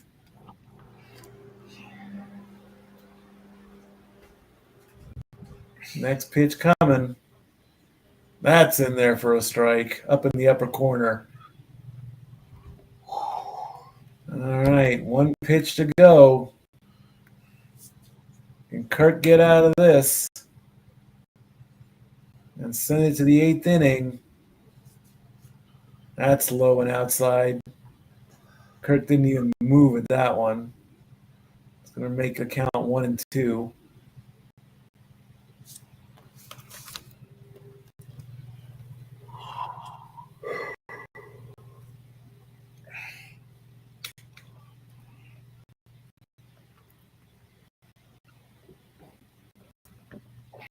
One and two to Kirk. Here it comes. Pitch. That was outside. 2-2 the count. 9th go-ahead home run in his postseason career. George Springer. Remember his name. The 2-2. High and in the corner. Strike 3 called. And that ends the 7th as George Springer puts the Blue Jays up 4-3. We go to the top of the 8th in this bonus footage. Yeah. Monday Night Football for me is done.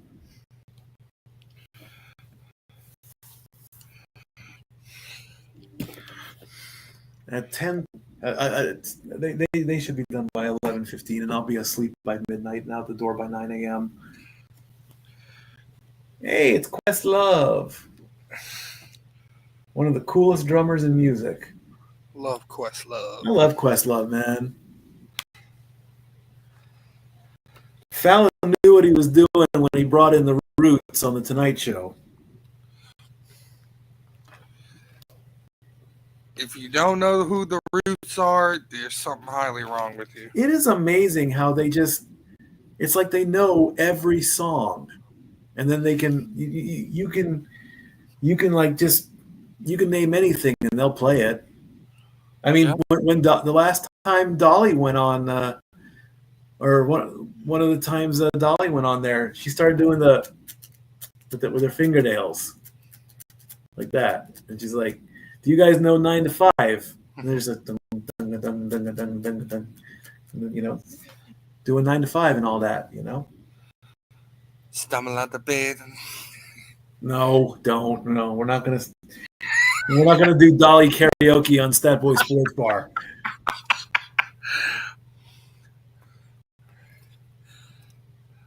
Love Dolly. Yeah, Dolly's okay. Dolly's okay. I love how she put out there. She's like, I ain't dead yet.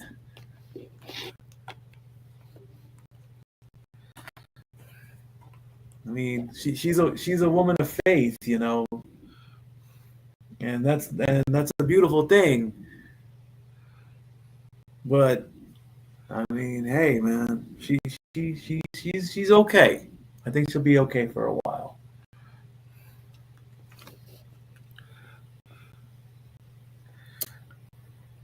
All right.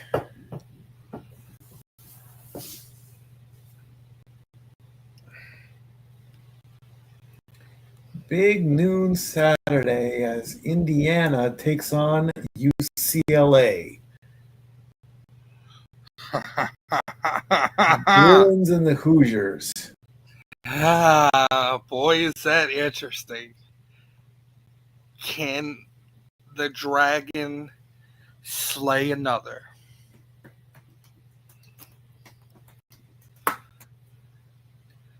Arizona. That's your guy. Arena comes up, and he immediately grounds out. So there's already one out on the first pitch. Chris Bassett has come in the game now. There's already one out in the top of the 8th.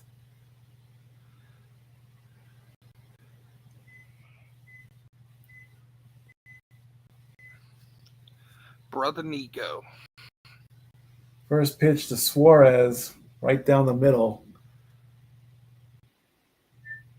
The 95 sinker Eugenio Suarez is 1 for 3. Next pitch on the corner. Now, see, if that was a challenge, that would have been a strike. It got called a ball. I saw it on the line. Blue Jay bullpen warming up.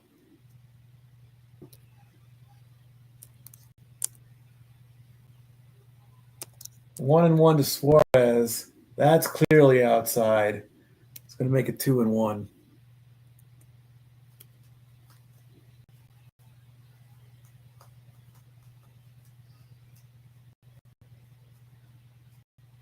It is 14-0.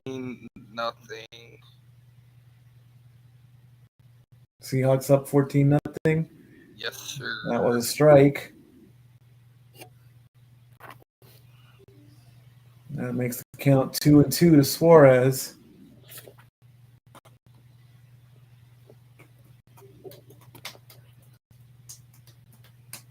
That ball's way high outside.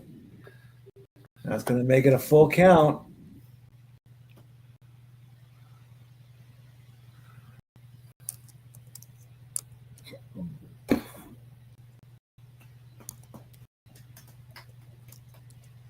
Suarez chops that one foul.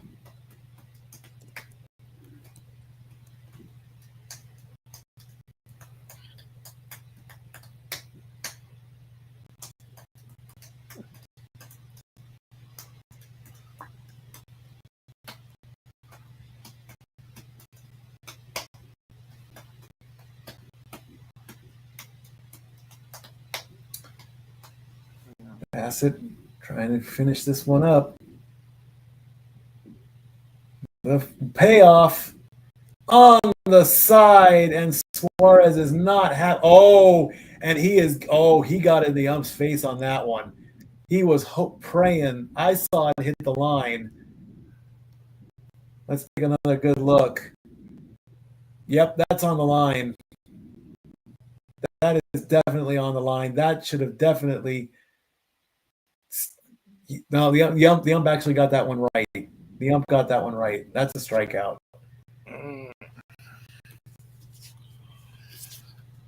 Next, so Crawford is now up. He argued that one. He was wrong in that one. 1-0 to Crawford. Gets a piece of it, and that's going to be the second base, and that's going to end or to the shortstop, actually. And now the Blue Jays are going to go to the bottom of the 8th with a 1-run lead. So it could be over faster than anything else. Yep, Suarez, I mean, he tried to argue that, but it was a strike, and the ump actually got it right.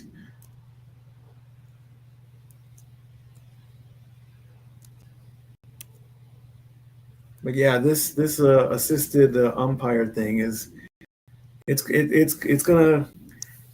might speed up, it might slow down the game. I think actually that's what I'm thinking. Because if you take the time to challenge, and then you got to look at it, and then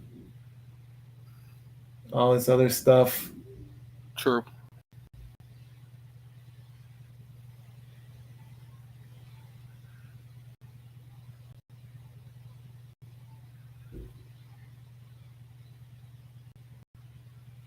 I cannot believe they remade The Running Man.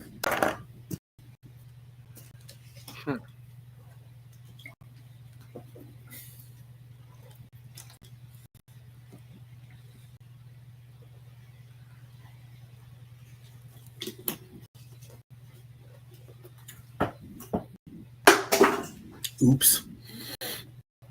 I missed.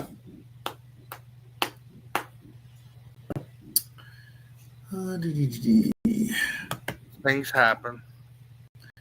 14-0 Seahawks. Yeah. Unbelievable.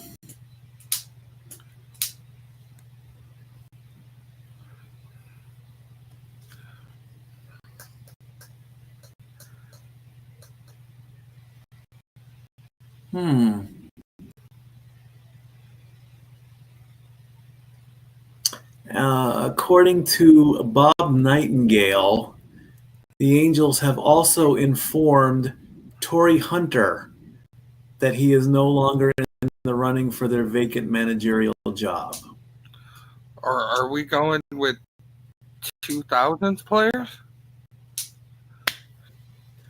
I don't know. I had no problem with Sosha, honestly. So, I mean, when it comes to the front office and all that stuff, it takes away the fun of the game.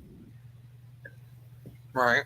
Franchise ACLS appearances. They lost to Cleveland in 6. They lost to the Yankees in 6. They lost to the Yankees in 5. Teams with 0 championship appearances. The Seattle Mariners are the only team in the MLB to never get to the World Series. Oh, wow.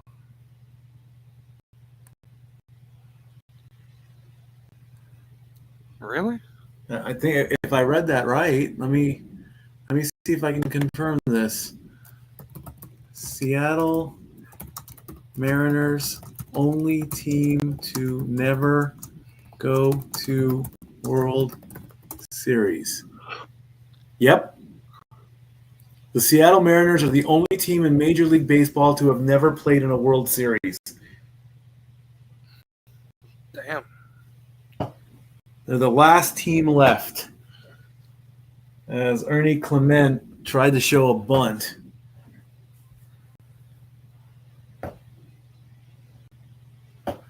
They showed a graphic, and I've got the captioning on because I'm going to show bunt again. Apparently, it said that there were like 5 teams in the NFL that have never gone to the Super Bowl. There were 5 teams in the NHL that have never gotten to the Stanley Cup playoffs. There were 4 teams in the NBA that have never gotten to the finals, and there's 1 team that has never made it to the World Series, being the Mariners. Damn. I know, right? Rough news out of the game we covered tonight on Monday Night Football. That's a base hit up to the right. That's going to put runners on first and third. What's the news? Unfortunately, Mike Evans suffered a broken collarbone. Ooh. Will be out till at minimum mid-December. Damn.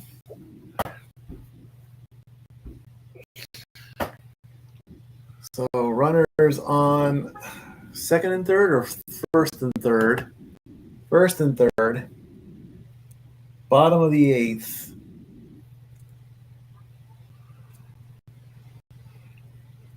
And Munoz is going to pitch to Barger, who is 1 for 2. First pitch, that's low. That's going to be ball 1. Addison Barger, 1 for 2. Single, walk, and run.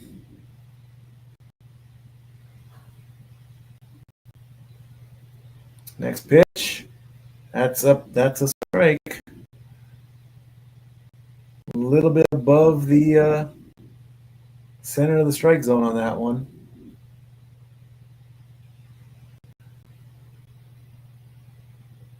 One outside.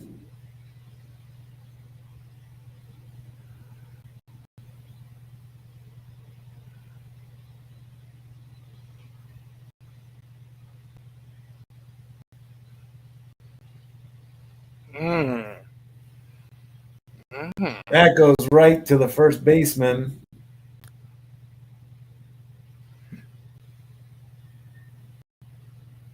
And that's going to be a quick double play.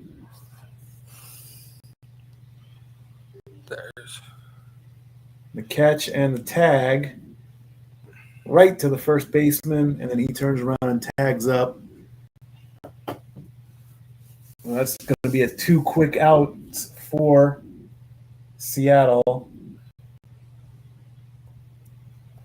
As Isaiah Kinnear Falefa comes up. He's 1 for 3. The 0-1 as the first pitch was a strike. Fouls that one back. And he's in a quick hole, 0-2.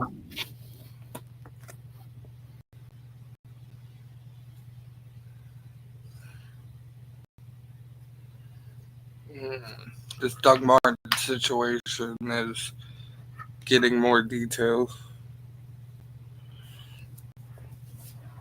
The 0-2 outside. His parents called the police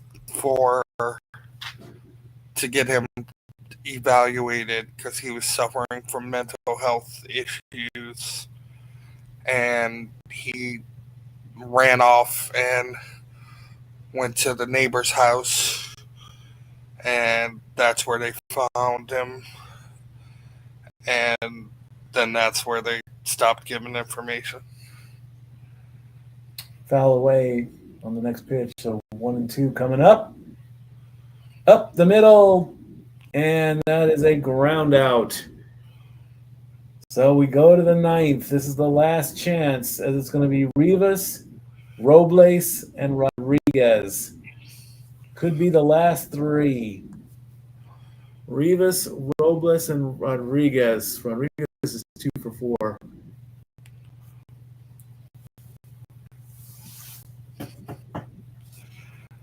Where's my marker go? Did I lose my dry erase marker again?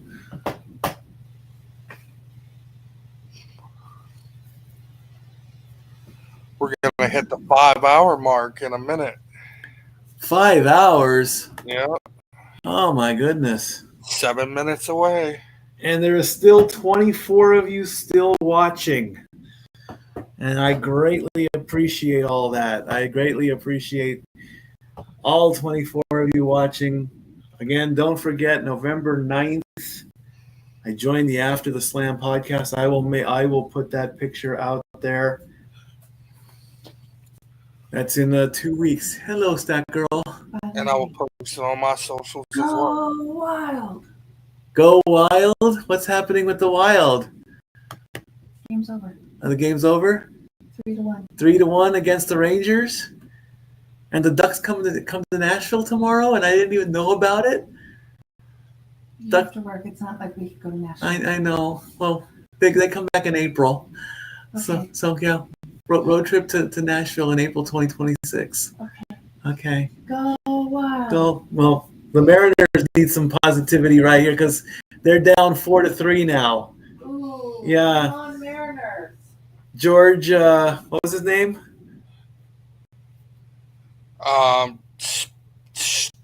Stringer. George Springer hit a 3-run homer. I know. And here's the part that really stings.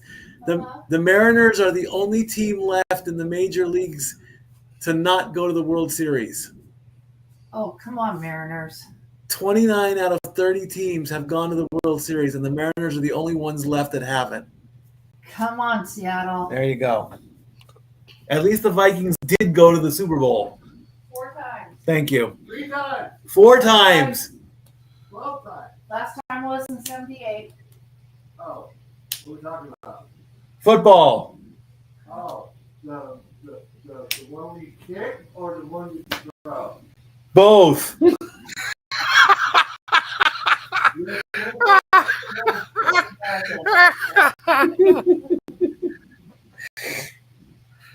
That was the. Oh.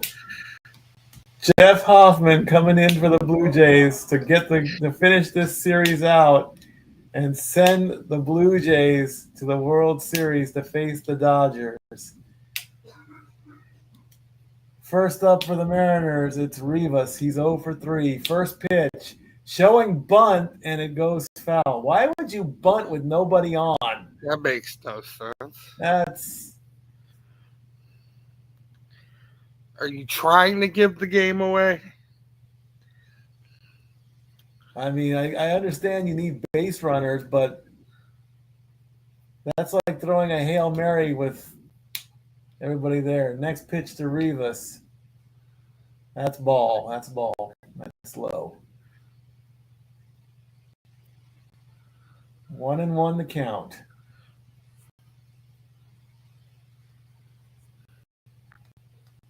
Hoffman's next pitch. That's on the side. That's a strike. 1-2 the count. Now there's no need to replay that one. That was clearly a strike. It was on the inside of the line, not the outside of the line. I'm gonna say a lot of that next season.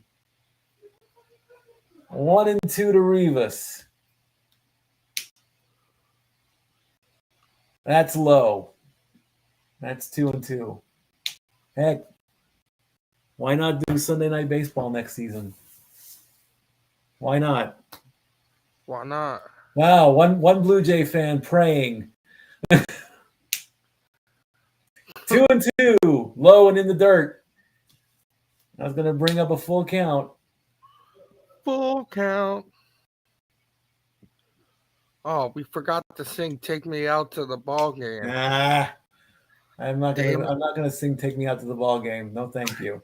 I hate another fan praying. The 3-2 swing and a miss, and Rivas goes down. That's one. That's one. We are 2 outs away. 2 outs away.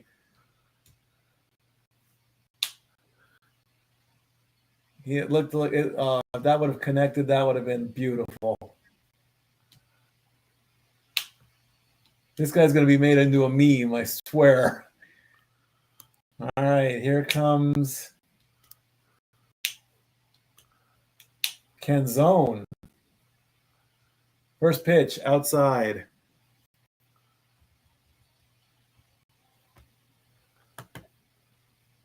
Dominic Canzone comes in. The 1-0. Swings and pops it foul, and will the catcher get to it? No.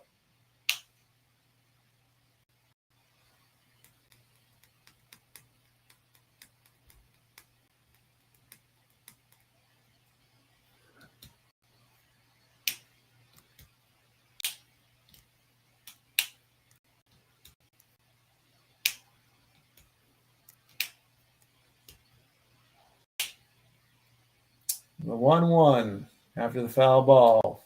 Fans standing up all in the back there. 1-1, way outside. That's going to make it 2-1.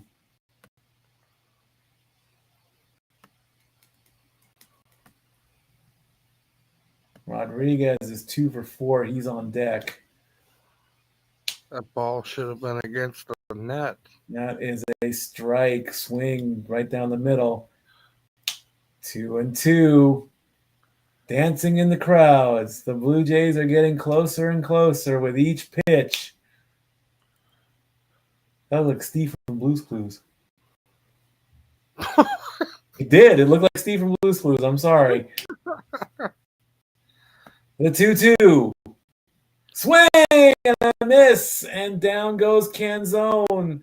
And ladies and gentlemen, the Blue Jays are 1 out away from going to the World Series. Ken Rodriguez saved the day for the season, He's 2 for 4. the legacy for the man. He hit a home run. He hit a home run earlier in the game.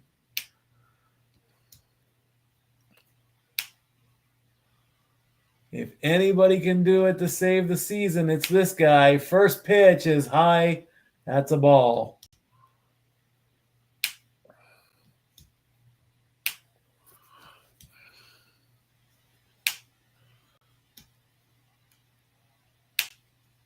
Next pitch coming. 1-0. Outside, ball 2.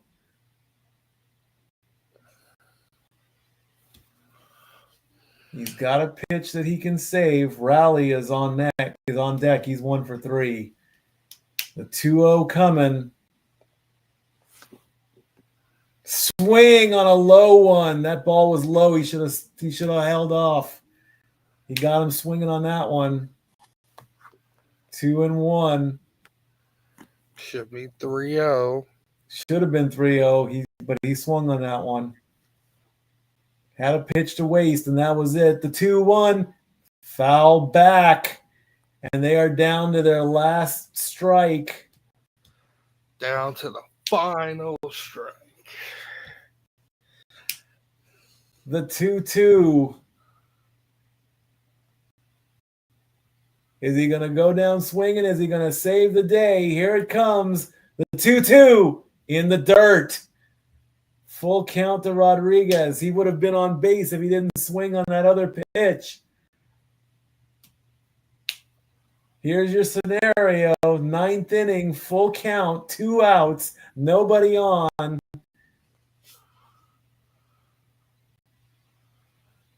The payoff pitch. Outside, and he swings and misses. Ladies and gentlemen, it's all over. Toronto is going to the World Series. For the first time in 32 years, the Blue Jays are your ALCS champions. Where they will meet their downfall in the World Series. You're already calling it, huh? Oh, yes. I'll be nice. I'll give them 6 games. You say 6, huh? Yeah. Dodgers in 6. Dodger Blue versus Toronto Blue. The Blue Series is on. Thanks to George Springer and a 3-run homer. I'd hate to imagine what's going on in Seattle right now. The hats and sweatshirts have already come out. A lot of sad Seattle faces.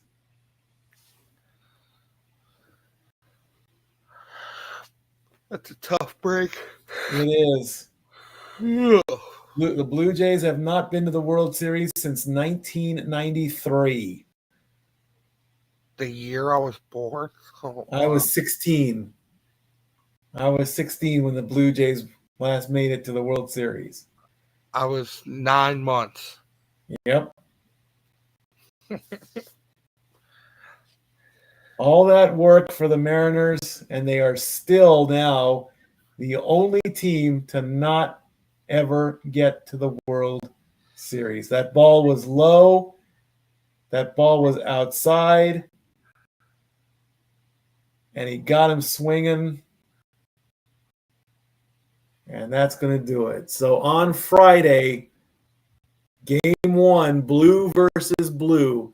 Which blue is going to hold out and take it? Ohtani versus Vladdy. How about that one? Last year we had Ohtani versus Judge. This year it's going to be Ohtani versus Vladdy. Well, there you go, ladies and gentlemen. Did we make it 5 hours? Yep, Yes, we sure did. We made it 5 hours. That's good enough for me.